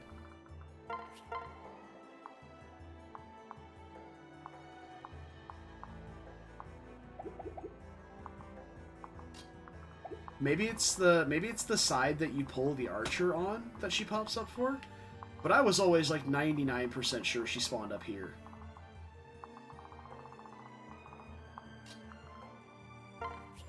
Huh?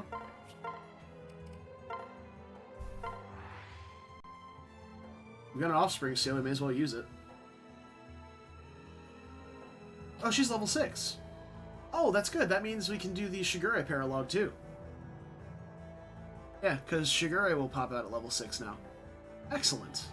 We can delay doing as much story stuff as possible by doing Paralogues and nothing else. Amazing.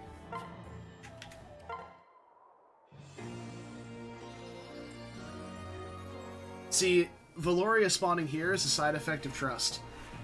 We trusted my dude to take care of stuff in the middle, and by God did she. Alright, let's see, let's take a look at these Valoria stats now. Keeping in mind that she is a little bit faster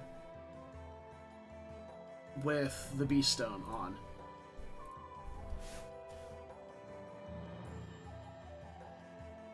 No, for a level 6 promoted unit, those are actually really, really good stats.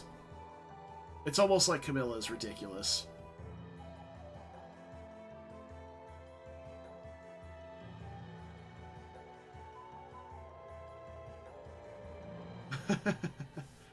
Right, Kurai? Let's see, goodie basket. So this is where Raphael got it from. Oh, it's only 10 HP? That's so brutal. Oh, what an awful...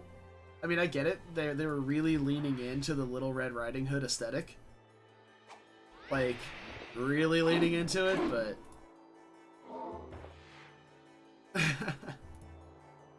Alright, what do you have here? Odd shaped, better odds, Beastbane and Soul. Yeah, that's about expected. So, I mean...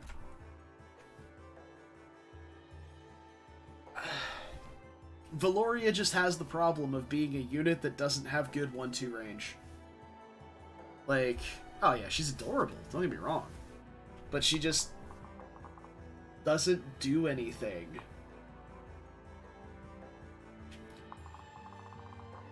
And you can't particularly augment her with good weaponry or something. Because if you use like a Beast Stone Plus, you start murdering her stats. But if you use the Beast Rune, then you're too slow. But I suppose if you can double with the Beast Rune, then you're kind of in business. I mean, you only lose a little bit of speed. I mean, it's technically a net loss of 4 speed to use the Beast Rune. I don't know. I've never really tried using Valoria as an actual wolf singer outside of, like, I don't know, that one time.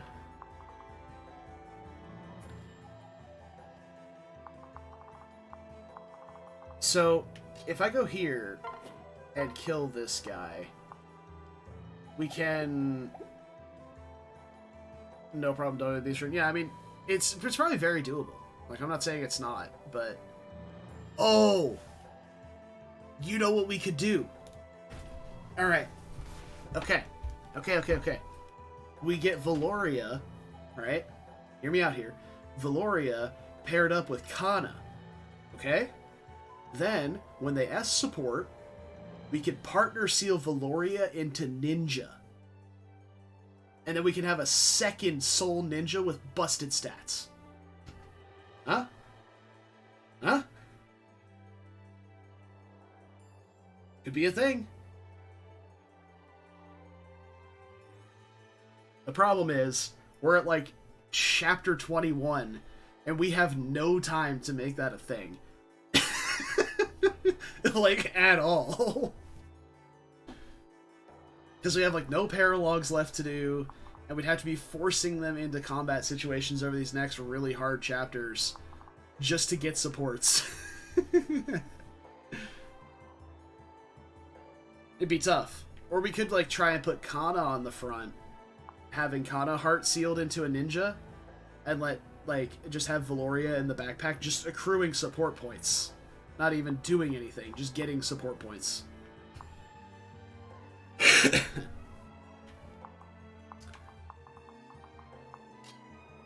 Oh, it's such a dumb idea, but I really want to do it now. Fuck off. Yeah, no, Brad. No. You're being vetoed. I'm sorry. That is never happening in a million years. Sorry, not sorry. No. Okay, so I can go here, grab these two, and kill this guy after silencing again. And I can sing for Xander. If I can get Xander to hear somehow. From here. So Xander can make it to here. From here, 1, 2, 3, 4, 5, 6, 7, 8 move necessary for that. He only has 7.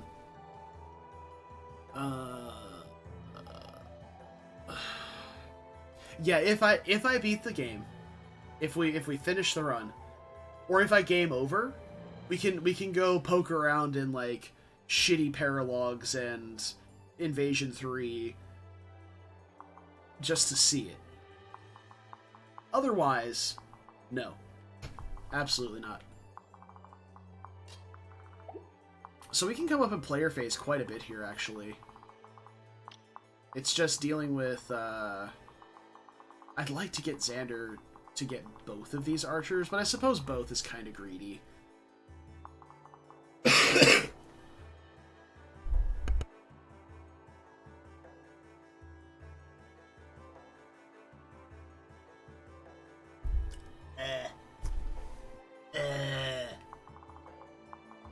Both is a little greedy.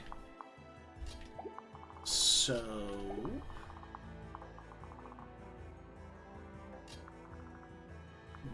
I'm all about some greed, don't get me wrong, but it's not possible. Like, I can't get to the spot with Azora to dance for Xander to get him that deep. He also doesn't have enough movement to get from here to here in one turn because of the woods tiles.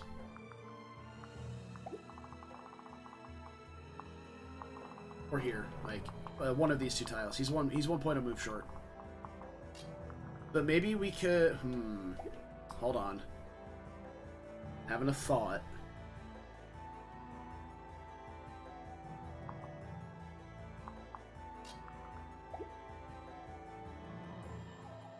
Alright, well, let me do this before I forget. Because we are doing this, we can't use any magic on our turn anyway. So we're absolutely doing this again.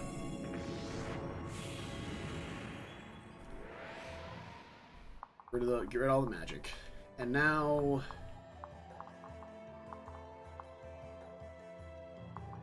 if we grab Keaton off of Camilla for a turn, we can use Camilla to ferry Azura forward. We can get here with... we can sing for Xander here, right? Then we go 1, 2, 3, 4, 5, 6, 7. Which could prompt this guy to dual strike. No, he can't reach for a dual strike either, because... well, hold on. 1, 2, 3. This guy can attack from here. You can shoot Xander here. Will they even attack? They can't... I don't... can they damage Xander? I don't know if they can damage Xander. He's too strong. He's so powerful. Oh. They may not even be able to damage him, but it's worth a try, I guess. Yeah, we just murder this guy along the way. We could try.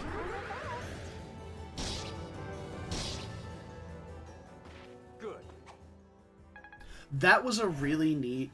I don't know if it's the Valite, the fact that these are Valites, or the fact that they were silenced, but he didn't make a sound when he died. You know how they have the generic enemy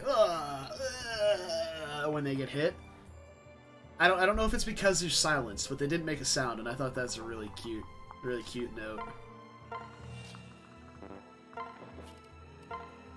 Switch sing, yes.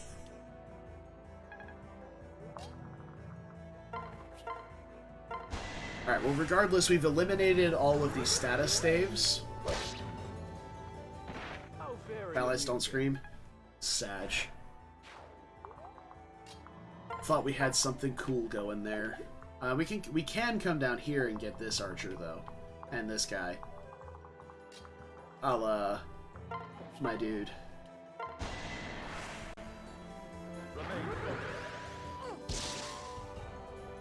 It's over.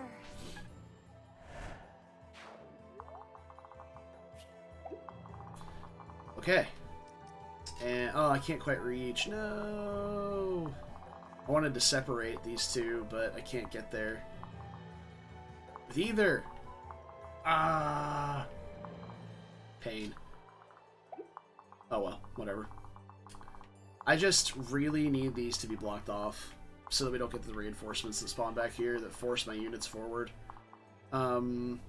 Actually curious to know. Let's see, Valoria, Paralogue, reinforcements, heavy.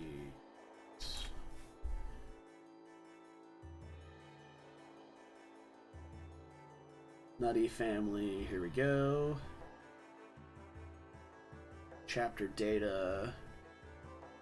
Fire orbs, dragon veins, level scaling, enemy data, reinforcements. Alright. After reaching the mountain choke point, baseless spawn from the forts. 2 turns after the previous reinforcements, dark mages spawn.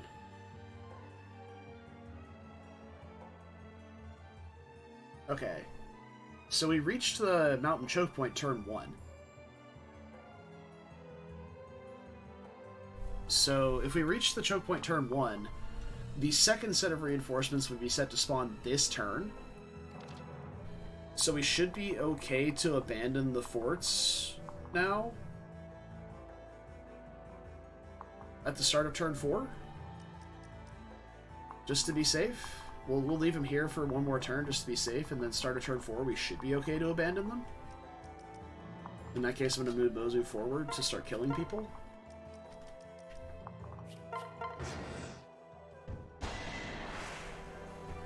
Listen to your elders. Watch your back, child. That went well.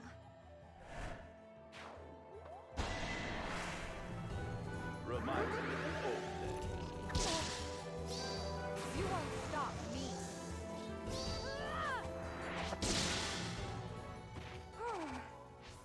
Ridiculous unit.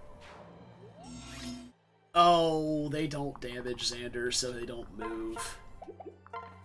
Little fuckers. Alright, fine. Whatever, man. It's like, not even a big deal or something. Do I still have the beasts? Is it in the convoy or is it on... It's in the convoy. Okay, I can probably one-shot these guys with the Beastie Boy knife.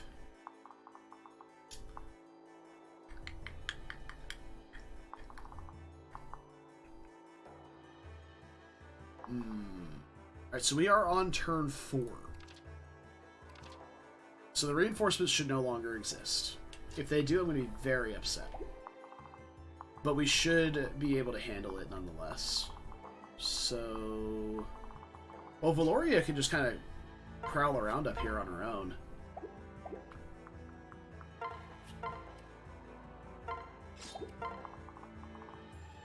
Just leave the Beast Rune on.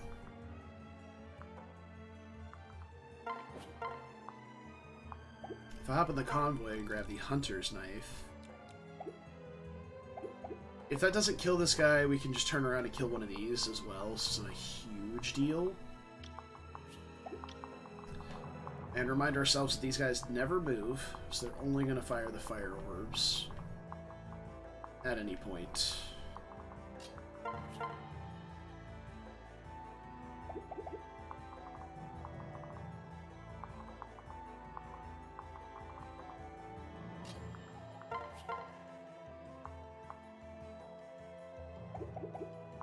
She definitely needs a buddy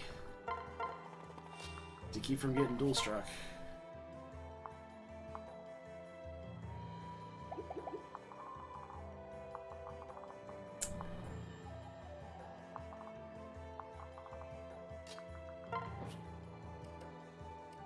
Alright, so let's hop in the convoy, grab the Hunter's Knife. Ooh, I was actually kind of concerned that it wouldn't be enough, because Dark Knights are just really tanky. Like, 21 defense is pretty high for a magic unit. But subsequently, he deals no damage because he trades off tankiness for magic. I won't surrender. For maximum coolness effect, we do flips and spins, yo.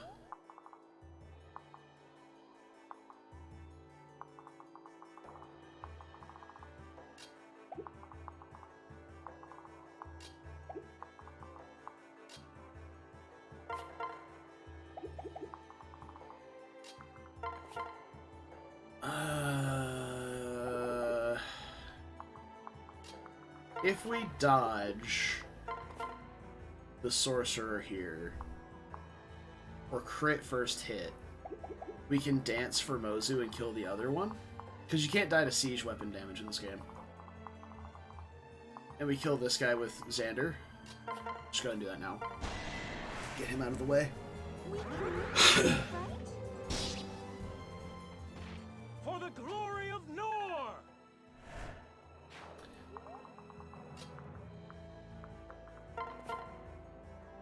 Yeah, so if we dodge or crit, then we can kill the other one with Mozu as well. We're fishing for Niall's Mozu support points. Hard.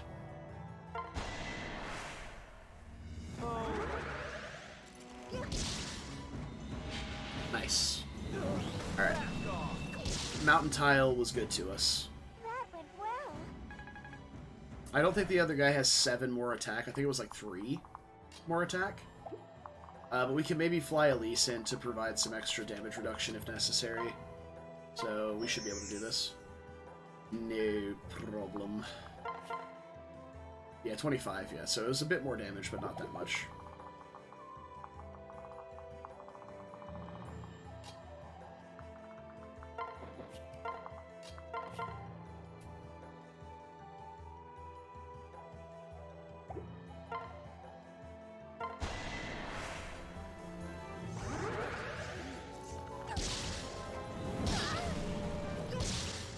Now Mozu gets roasted. Did I get stronger?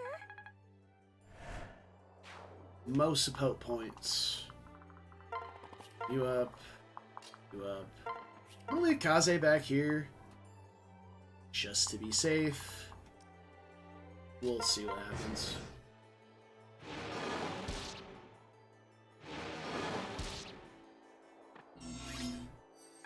Oh, hello there. Welcome, friends. Who the fuck are you? Just a bunch of Ragnarok nerds? That's fine.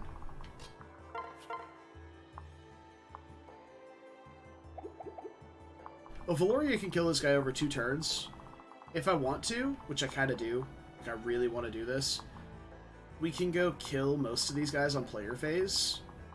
Just activating this Dragon Vein with Dwyer. But I would like to do something with Elise first, if I can. Holy shit, this guy hits hard. Alrighty then. But if we attack from here, right, then we can Savage Blow all of these guys. And the real boss is not this Dark Knight. It's the Sorcerer that's hidden underneath him, that has Vantage.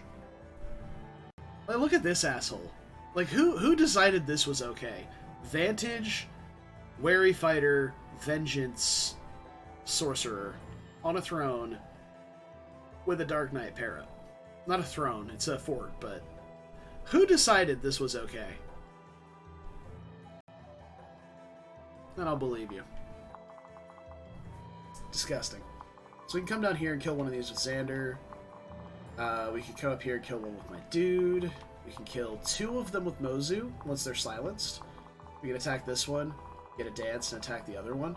It's just Elise that doesn't actually kill.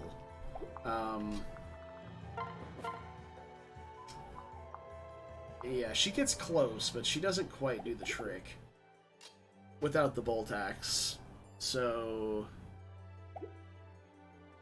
that would leave us with, let's see, Xander kills 1, my dude kills 1, Mozu kills 2. That leaves us with 1 alive plus the boss. That's not really that bad, right? But we definitely want that tome rank with Elise, so let's do this. Should not enrage that guy too. The Horse Spirit is helpful in keeping her alive. The boss doesn't have unsealable magic or anything, right? Yeah, no, he'll get silenced too. Alright. So, let's horse around a little bit. We can pair Keaton into her, so she doesn't get dual struck, I suppose.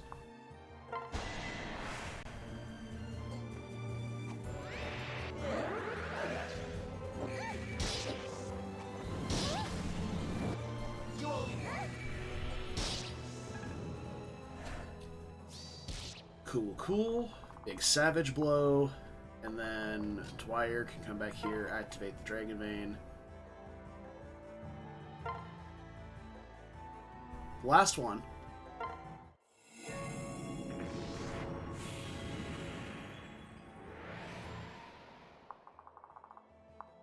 And Valoria can come over here and bonk this guy. Oh, Valoria can come up and kill 1 too. I didn't realize she was in range.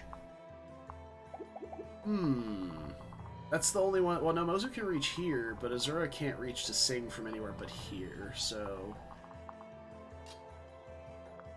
I guess it's fine. We can just do this. Go for the crit, since it's going to take us 2 rounds anyway.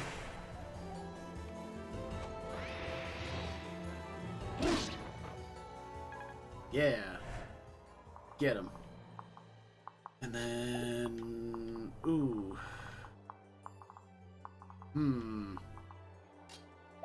It's going to leave Azura in range of this sniper.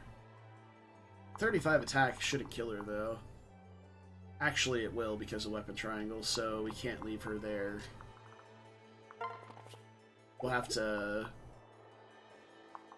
probably just, instead of killing one of these guys with Xander, just move up and do this. Kill this guy instead. Yeah, I didn't think about that. It's okay. All in the hunt for Mozu support points. Get him out of here. Mozu Nile support points.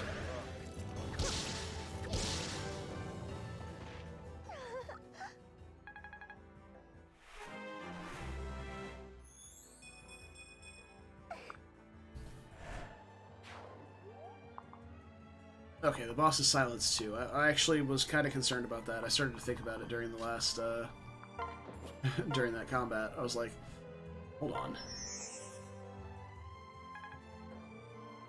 Something's fucky.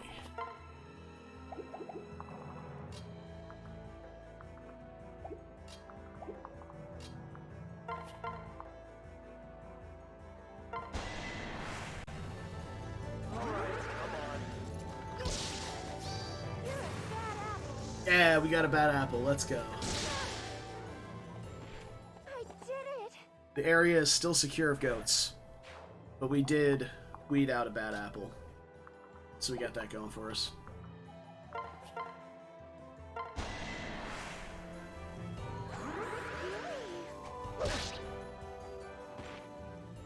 Is that all?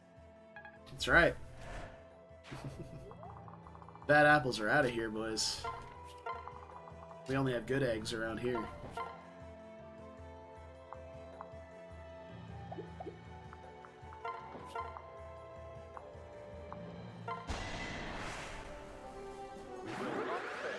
This ends now! All right!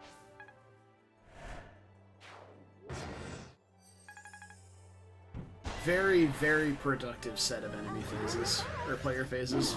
Made it! You're right where I want you. How very amusing.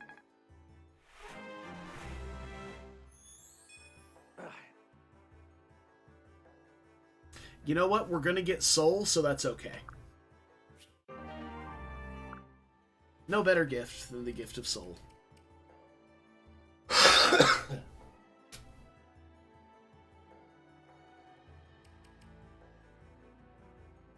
Now hear me out. I know Shelter's a busted move, right? But I'm a bad player, and I never use it on Xander. That's all you had to listen to. Nothing else to hear out.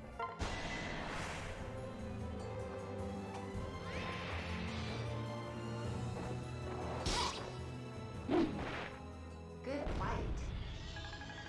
Oh, she's such a good sport. She's like, all right, you got owned. GG's, good fight. All right, and we have gotten a single point of Elise tome rank here, so we might be scumming the boss with Elise for a while to finish up getting C tomes, because I haven't gotten anywhere close to where we need to be.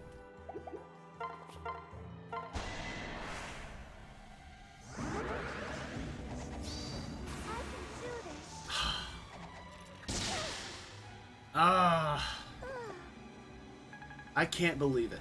We're out in the middle of this wonderful, nice forest/field thing, and there's not a single goat to be found. Just a little farm girl who believes in herself. Fucking lame.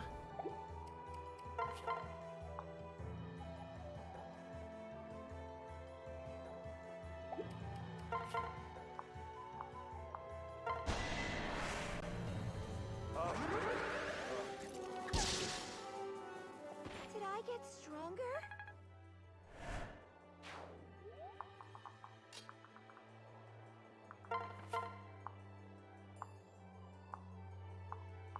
You know, I'm gonna position Xander in a spot where this guy can enemy phase him just fine.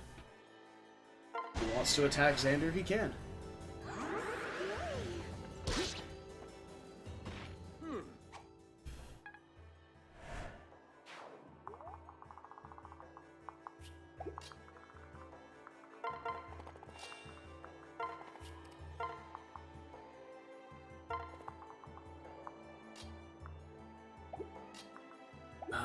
Let's see.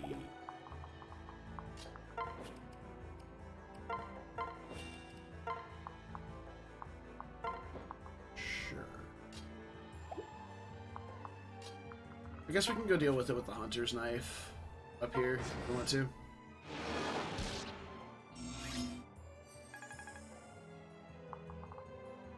You know, that's fair. You got it, dude. Oh, we can actually scum a huge amount of tome rank out of this guy. Yeah, like an absolutely astronomical amount of tome rank out of this guy.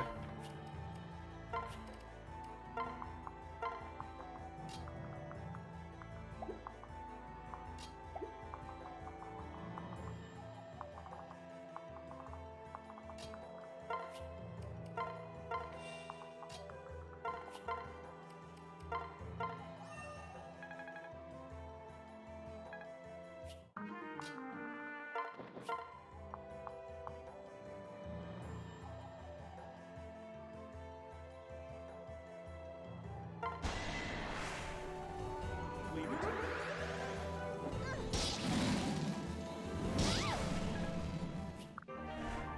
Oh.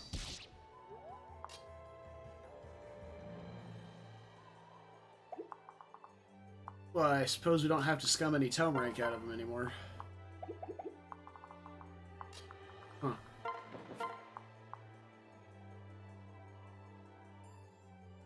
Alright.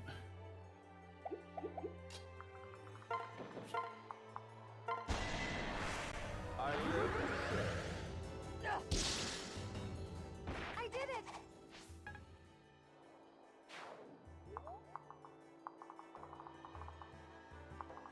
Okay.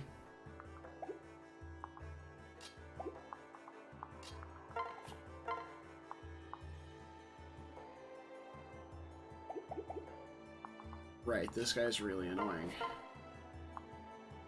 He doesn't move, so he can't be lunged off.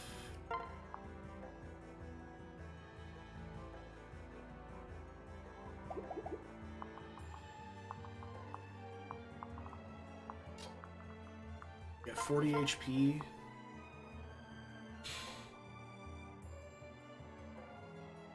$27 plus Savage Blow would be an extra 8. So put him down to 5. Then we Vantage. He Vantages, hits Mozu's guard gauge, and he dies.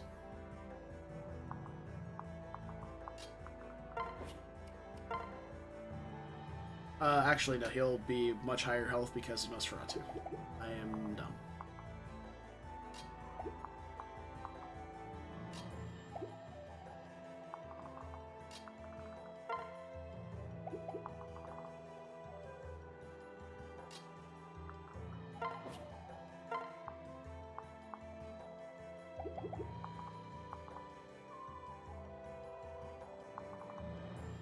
But he should still die to Mozu's guard gauge.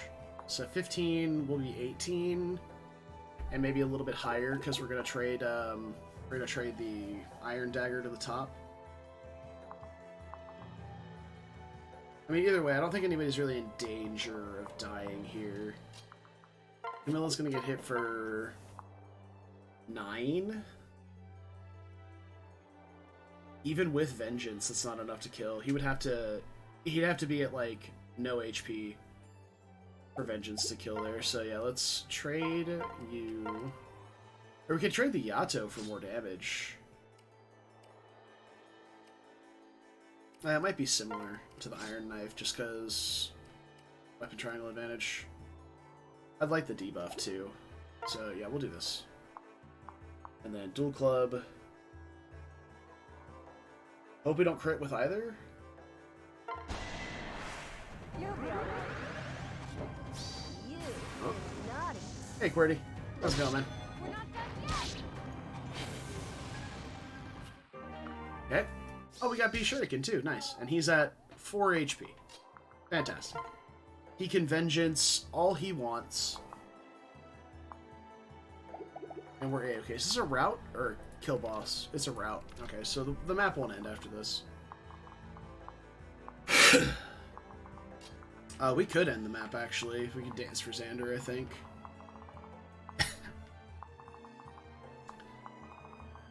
Yeah. Injured yourself at the hospital? I don't know. Hopefully you're okay. Well, you should be fine, though you did just say you were injured. Hopefully nothing serious. Can't let you do that.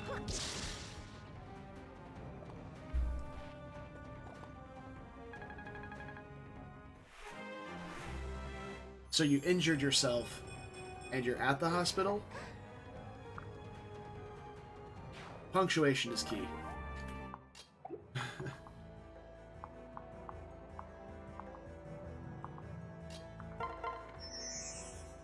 Yeah.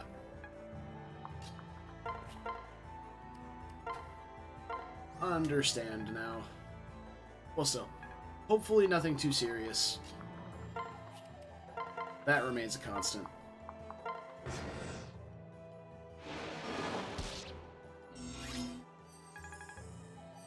Got kind of slammed there. That's okay. Alright, Elise. Bring us home. We made it all. Man. That was too easy. Like I said, a lot of preps. After the preps, pretty quick map. And we have Valoria.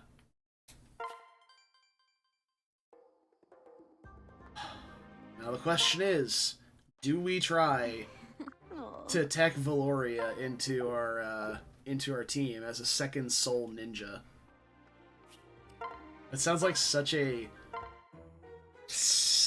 bad idea. Where is she? Here she is. Oh god. I mean, her res is actually not that bad. Alright, we got Niles Mozu A. Fantastic. Xander Charlotte A. Excellent. And Kaze Elise? I guess they were paired up for like a turn.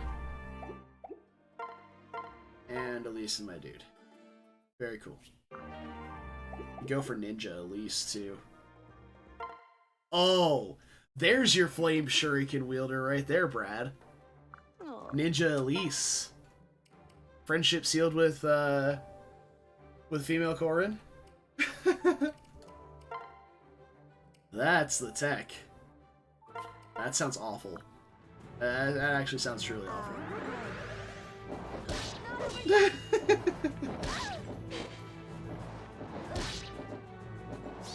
Time to play. Your guard is down.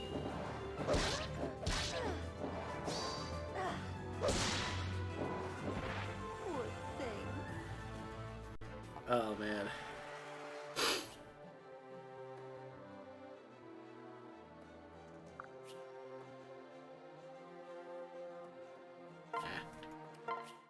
Aw. Ninja does have the high skill, you're right. You're right, I could be onto something here. Boy, get some magic and speed on Felicia. That'll help. So the question is, do we try and start doing this next map? With Valoria and Kana? Because, I mean, Kana can promote to whatever and seal to whatever to give good stats to Valoria. So we can start working toward that ninja pairing, or that ninja heart seal for her. But how good is it going to be? Wait, did I really get good fortune on him? Kind of such a joke. Alright.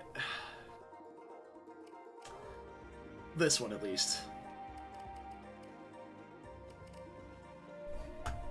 So, I mean, let's find some pair-up stats for Nor Noble, or I guess,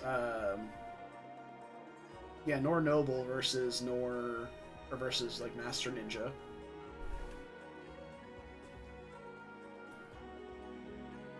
Because he'll have Master Ninja or Mechanist available on promo.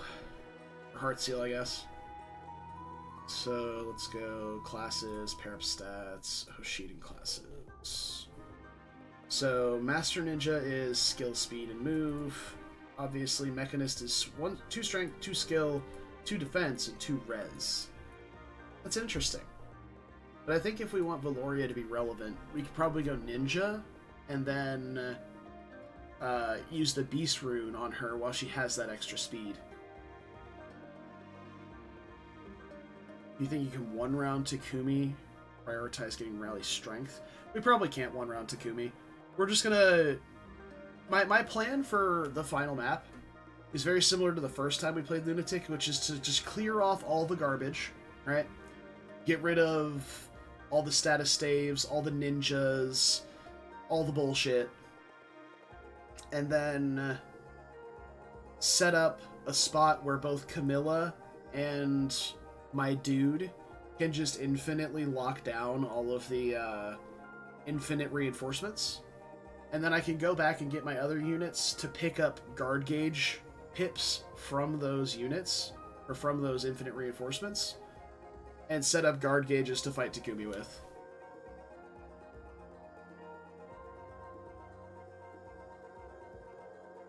That's the plan. We're definitely going to get Rallyman. Like I have a decent idea of how we can do that map.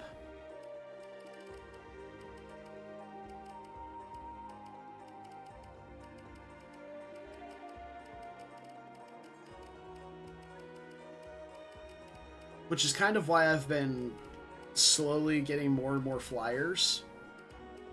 Having like Baruka, Gunter, obviously we already have Camilla, Elise. We're just gonna have to take a couple of turns to ferry some people across.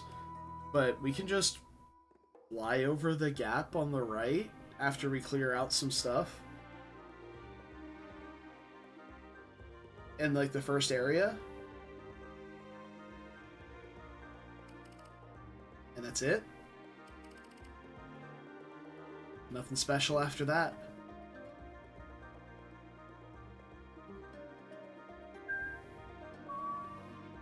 Like, you don't have to deal with all of the ridiculous reinforcements that come out of those forts. You don't have to deal with Oboro and everything that Oboro's doing over there. All the while, Takumi's shooting you with the ballista as you come around. They just fly across the side. I was thinking about it. But then I saw a video on it, and I was like, oh. Yeah, it works.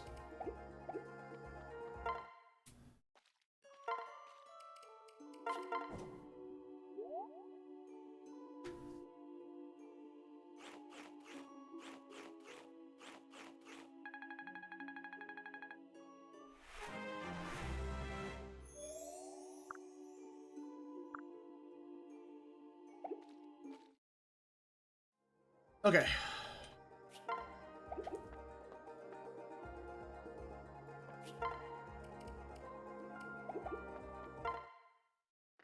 Where have you been? So I'm going to spend yet more gold that I don't need to get a heart seal for Kana.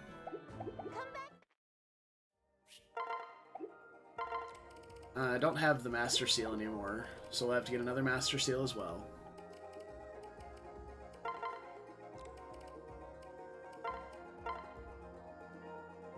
Ninja or Troubadour?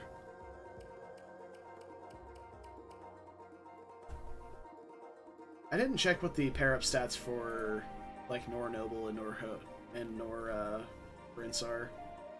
Let's see. Stats.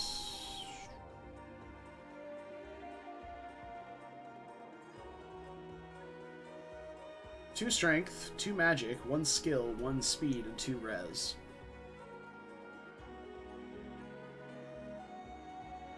That is so unfocused. Ugh. I'd try to be a ninja. TBH.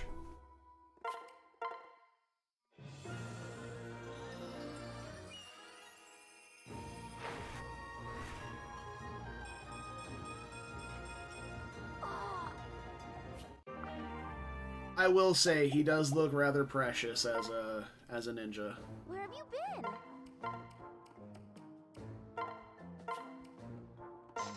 Come back. All in the name of science.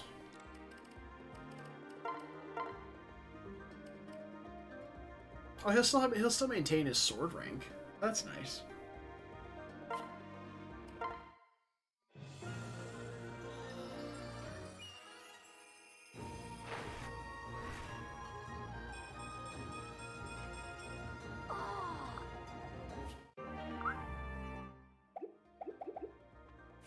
Okay. And he needs a bronze knife. Grab the training arc from Mother Dearest, and now we can pair these two up pretty easily. Now, to be honest, Kana may actually do decent in combat, to the point where Valoria could be the pair-up bot, and Kana can just chip from ranged. I almost wish I'd passed down Poison Strike, but I don't think we'd even made it to Ninja at this point, so... You know, if we passed down Good Fortune, we were still at Hero at that point. So... Speaking of... Poison Strike. Trade that for Lock Touch, because there are no locks on the next map. That's gonna be it for today. It is after 7. I'm gonna go. Hey, Cat, you can always give it a try. Always try it. So, hello everyone. Thank you for joining me today. Hope you had fun. I'm gonna go make food, walk my dogs, do some stuff, some extra innings. Yeah, just a little bit. Just a little bit. I've been owed to you. I mean, the only reason I was ending streams early over the last few days was because I got to a map at like 6:45. It's like, I don't really have time to do this, so I guess we'll just go. So, you know how it goes. But tomorrow is Friday, and that's exciting for 2 reasons. First, it's the end of the week, which is great. Hopefully people get off work tomorrow or out of school or whatever and look forward to a wonderful weekend. I myself am looking forward to taking Linhart back through the lands between as we go back to Elden Ring for the weekend. I'm excited. The build has been working out phenomenally, and I can't wait to get absolutely massacred when we get to Melania. It's going to be a good time, but it's going to be a while. So, yeah. So we'll be doing Elden Ring tomorrow, Saturday, and Sunday. We'll be right back to it. That's right, Lin mode, baby. But you guys have a great evening, or whatever time it is for you. And I will see you guys hopefully tomorrow. But until then, take care of yourselves. Stay beautiful. And don't do anything I wouldn't do. It's a short list. And I will see you guys tomorrow. Bye.